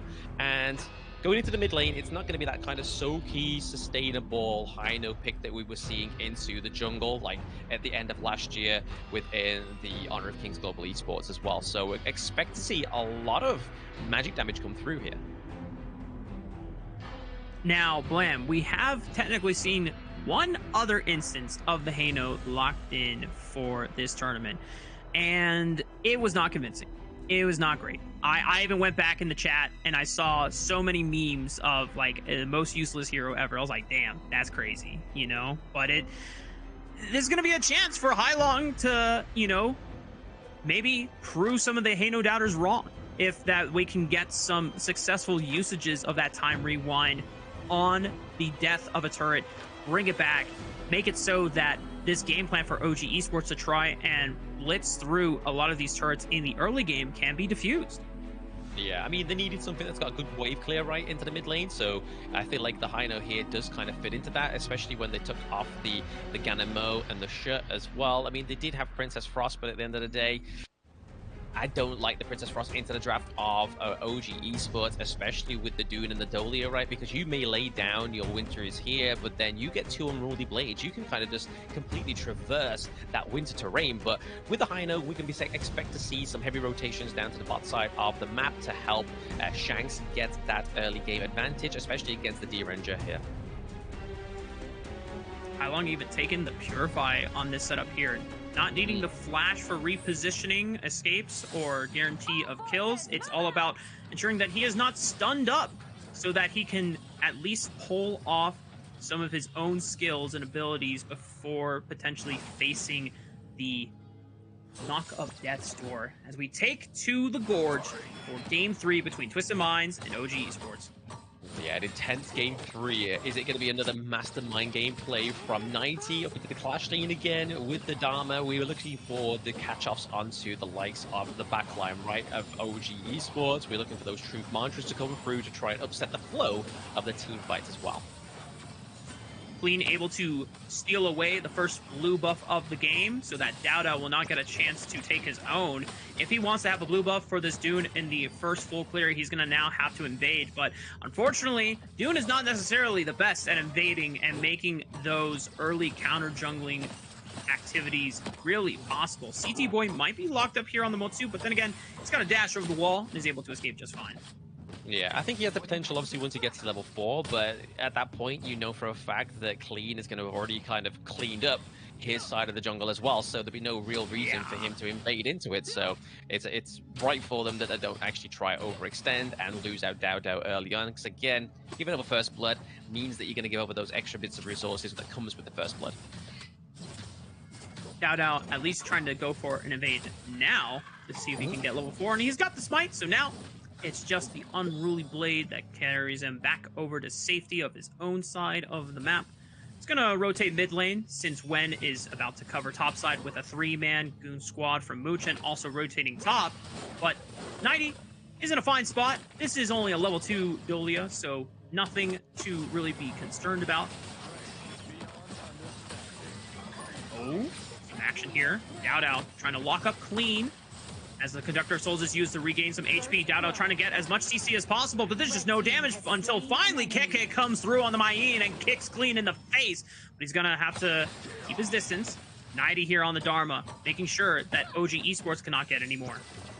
Yeah, I mean, a good trade, though, overall. I mean, losing your junglers both at this time in the game is not detrimental. It does upset the flow of both of their acquisition within the gold, though, right? But the fact that they're able to get the first blood over to the side of Twisted Minds means that they were actually able to get a little bit better of a trade, at least the better end of a bad trade within that one. But as you can see here, about a 3k gold difference, 300 gold difference, sorry, is not going to be the be-all or end-all here into the early part of the game, but already showing that Dao's, like, I feel like that was a bad engage because they didn't have the Azure Golem, he didn't have the mana, so it was kind of already setting himself up to fail with that one. Maybe it was just trying to cure the first blood, right? But unfortunately, it was the Death Precipice that was able to kind of get the execute and get that for the side of Twisted Minds. Yeah, it definitely seemed like Dao was really trying to force the contest there, and the rest of his backline did not believe in the fight nearly as much as he did. So, just not able to step up there until finally Keke arriving to the scene. Dao and Keke, though, having the first wave push, will go for this quick sprite on the top side of the map, give themselves the power to teleport on the other side. We do have On's D-Renja being matched by Hailong on the bottom side of the map at the moment. And with Clean hovering around for support, On is going to give respect to the space. Yeah, give respect to the space, right? I mean, looking at this, a 1v1 going up into the Clash lane. Keke throwing some brawls here, using the whatevers to try and take down 90. Both of them just taking brawl for brawl here, a bit of tit for tat, a bit of a love going on up into the Clash lane, but same into the mid lane, just trying to sort of set up these neutral objectives that are coming up right now and activating as they need to go for the Tyrant. Both teams are definitely going to be sort of prioritizing this pick. Yeah, 90 is already trying to rotate on over, whereas the teleport comes in from Keke, so he's able to match the roaming pressure. OG Esports currently the first ones in the river. However, the fact that Hailong able to pressure from the right side at least pushes OG Esports out for now. Potential pick onto Clean. Keke forced to flash away as things were getting a little too dicey with the reinforcements of Twisted Minds to his left. Mid-wave being contested at the moment. OG Esports being able to find it for now, but 90 is going to return to the top side and look for some tier 1 pressure. Yeah, no, it looks like they're going to start the Tyrant onto the side of OG Esports. They've got to be careful, though. Obviously, Scepters of Fate could actually do a lot of damage and poke, but it is going to be Dao that claims that one. Smite always beats that poke because it's just a lot of damage in a short amount of time. But a good little play here from 90. He's freezing that lane. Means that the minion wave is going to be able to crash into the turret naturally. OG Esports rotating on over to the top side. It looks like Clean was at least looking for some counter jungling, did not want to start up the Overlord for an objective trade. Was able to deny some resources here on the Ogren, continuing to accelerate himself, and now with Shanks and CT Boy rotating over to the top side, tier 1 pressure is almost enough. Yeah, I mean, the nice annihilation there from Wen really saved that T1 up into the clash lane, so exhausting the ultimate to kind of save a T1 at this point is a really good tool that the side of OG Esports have. Definitely a close one here. Great rewind from Hai Long, even though that he was around 300 HP, able to just go back in place and be back at full HP. Definitely not triggered from my own solo queue adventures against the Hano, but you know what? It's fine, it's fine, it's fine. OG Esports gonna be able to do what they can to match it, but now heavy rotation, potentially looking on bot side. Path of passing from Clean allows him to close the distance. Muchen forced to flash away. Dow. It's a big knock-up onto Clean, at least trying to keep him away from his farm lane duo. And Twisted Minds returns back to mid. You gotta be careful of KK up to the clash lane, though. I mean, you can see here 90 is going for the rotate. They weren't able to get the Azure Golem away from Dow, which would have been huge at this point, right? I mean, level 9 Dune without that mana regen is going to be kind of very punishing to his kit, because he has those kind of slow cooldowns on his on his skills, which he really relies on kind of using fast and quickly to stay kind of soaky within those team fights. But without that Azure Golem, it would have been a different tale. But it is going to be on taking the first turret there, just using that passive. Yeah. Relentless in the pressure on unlocks the first turn. Oh, massive knock up there onto the backline. Keke making it work with the Mayin and finding Shakes. That's a Lady Sun gone. It might be enough for Twisted Minds to at least still defend the turret here, or I should say OG Esports looking for that turret one, but Twisted Minds able to defend it for now. Red buff is now contestable for Dow. Clean tries to walk up. Who's going to get the smite? It is secured by Dow of all people. And OG Esports able to now lead that pressure into the jungle quadrant, and this is where we got to see the classic OG Esports formula. Yeah, exactly. They're definitely putting a lot more pressure onto the side of Twisted Minds here, right? Like, even just, like, the goal difference is still, like, not even night and day. It's literally, like, an hour between the clock. But at the same time, in terms of the map priority, it's definitely working onto the side of OG Esports, right? Obviously, opening up that bot side of the map puts a lot of pressure onto the side of Twisted Minds. They try to reciprocate it a bit to the clash lane here, but again, it's not doing any effect onto Keke. Keke was able to go into the mid lane and just get that knock-up that was crucial for that last team fight, and they're still trading blows here, and On gets the kill. Wow. Unable to find Shanks on that top side dive with the rest of reinforcements of Keke. Meanwhile, there was a play attempted by 90 looking for that flash truth mantra onto what I believe was either Wen, but he was able to flash away and keep his distance, not falling to the Dharma flank. As the rest of OG Esports cleaning up another tower on the top side. That's now 3 turrets unlocked on the map. Yeah, it's the unfortunate consequence there of that team fight going into the favor of OG Esports for Twisted Minds. I mean, it's fortunate for the side of OG Esports, but not so much for Twisted Minds. Losing 2 turrets into the clash lane is not what you want, especially 90. He had kind of a safe net as well, right? But now he's kind of like being forced to kind of be a bit more proactive into these team fights. And you might have saw that tier 1 in the mid lane fall, but then it's back up. Yep, that is Hai Long's ultimate right there. On trying to see if he can eliminate again, but Muchen is under fire. The Cannon Blast connects, and it's enough for Shanks to get the last crossbolt into his back. OG Esports now down a member. 5-on-4 advantage for Twisted Minds for the next 20 seconds, and that should be enough to guarantee the Tyrant in the hands of Twisted Minds. Yeah, trying to come in through with the emergence there just to give a bit of vision over to see if he could time the annihilation at the right time for Wen, but it just wasn't quite enough. Too much pressure, too quick, the takedown for the side of Twisted Minds. But it is only the Tyrant, it's not the Shadow Tyrant, which will be coming up in around about 40 seconds time. But overall, OG's definitely starting to take a pace in the gold resources, right? They are 28.6k to 27k, so a still steady 1.6k gold lead is something that Twisted Minds needs to kind of get a hold of before it gets a little bit too out of the realms of comeback. Right. The very last sequence, though, that Twisted Minds were able to pull off, saving the turret 1 from falling with the resurrection of the Fates Rewind into securing the Tyrant for themselves, has at least kept this mid-game from exploding for OG Esports' favor. It gives them still a little bit of map control in the middle of the map, but OG Esports are still going to look to be relentless with the pressure. And now that shadow objectives have spawned at the 10-minute mark, you already see On trying to use the passive of his auto attacks to safely knock it down, but a big truth mantra from 90 forces the flash of On as he is able to safely flash away, and it is the rebound effect onto 90, having overextended for the pick on, and OG Esports able to guarantee a 5-on-4 now for the next 25 seconds, but at least Twisted Minds are pushing first on this mid wave, and will try to rotate into the river for the Shadow Tyrant. Yeah, Arm was just being used there as a dangling carrot, right? Like, and they took the bait. 9040 had something go for him there, but the fact that he had the flash come through just meant that he was able to kind of escape and readjust and stay safe. And this is the beauty of the D-Ranger as well, right? Not only does he have the flash, he also has the illegal immunity as well, so he can kind of just cleanse himself out of any kind of these sticky situations. And the fact that he wasn't actually landed onto the wall with a Truth Mantra just kind of denied the impact of the Dharma there. Yeah.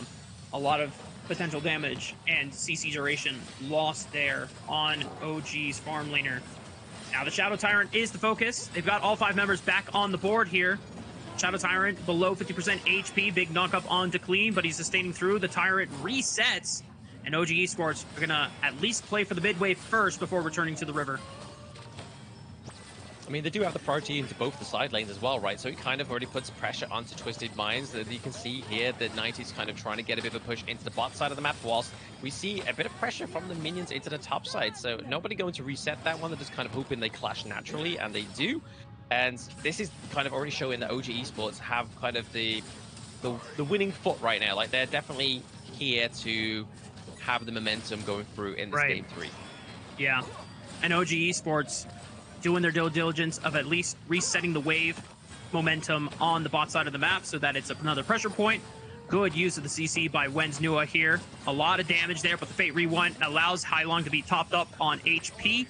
Muchen trying to pressure forward on this Zolia, seeing if they can gain space on finally finding the last auto attack needed for that tier 1 collapse in the mid lane. Now Shadow Tyrant fully focused here by OG Esports. Keke on the bot lane pushing out the wave, ready to flank if needed. Clean hovering over the wall with the path of passing, and he gets his own steal of the series, securing the Shadow Tyrant for Twisted Minds. I mean, that was all very nicely set up by Clean, but also the secondary motive there was 90 being able to catch Keke for just long enough for Clean to come in there and get the crucial kill theft. So again, I feel like it's just like a double play there between 90 and Clean. Just some great clear communication from the Clash lane and the jungle. Potential fight in the river here. 90 looking forward, flash into the Truth Mantra, but Dowdo is able to survive it all. Big pick already used by Twisted Minds on dueling Shanks, losing a lot of HP there. The Annihilation flashed by Shanks. That was such a crucial ability to dodge on the side of Twisted Minds, but they're going to continue the fight, diving into the backline. Wen is down. GG Boy able to pull them off, and now Twisted Minds with a surge of a second win, looking for the extended fight against the 3-man squad of OG Esports. They find out that's the front line gone, and On and Muchen are going to somehow have to find a way to survive for the next 25 seconds as Twisted Minds can look for the topside jungle, they can look for turrets, and they can look for a Shadow Overlord on the back of it as well. Yeah, very overzealous extend there for Keke that really ultimately meant that that team fight completely went into the favor of a Twisted Minds, and now they are coming back with ground. They get the T2s into the clash, into the mid lane as well, looking to potentially get some of these high ground turrets whilst Wen, Dowdo, and Keke are still on death timer, and they're able to get the mid and the high ground turret as well in the clash lane. Oh, what a massive sequence for Twisted Minds. And it seemed like the initial way that fight was breaking out, Twisted Minds had gone a little too deep and they weren't able to get any major cooldowns other than On's flash. But then OG Esports re-engaging for a fight when you do not have your D-Renja anymore, or the Annihilation from Wen's Nua, maybe seemed just a little too hasty from the side of OG Esports, and they get punished rightfully so by Twisted Minds. Yeah, no, they were just trying to do something, but it just wasn't enough for the side of OG Esports. They had the lead, and they've now steadily lost it to Twisted Minds, not in terms of only the higher ground turret lead, but also the gold lead here. The saving prayer would be for OG Esports to get this Overlord here, the Shadow Overlord coming through, but it looks like it's not going to be hotly contested. It looks like it could be Clean trying to get the steal again. Clean! It's not even Clean! It's Hailong that gets the steal!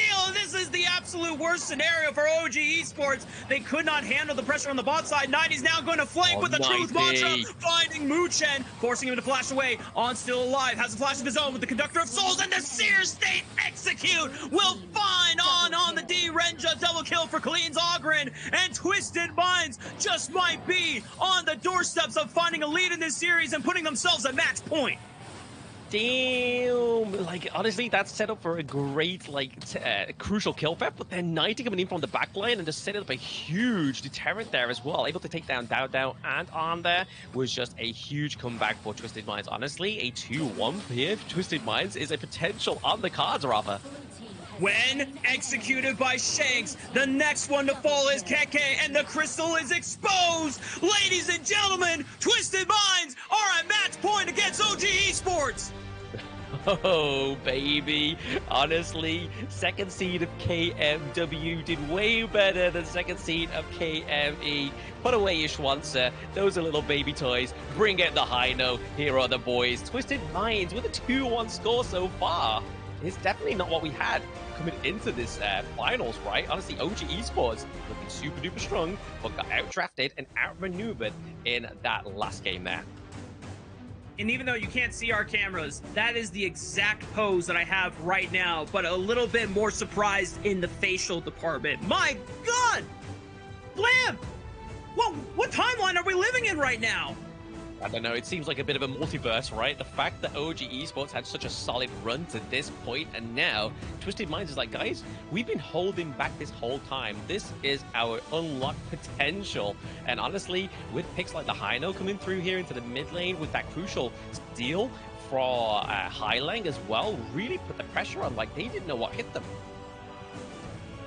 I'm just unlocked. Twisted Minds being able to persevere. This once again, we said it in the mid game of this game 3 for OG Esports. They were being able to successfully take turrets one after another. They were breaking open the game.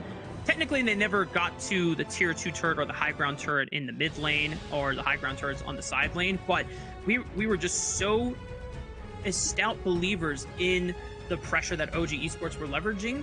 But then it's the back of a Shadow Tyrant theft. It's the back of a massive fight win, punishing the overextension of OG Esports topside. You know, the Mayin just going a little too deep when there's no other tools that could back him up on the play. And then Twisted Minds not wasting a second to capitalize and punish and take everything away from OG Esports in that one sequence. Again, but it's like, I want to sort of like take a little bit of a trip back down to memory lane, which seems like it was so long ago, but it was literally the last series we just watched. But look how Twisted Minds are kind of going around OG Esports, right? They are getting the damage from every output in every lane. They are not relying on just one hero. They're like, guys, we need to put in the bench reps. We need to get that damage through. So the side of OG Esports don't know who to focus into these team fights, and definitely seems to be a little bit of a counterplay that they're struggling to go against onto the side of OG Esports. And it's even more telling by this graph, right? Like, honestly, 10-minute mark, we thought that it was going to be the side of OG Esports getting another dub onto the board, but then that turnaround at the Shadow Overlord was huge. Yeah. And Blam, I have to wonder now, was the first series really fatigued for Twisted Minds? Or was it just a pre-show? Was it a warm-up? Because now they are firing on all cylinders, and OG Esports are finding themselves to be the ones on the back foot, struggling to keep up with this very newly... I don't even know if it's newly rejuvenated, but it definitely is unexpected from the side of Twisted Minds. Yeah, but not what the thing that's not expected is going to be the MVP going up to clean here, right? Like the fact that he was able to get one of the crucial kill thefts, but then also just being able to sort of like dictate these team fights the way that he needed to was definitely the reason why he got this MVP. He was so clean with it. He only died once. He got 4 kills and obviously soaked a lot of the damage as well. So 32% off the side of OG Esports, his damage was soaked up here just by clean alone. Yeah. This Ogren proved to be so pivotal in being able to steal the Shadow Tyrant, as well as preventing this dive from Keke from even working, since he was caught up in the blast. But the quick knockback with the Conductor of Souls into the think outside the box for CT Boy. Yep. It was enough CC off of the initial engage that Keke could not follow up his own damage, nor could anyone else from OG Esports really assist. And afterwards, I mean, we've talked about it before. When an Ogren is able to scale on up, unlike a Dune, where, you know, a Dune is a solid frontliner and provides CC, an Ogren is just kind of a drain tank, and you cannot deal with this guy if he gets going. Exactly. I mean, is OG Esports going to be bringing out some of that unorthodox drafts that we saw from them yesterday? Because obviously their last match of the day, they drafted the Milady, they drafted the Fade and the Diochan up into the Clash lane, but we've got to wait for a small brief break before we get into those tasty potential match point here for Twisted Minds. I can't believe I'm saying that, but don't go anywhere, guys. See you soon.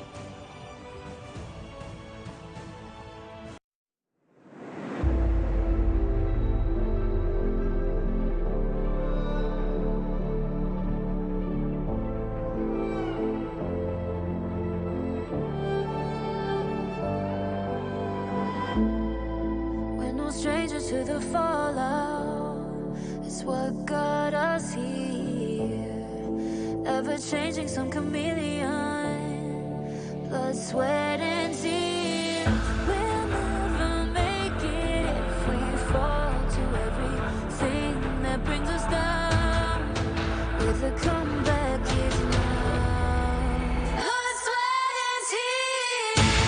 Fight for what we want. Doesn't matter the cost. Every day, put in work. Blood, sweat, and tears. Nothing comes overnight. Strength in numbers, start to line. We don't bow to fear. Blood, sweat, and tears.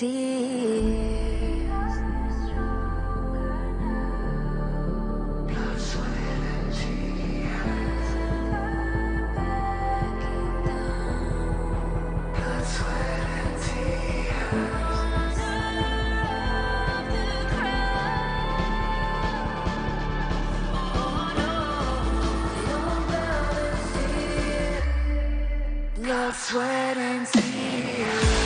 Fight for what we want. Doesn't matter the cost. Every day, put in work.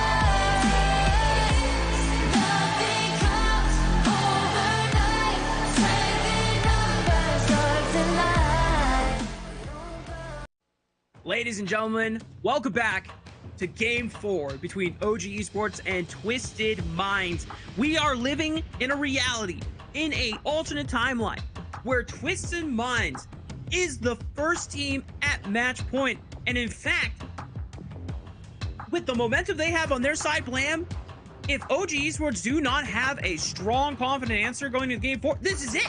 Twisted Minds will have done the unthinkable. They will have dethroned the undefeated OG Esports, giving them their first series loss in grand finals of all places. Yeah, I mean, honestly, if there's going to be a series you do lose, it's not the grand finals, right?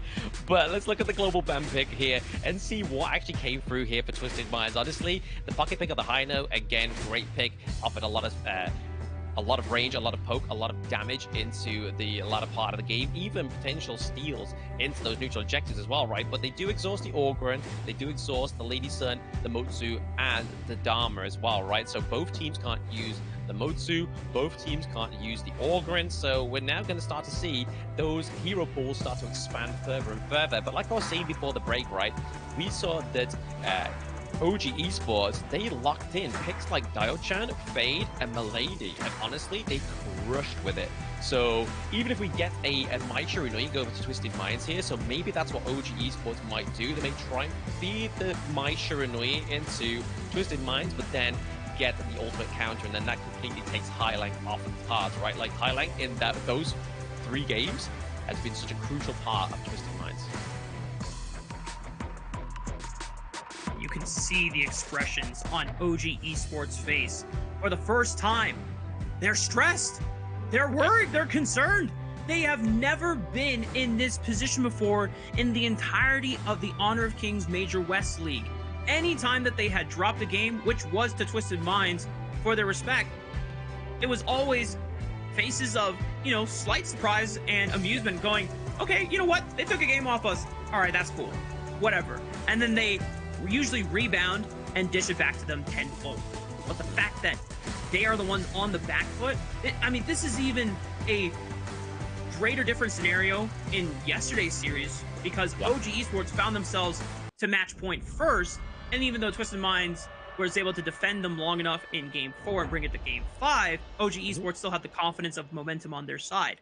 This is the time where OG Esports now cannot afford to trade Game 1 or game win, game loss back-to-back. It now has to be 2 back-to-back wins to claim champion title.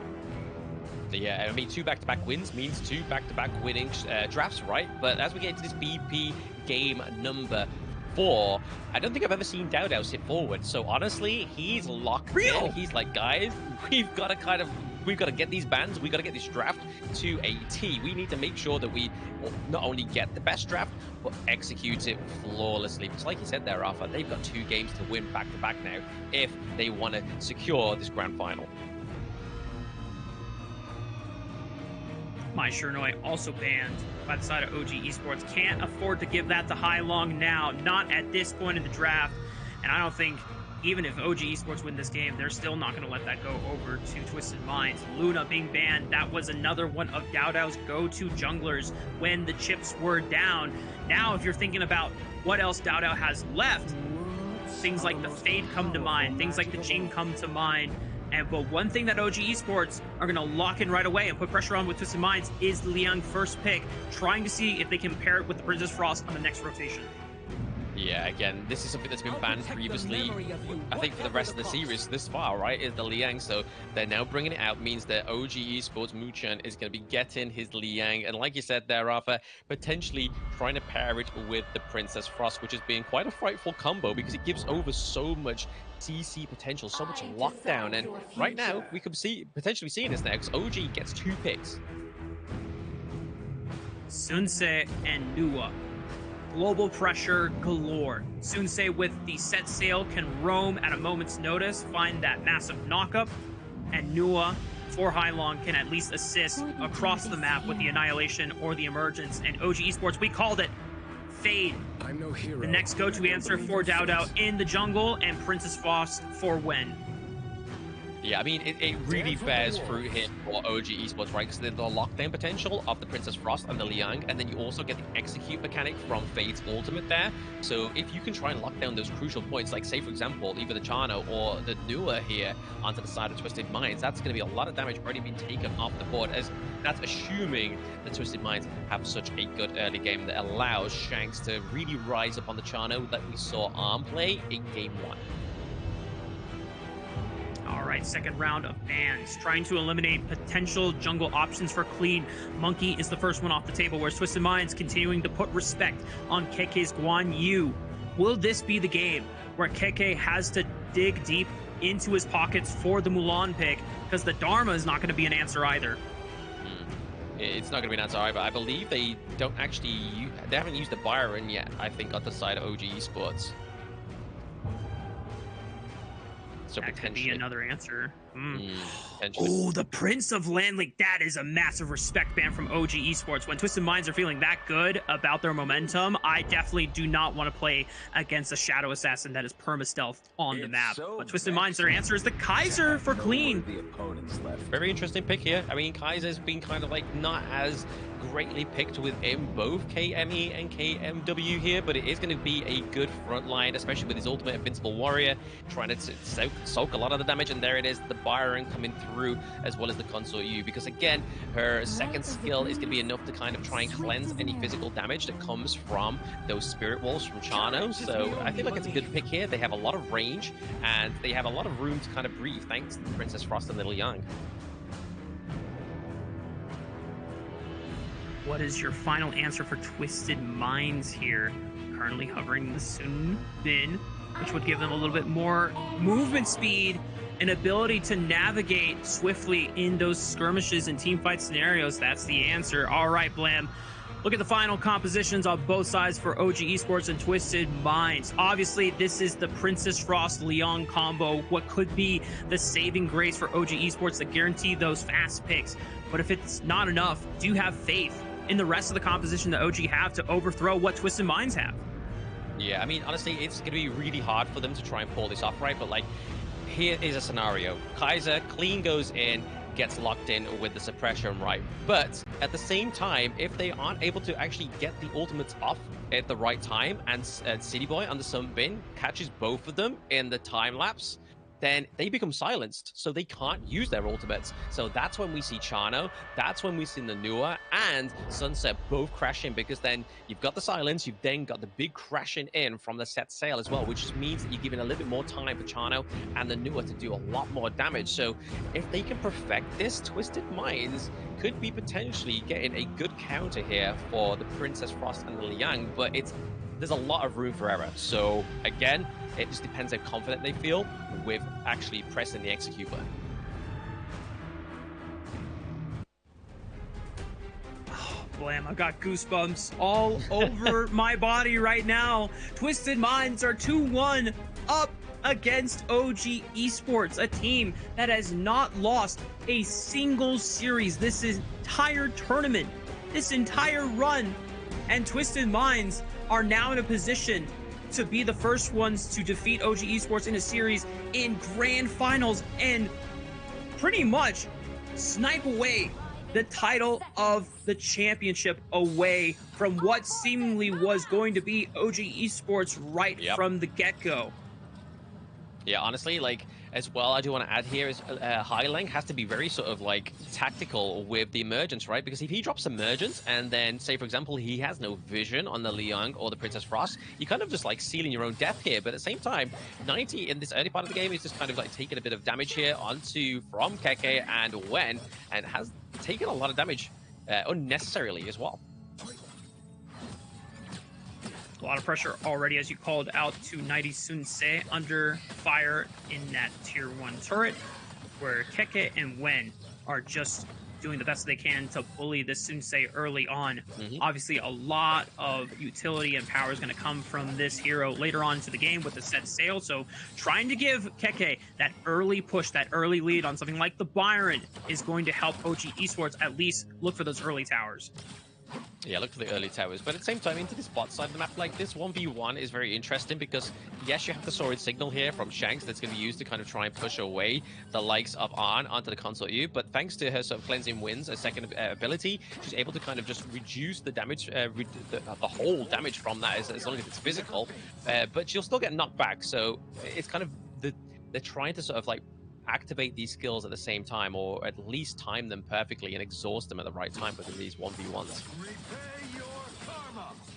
2v2 in the top side. Keke using the power of that first skill to heal his way through, but Clean is now doing a number on this Kaiser. The battle armor and the ultimate giving him so much tankiness while still being able to persevere through the fight. That's first blood going over to Clean.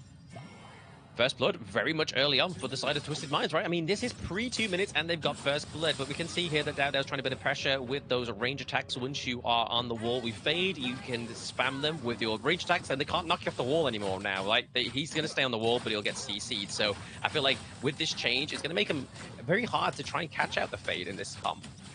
Yeah. Dowdow's going to try to be as slippery as possible and still put pressure into Twisted Minds while creating that disruption from safety on these walls. Now Muchen rotating on over with Wen into the bot side, but Shanks and CT Boy, well aware of what was coming their way, are able to give space and ground and guarantees the Phoenix camp going over to On. We're still about a minute and 20 seconds away from the first objective spawning on the Gorge here, and Twisted Minds right now with a bit of an early lead. Are going to see how long they can maintain it. Yeah, in terms of early lead, in terms of the kills, but then in terms of the goal lead, it's still just about to OG Esports. Ooh. Wen was waiting, had snuck his way into that far bush there, and there was a chance to at least find a quick pick onto Shanks.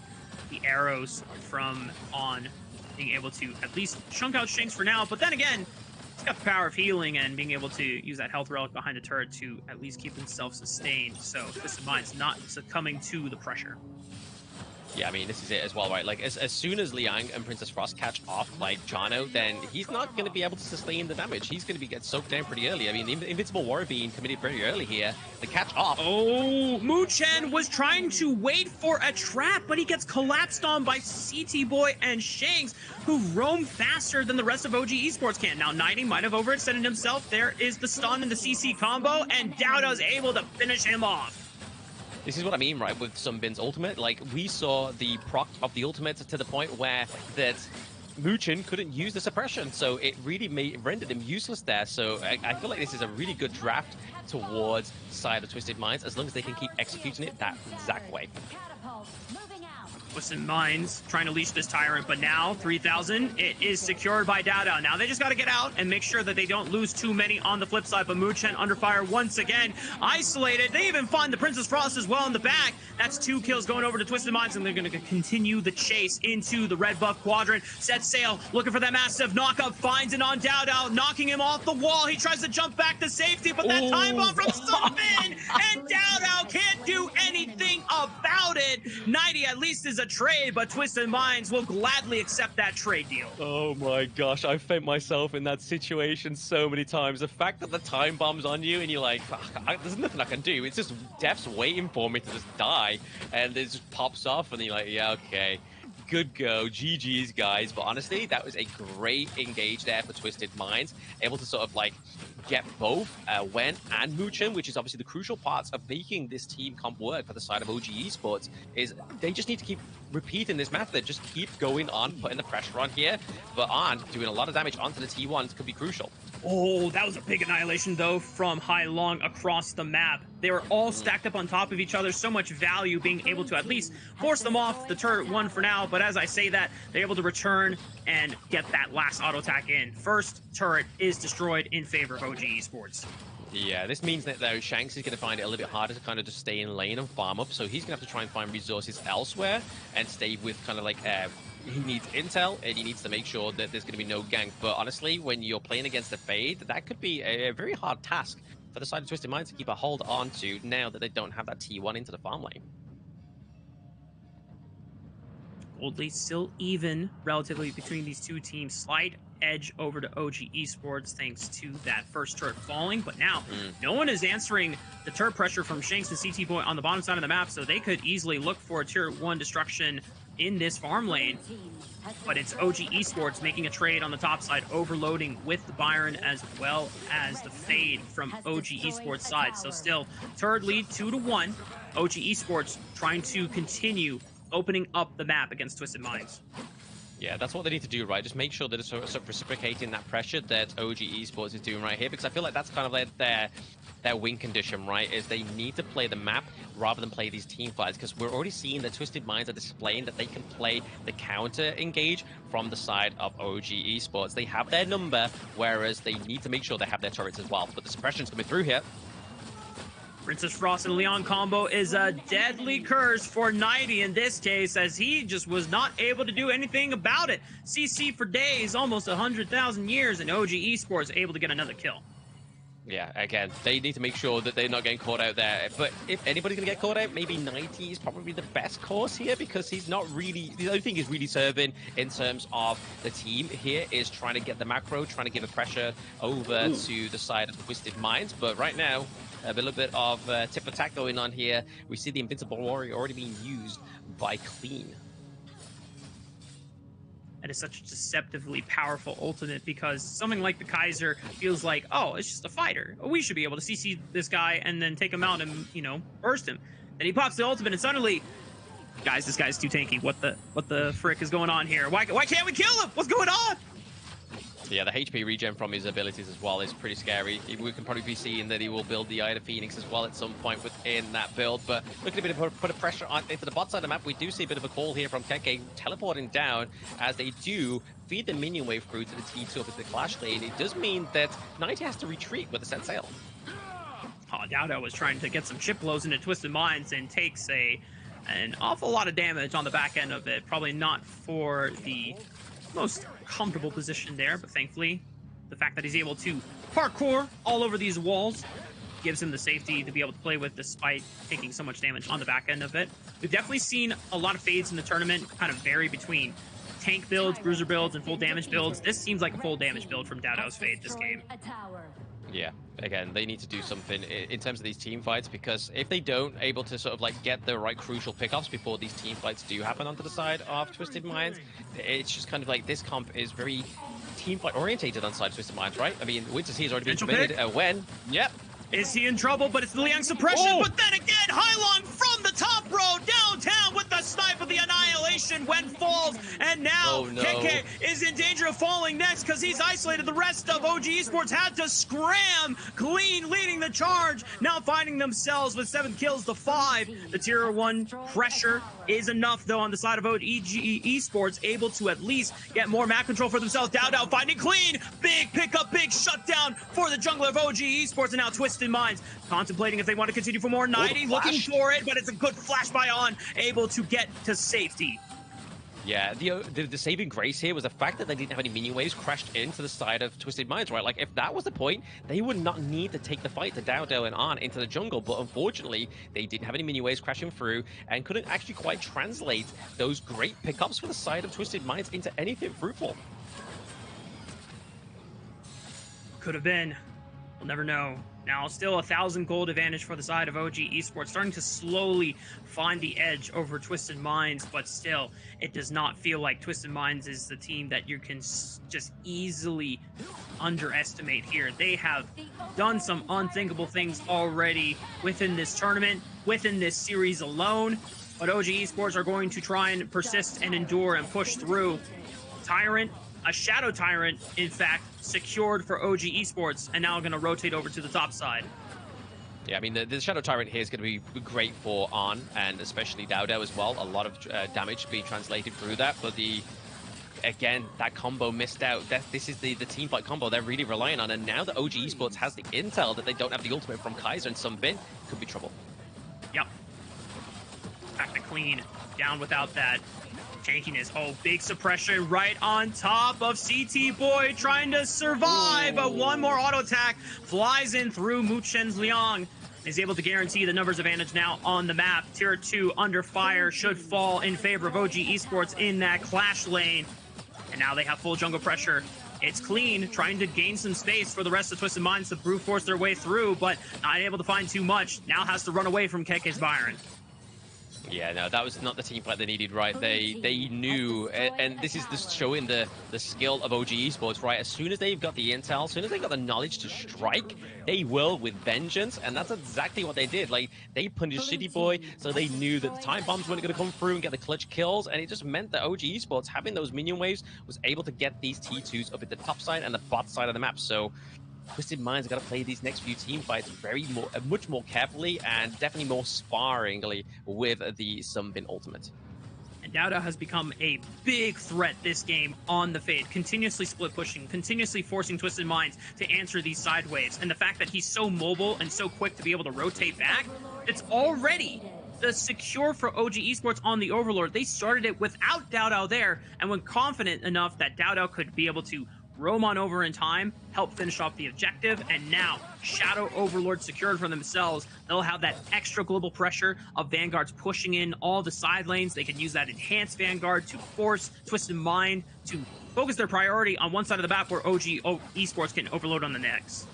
Yeah, no, OG Esports are definitely playing to their tune now, right? Like, they are no longer playing to the medley of Twisted Minds. They have the motion and the composure that they needed in this one, all thanks to that one team fight. But we already see that they was trying to go for a bit of an engage there for the side of Twisted Minds. We saw the kind of increased movement speed, maybe just trying to bait them into getting some of those skills out, but it's not going to be enough. OG Esports are definitely looking a little bit more calm and collected now that they approach these high ground turrets. They definitely had their work cut out for them, and props to Twisted Minds to pushing them to the brink. But now, OG Esports, having control of this game, will find their first high ground turret of this game 4. One step closer to bringing themselves in parity with Twisted Minds to also be on match point. Yeah, no, this is not what they want to do onto the side of Twisted Minds, right? They don't want to allow that Shadow Vanguard to be just fed through into their base, because it then puts a lot more pressure onto these other 2 remaining high ground turrets, which they got to watch out for, because if they start to just open it up, we're going to be seeing a Game 1 victory once again for OG Esports, and then they just have to go for another blow for blow, right? They need to just get another game in the bag, but are they going to do it? Twisted Minds now starting the defense, trying to look for KK first. 90 flashes in, gets the set sail knockup, but just goes down immediately thanks to Dow's fade. It's a good trade, though, onto On's Consort U, and Twisted Minds at least being able to even the odds 4v4 on the map. Yeah, uneven the odds is probably a good thing there. Trading on for 90. Again, still solid trade. They still have the front line for clean here. Maybe they can try and go and contest the Shadow Tyrant, but it looks like they need to nurse these lanes, if anything, because if they allow the minions to keep crashing through, now that OG Esports have the Shadow Tyrant as well, that's a lot of damage, a lot more movement speed over to their side as well, and they're already struggling to keep up onto the side of Twisted Minds. Yep. And with enhanced minions pouring in through the farm lane, someone from Twisted Minds will always have to nurture and tend to that wave whenever it pushes up to the outside of their base. Thankfully for them, there's not a Shadow Overlord to potentially lose with this minion wave coming in at the moment. But right now, OG Esports going to overload on the top side of the map where they can try and challenge for that second high ground tower. Yeah, they need to make sure that these side lanes are kind of in their favor, right? Because if they even do approach that 20-minute mark, it means that it doesn't matter the side, it means that they have the favorability of trying to get a more favorable Tempest Dragon when it does spawn. But we're still around about 5 minutes away from that point, and the way that OG Esports are approaching these fights, they're looking to finish that off before we even get there. Very true. Oh, KK trying to get dirty with Clean here, just scrapping. Clean totally undeterred at the moment, but KK at least just fighting for space. High ground turrets being pushed up here by the minion wave, and now there is an enhanced minion wave starting to pour in through that farm lane. And as long as OG Esports can occupy their attention, that minion wave will kill the normal minion wave of Twisted Minds farm lane, and then someone will have to answer. Right now, it is 90 doing so.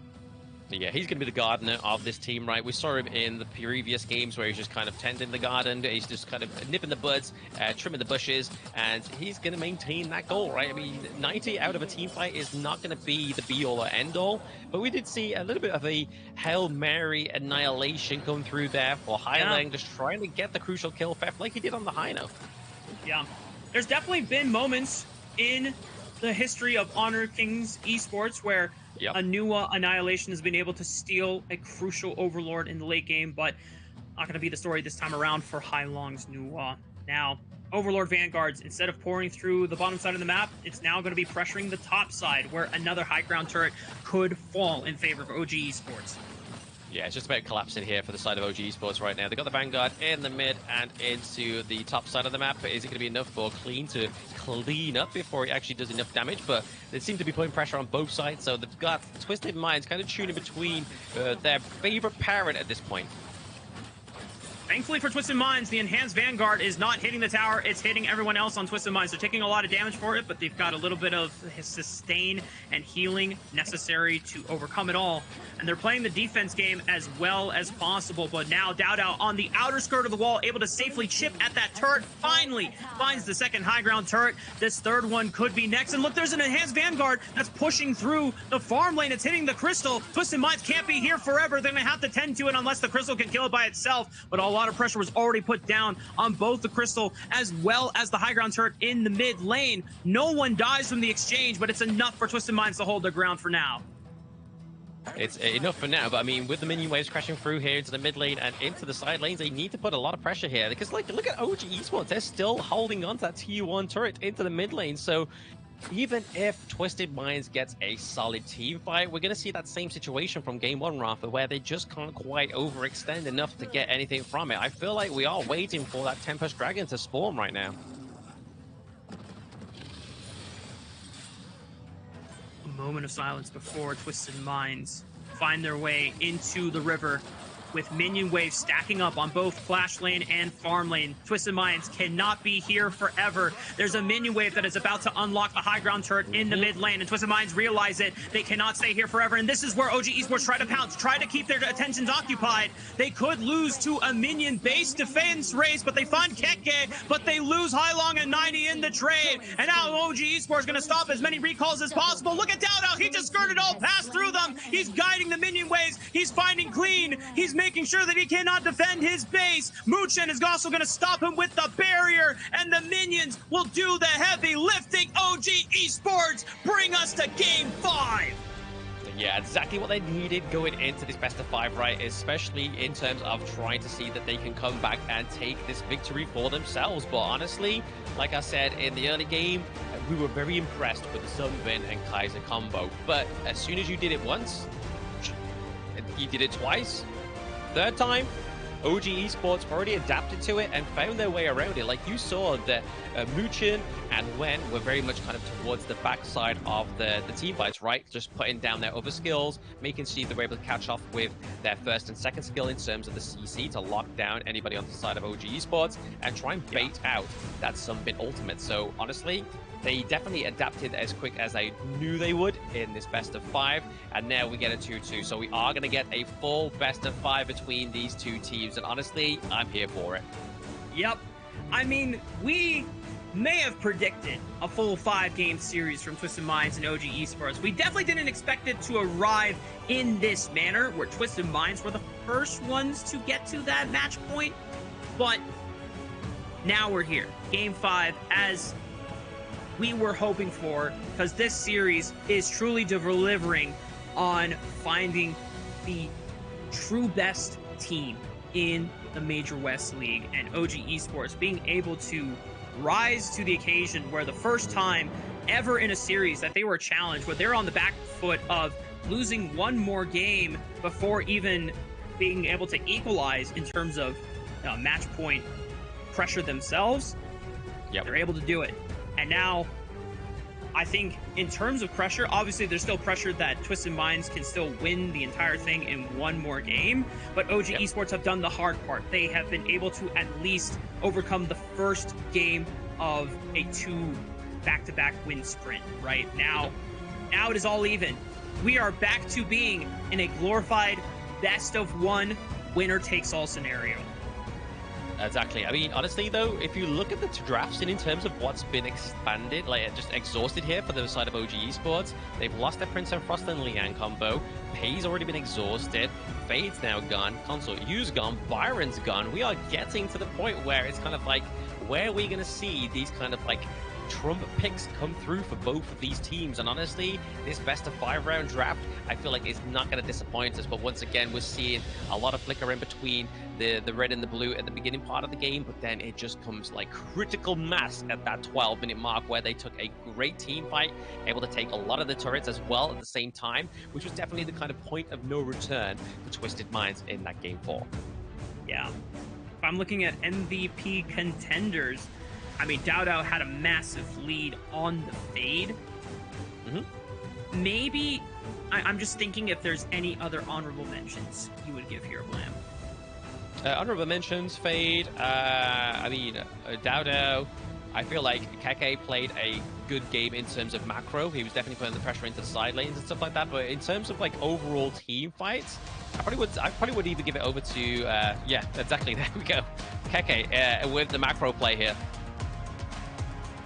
Yeah, because I was thinking about like whether Muchen or Wen deserve the shout out over the other 2 contenders, right? And because we know that it's a Princess Frost and Liang combo, which is super powerful in itself. But there's a couple times that, you know, Muchen was getting caught out in the Liang and they weren't able to always consistently get that combo together. It still guaranteed a lot of early game priority and setup, but what was not a guarantee was Keke being able to get so much split push pressure done on this Byron. And I think you have to give credit that Keke not only able to get the split push pressure, but also being as threatening of a diver as he possibly could be. We already were proven that Byron can scale into the late game thanks to 90's efforts, right? But now Keke being able to match that in his own right as well. Yeah, it's like I was saying in the early game though, right? Like the fact that Dowdow on this fake can kind of stay like sat on the walls, as you see here, just like launching those long range attacks and then going in with his first skill and then getting the execute come off. It's just really impressive into this late game and really good at picking off the squishier heroes onto the side of Twisted Mind. So the Fade pick here definitely was the thing that really secured them, but also the macro play from Keke. That's right. Well, Blam, we're here. We're at Game 5. Match point for both teams in OG Esports and Twisted Minds. Forget what you have seen in every game, every series up until this point. Anything is possible with one last game on the line. It is for the title of the Major West League and a spot at KWC. We're going to return to Game 5 right after this break.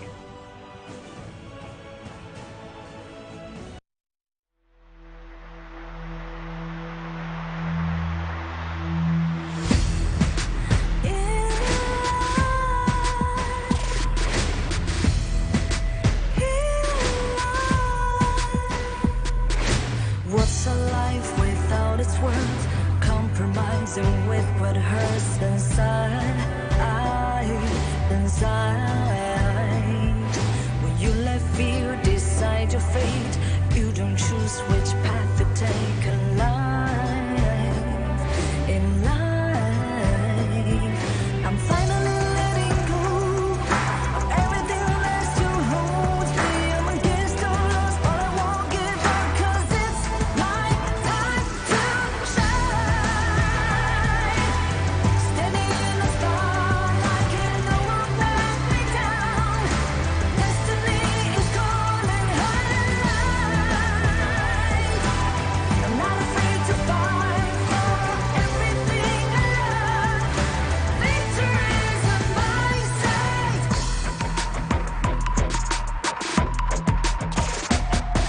The more we lose, the more we gain. The more that nothing stays the same in time. In time. Can't love ever, can't forget. What you see is what you get sometimes. Sometimes. Gonna show the world tonight. The light that shines inside us. We're against the odds, but we won't give up, 'cause it's our time to shine. Standing in the spotlight, can't no one back us down. Destiny is calling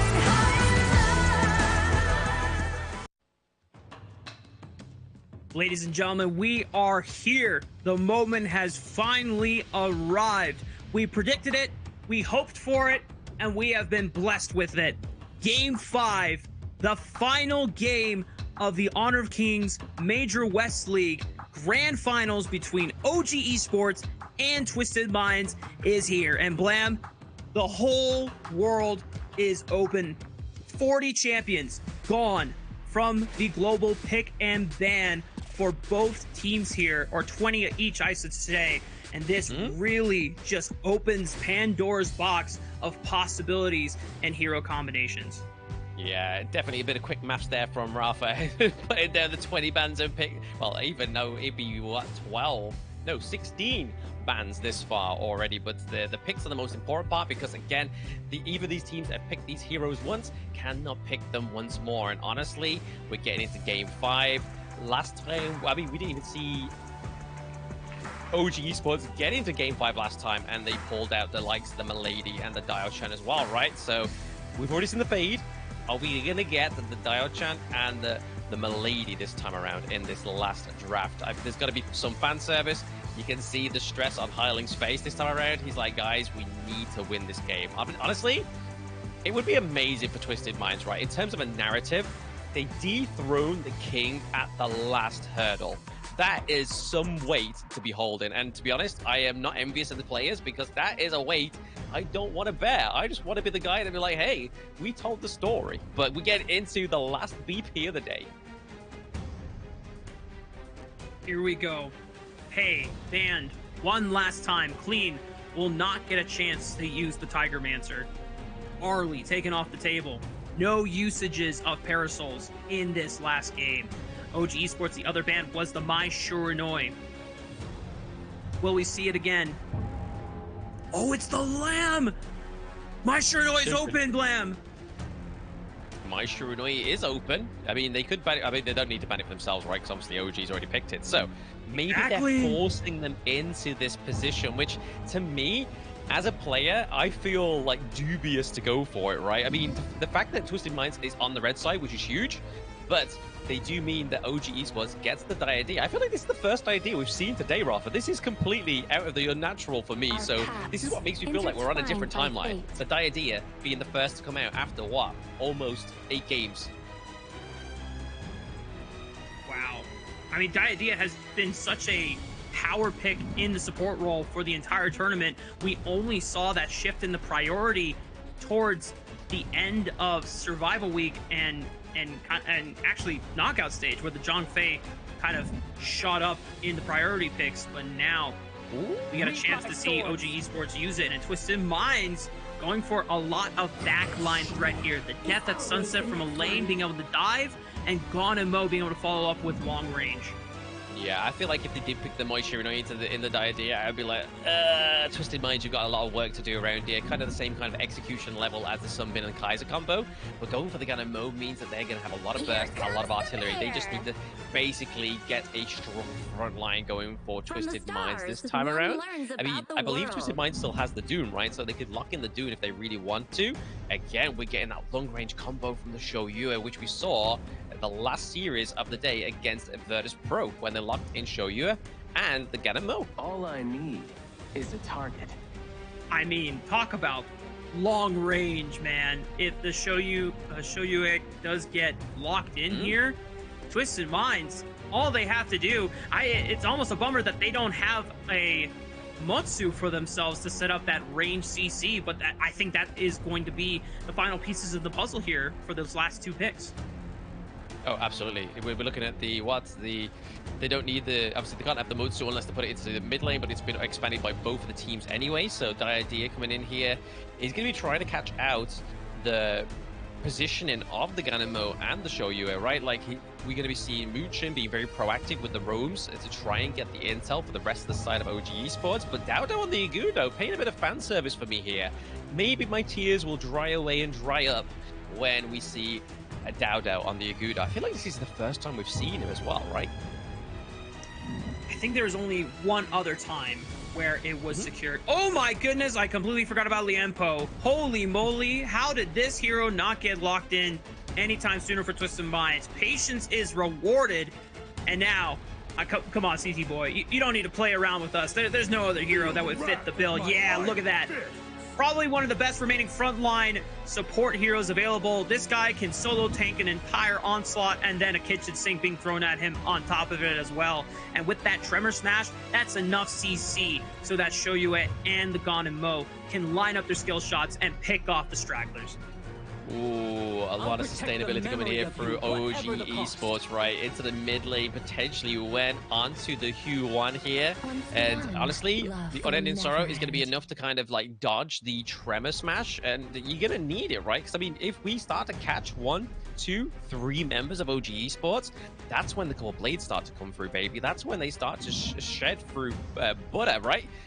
But giving it some more burst is going to be the Jing, maybe, here. Shatter the obstacles in my path.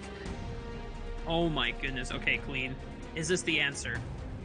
Just having another assassin that can be super mobile and try to disrupt the backline from OG Esports. Yup. Oh boy, Blam. I'm trying to hold on to my seat right now, and I feel just the stakes of the game starting to suck me in through the monitor. I cannot look away even if I wanted to. This is it. This is it, baby. Grand Finals, Game 5 between OG Esports and Twisted Minds. Your final two compositions, Blam. Break it down for me.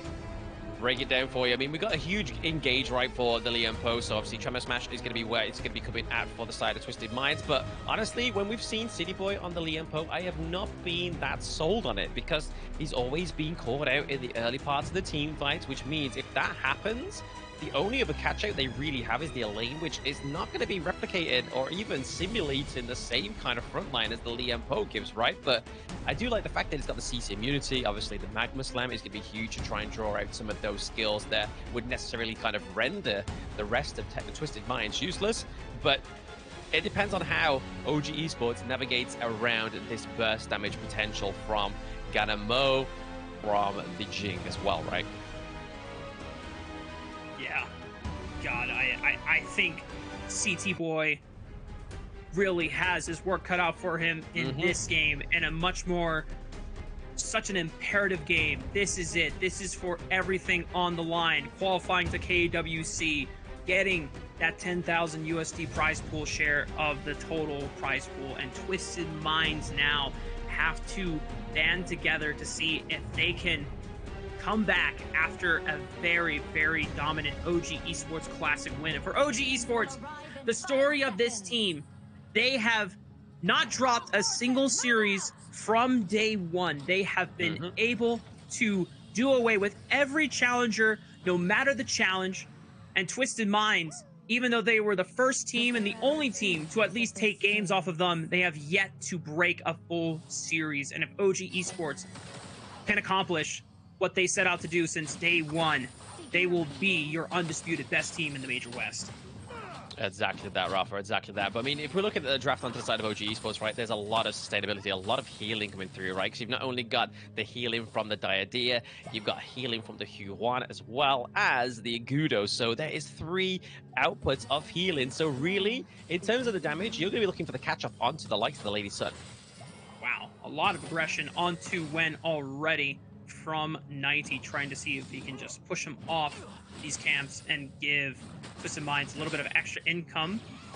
Not sure who got the end of that. Oh, it's a 2v1 dive onto Shanks. Muchen is able to take the turret shot. Shanks trying to find one more damage blow, and it is on. That dives away from any incoming turret shots, and it is given first blood. Yeah, the only problem is if you leave Shoyue down to the bot side of the map on his own with a 2v1 against a Diadem, which obviously with the bit of farewells and the enhanced basic attacks can kind of keep you in place. And when you're not level 4, you don't have the getaway either, so you don't have the kind of get back shot that you need. So going in for this early invade is definitely OG Esports kind of showing their knowledge onto the Gorge and the expense of these heroes. Oh, clean. Clean in the mirror domain, able to equalize the kill score now and putting some pressure onto Keke Soon Save thanks to his prowess on the Jing. Now Twisted Minds able to at least even up the pressure on the map so far, but slight gold advantage over to OG Esports since they were able to get some decent chip turret damage as well as the first blood gold for On's Lady Sun. Yeah, again, we're just looking at a very sort of like neutralized here in terms of the kills, but overall, OG are definitely having the faster rate in terms of procuring those gold resources. Obviously, first blood helps as well, right? But the fast rotations from the Agudo into the jungle, very clear, fast clears in there, but that's going to help them claim those gold leads a little bit easier and earlier for the side of OG Esports. Thankfully for Shanks, he has long range to safely pick up some minion farm out of danger's way. On might have stepped a little too close here. Tremor Smash already used by CT Boy, locking up the farm lane duo. Hailong with the collapse here will look for the snipe on doesn't find it, but at least Muchen is secured for Twisted Minds. I know, but just imagine if they got on as well. That would have been a beautiful double kill for the side of Twisted Minds, and definitely what they need to kind of really upset the ocean, the motion of the ocean for OG Esports at that point. They were literally just by the skin of their teeth on just rolling Raid out of there. It was the only thing that saved it. The fact that On survives definitely guarantees that he is still ahead of Shanks in the matchup right now in terms of gold. Forced to recall, but able to redeploy in a matter of seconds, returns back to the bottom side of the map, whereas now there's a 3-man core pushing up for the mid-wave push. We'll at least try to use that priority to ship on over to the bot side of the map. CT Boy waiting in the shadows. No one is going to come for a pick. Yeah, no, they're just trying to kind of get the waves in the best form as possible, right? Especially with these neutral objectives put up in about 15 seconds. But honestly, we've had such a scrappy last match. This is the last match, guys. Those joining in at home, this is the last match of the grand finals, and we're having quite a bit of a scrap in the early game. Already 3 kills on the board overall at 4 minutes. It's not respectful between both of these teams. They are playing to win. That's what I love to see, Blam. No one is being scared enough to just not make plays. Everyone is trying to find advantages where they can get it. Tyrant could be secured here for Dowdow. Definitely is. Throws out the furball to guarantee his safe escape. Be able to recall it. Dowdow able to dodge that last snipe from Shanks as he was looking for wild bolts. Meanwhile, when under fire, forced to flash. Actually, he didn't even use flash. It's just the unending sorrow, and still got to be careful of the range of Clean using the Mirror Domain just to be able to dip, dive, and weave through the battlefield like that. But throughout the pressure, OG Esports are able to endure. Yeah, no, they exhaust the flash of City Boy, though, right? So that's definitely a good outcome for OG Esports. They know that the flash Tremor Smash isn't going to come through anytime soon. They're going to be committing it very close to heart if they do try and start a team fight here. But Dowdow looking pretty low here, does get the healing from the Wild Growth and Huan as well, so nothing too much to worry about with this rotation.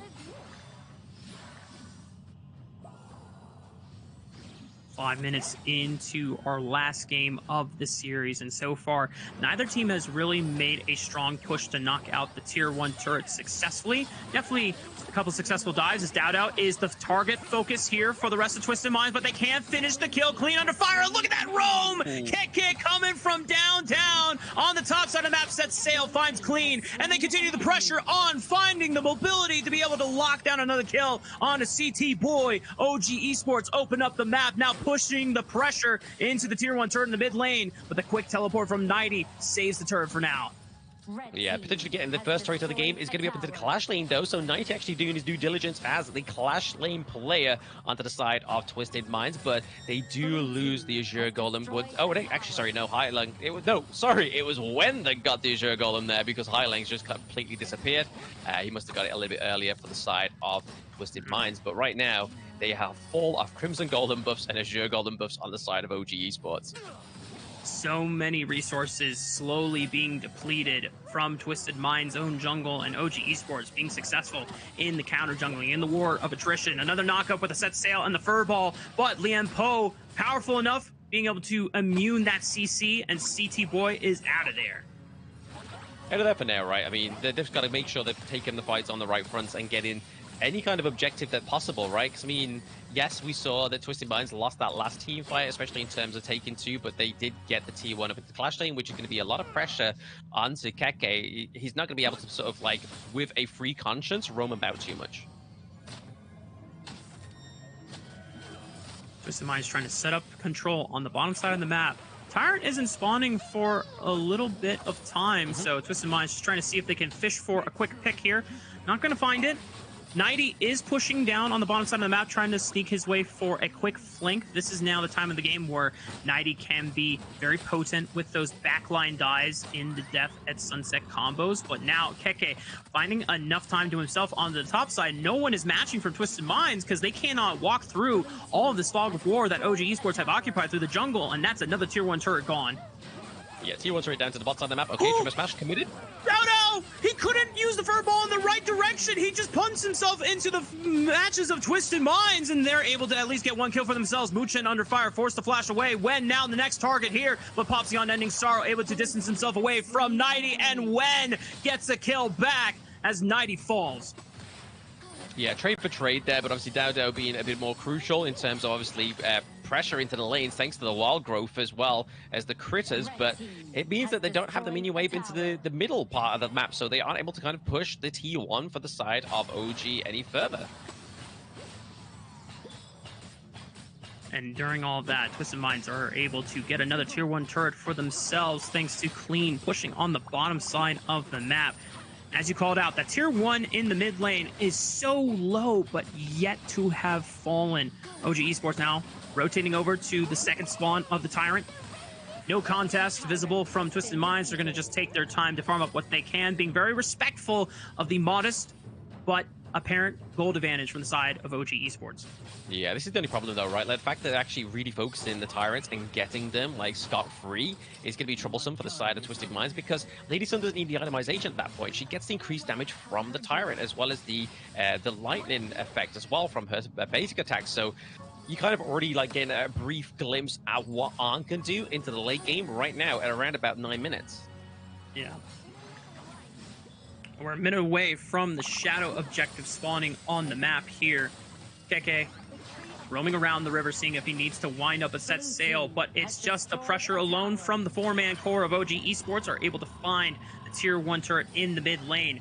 Now all tier 1s have been eliminated, and Twisted Minds are going to have to take extra caution when trying to fight for pressure. Meanwhile, it's a flank from 90 on the lane. There goes CT Boy following up with a Tremor Smash, and they find the first kill onto On. CT Boy's in trouble. The furball knocks him up, and it's enough to get a kill back. But when flashing forward, using the damage of the unending sorrow, 90's trying to do it all and battle against KK. Sunsei finds another kill, but Shanks is forced to retreat. He's too low on the Shuye, and Twisted Minds at least able to match blow for blow.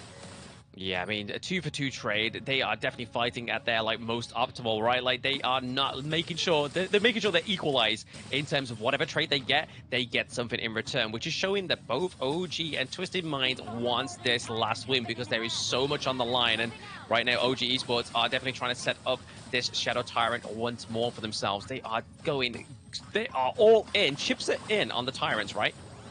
Clean is waiting in the shadows. Good use of the toggle of Fog of War from our reservers. They have no idea that Clean is there until Muchen finds him on the Diadea, trying to install as long as possible. But Dao is in trouble. They're able to secure the Shadow Tyrant, but now they have to escape. Set sail, buy some time with a massive knockup win, finishes off 90. Now the rest of Twisted Minds trying to see if they can pick up any more stragglers, but it's just not enough time. And OG Esports survived their way out. Yeah, in any other situation, like the fact that they're able to focus the Diadea there, I would be like, this is trouble. But the fact that they have went on the Hue-1 is they drafted into this kind of situation. They're like, guys, we know they're going to be focusing Muchen on the Diadea. We need some extra healing. And this is where this Hue-1 pick into the side of OG Esports is paying dividends.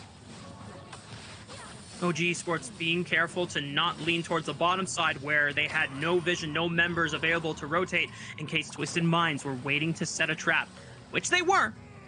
And OG Esports playing now to the top side. Shadow Overlord, their next focus for an objective. Gold lead, still barely below 2,000 on the side of OG Esports. Twisted Minds still able to keep somewhat in striking range, but feeling control of the game starting to slip away. Yeah, not only control, right? The fact that the gold lead is about 3k as well definitely is not going to help these team fights, especially when they keep securing the Tyrants. I'm not going to keep sort of like not batting this point back because the extra damage they are getting from those Tyrants is really changing these team fights. Even though they're like, the team fights are looking like they're going into favor of Twisted Minds, but it's just the extra little bit of damage. We have the Daybreaker on the Lady Sun as well now, so already getting to optimal damage is on. A late game threat that is coming online and has the mobility to dodge. Crucial CC 90 was almost in trouble there, but didn't burn any abilities other than just a quick dash away. Tier 2 under fire from On. A lot of damage already. Just what was, 2-3 seconds, and he is almost able to bring it to full. Thanks to the Rolling Raid. Rolling Raid is going to be putting the punishment onto these turrets so easily right now. But thanks to Clean, they've actually been able to put a bit of pressure into the top side of the map. They've took their T2, sorry, replicating their T2 into the farm lane and even taken it. So this is the pressure that the side of Twisted Minds needs. They need to keep procuring the pressure, but also maintaining it. I feel like in Twisted Minds' case, the longer they're able to stall this out and trying to find windows to make that split push possible. OG Esports looking for a pick, though. CT Boy super tanky on the Liempo and will not go down. It was so close, too. He didn't even burn Flash. Didn't burn Flash, but Muchen was pretty much at death's door, right? Like, he lost a lot of health. He's got to be careful. CT Boy will get a chance to redeploy on the map here. Set sail in motion for Keke, trying to see if there is someone that he can pick off. Doesn't look like it's going to be the case. We'll just allow him to rejoin the rest of OG Esports in this Overlord pit. A tier 2 turret falls on the bot side of the map. Oh, wait, they backed off the Overlord. They're going to be able to take it. Twisted Minds able to brute force their way, and now CT Boy doing everything he can to solo frontline the rest of the damage here. OG Esports have to kite back. They take out CT Boy, but they lost Muchen in the trade. Still a 4v4, but the fact that Twisted Minds forced OG off of the Overlord, kept the leash on it, and secured it for themselves, this is a massive comeback for Twisted Minds. A very huge comeback, right? The fact that they're able to procure the Overlord, I feel like it's their first neutral objective of the game as well, right? So definitely the second win they needed into this one. Still not neutralizing that gold lead. They're still behind by about 2k gold. But itemization-wise and leads in terms of the gold, we're seeing here Clean is ahead by a steady 2.6k overall in the jungle. But it's down into the farm lane where they've got to truly focus this. And Clean may get caught out. They don't see Clean! They don't see Clean! Sneaky. Sneaky boy. That Grove only checked the top bush. It didn't see the bottom bush. If On is left alone for too long, he could be picked off here. I feel like Clean should rename his name to Sneaky Boy, not City Boy. Maybe. Twisted Minds. Oh, this is so tense. Another turret is taken, though. They got to be careful onto the side of OG that they don't lose too much real estate here. But it's just, however this team fight goes down, I think Clean's kind of left too much time into the backline here. 90 looking for the death at sunset. He was sought out by Keke, forced to use it as an escape tool. Now he's on the retreat. Not going to be able to join Twisted Minds for an incoming fight anytime soon. Already, you can see that they have vision on this recall happening. And OG Esports will have the opportunity to now force their way into the Tyrant. They have a 5-on-4 for the next few seconds while 90 is walking back. Furball already used to knock up Hai Long and chunk him down to 50% HP. Clean looking for the assassination on Han. He finds it! Looking for another one down.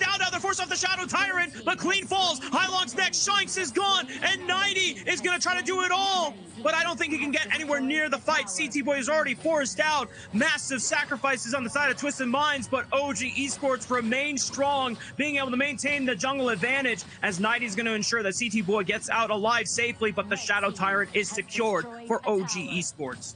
Yeah, I mean, that Shadow Vanguard down to the top side of the map was definitely the saving grace there for OG Esports. If they didn't have that push, that means that Keke was available to continue with the push that Muchin and Owen was actually going to go with there. But honestly, great team fight there from OG Esports, putting them up by about 4k gold now. We see that the Siege Breakers come through for Keke as well. Is going to do a lot more damage onto the backline if they are able to catch them out. But I feel like for Twisted Minds, what they need to do is just procure that higher ground turret. They need to claim it so they have the enhanced minions and a little bit more pressure for their side.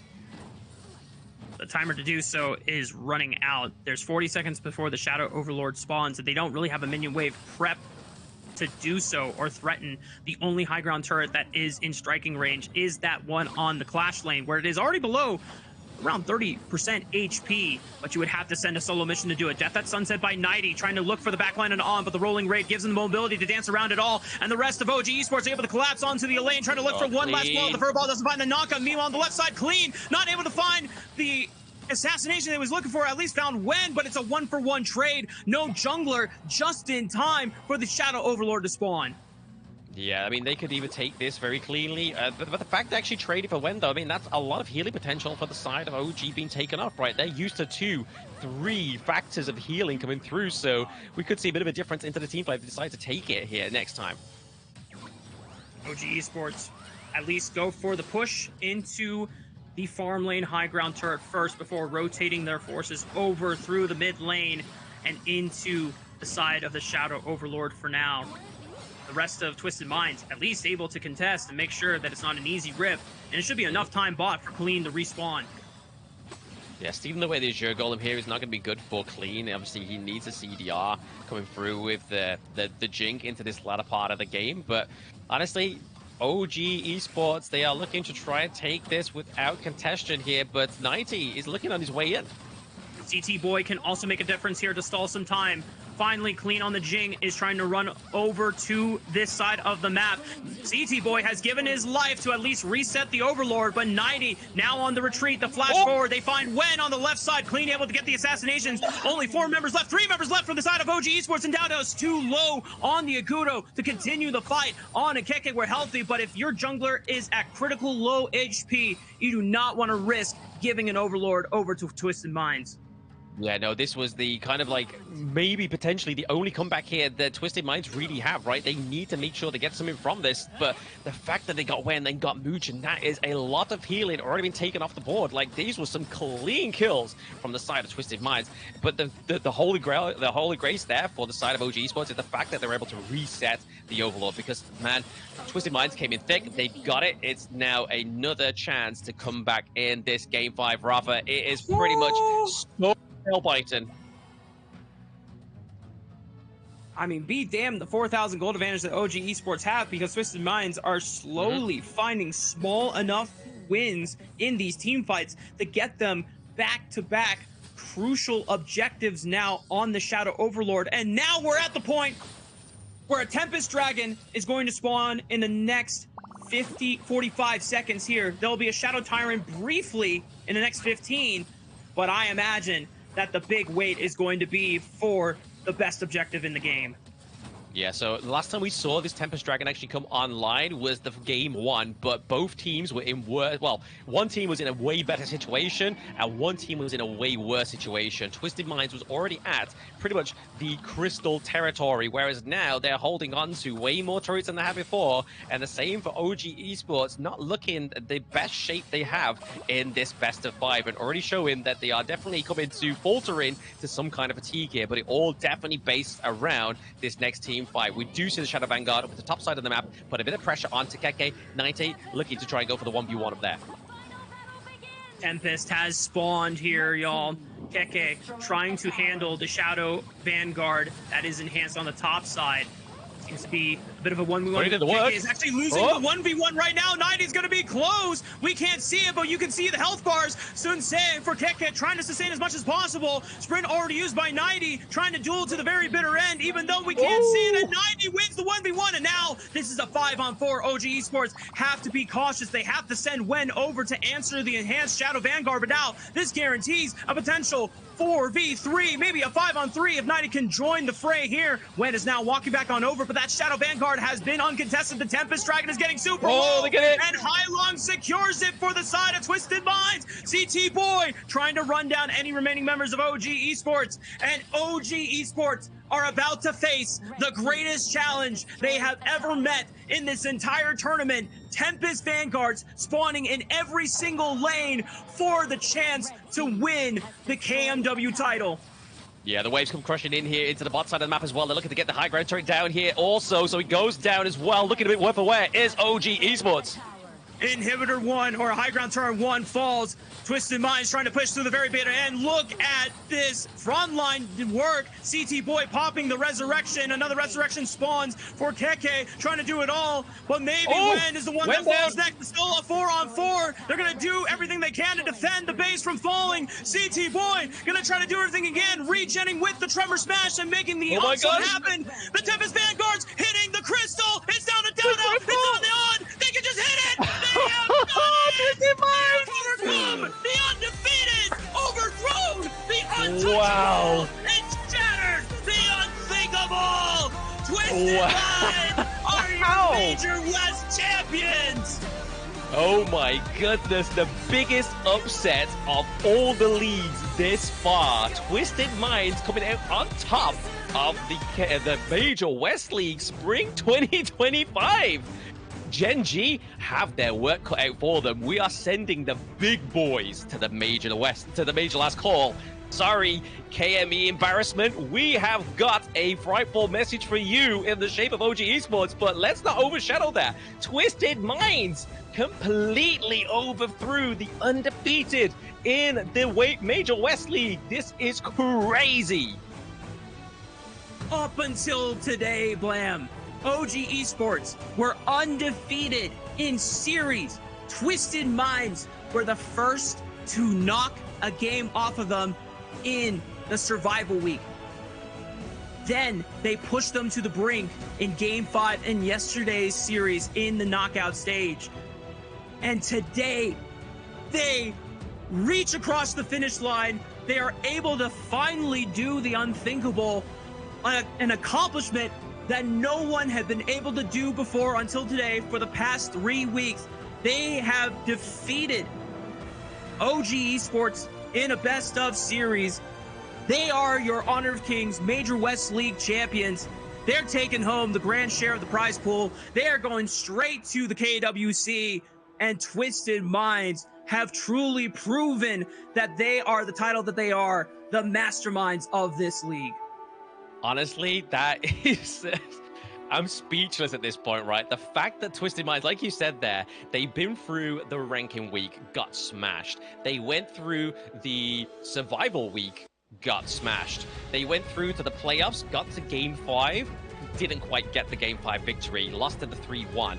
Now they perfect the art and get the 3-2 switcheroo here. Honestly, they were 2 points up. They almost lost a 2-2 back-to-back game there, but Twisted Minds towards the end, through it all, definitely came out guns blazing, and now are going to be seeing themselves at KWC where they don't have to play anymore. The Major West League is major last call for this is now in the hands of OG Esports. Twisted Minds have just gone, we've had 8 games, lads. We're done. We're done. What a marathon from Twisted Minds. What a hell of a run from this squad. Being able to finally overcome their demons and dethrone the Titans, the presumptuous Titans of OG Esports.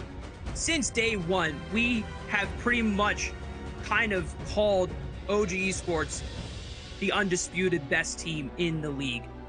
Well, Twisted Minds have just taken that title, rightfully so, from their throne. They now sit on top of it. They sit on top of the standings and the entire league as your champions. Yeah, that's wild. I mean, even wilder than that gold graph, right? Like, the fact that it was all red. It was all red until that last little point. Like, that glimmer of hope really shows that future teams within the Major West Leagues and all the other leagues is all it takes is one good team fight. All it takes is some communication and some dedication, and you can dethrone the undefeatable. But honestly, FMVP has to go to 90. This guy was across the gorge within seconds. He was tending the garden. He was keeping those minion waves pushed. He honestly was the guy that was threading the needle and was able to actually get it threaded and knit a beautiful sweater. And that sweater says, sorry, OG Esports, OG Esports number 2.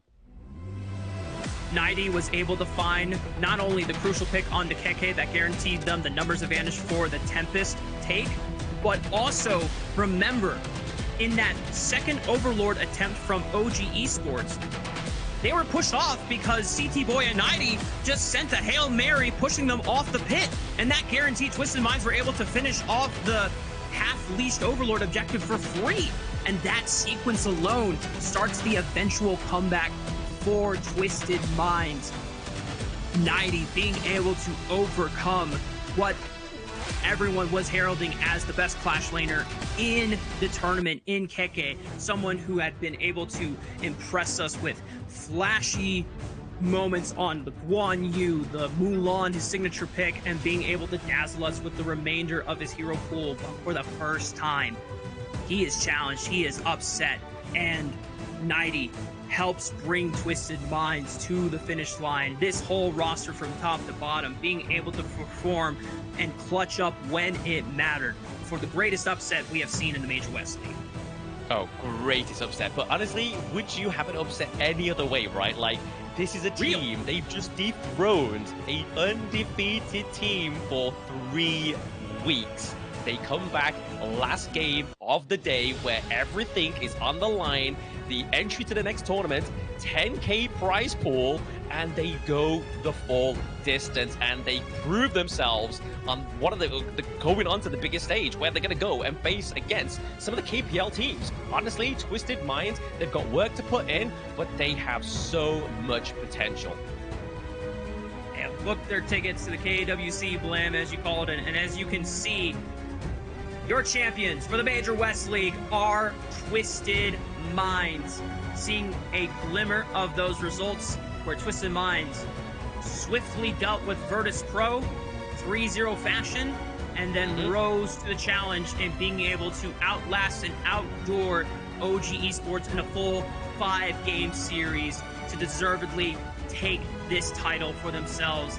And tomorrow, the action does not stop here, folks. We still got one more team to send to the KWC, but now it's going to come up to the runner-ups between the KME as well as the KMW. That is Gen G representing the Major East League and OG Esports representing the Major West League.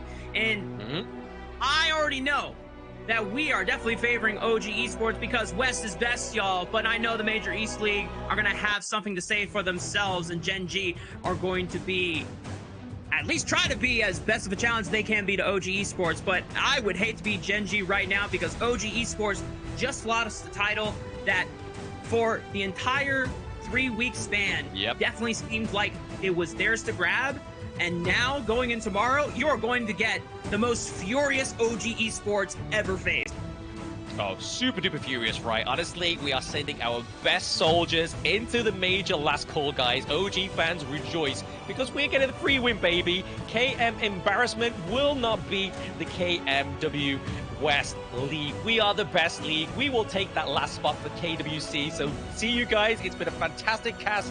Blam, Rafa signing off. We see Phil into the major West call at the end. So take it easy, guys. Thank you and enjoy.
Here's to the madness that's all around. So tell them who you are, you are, you are. Go and tell them who you are, you are, you are. Game on.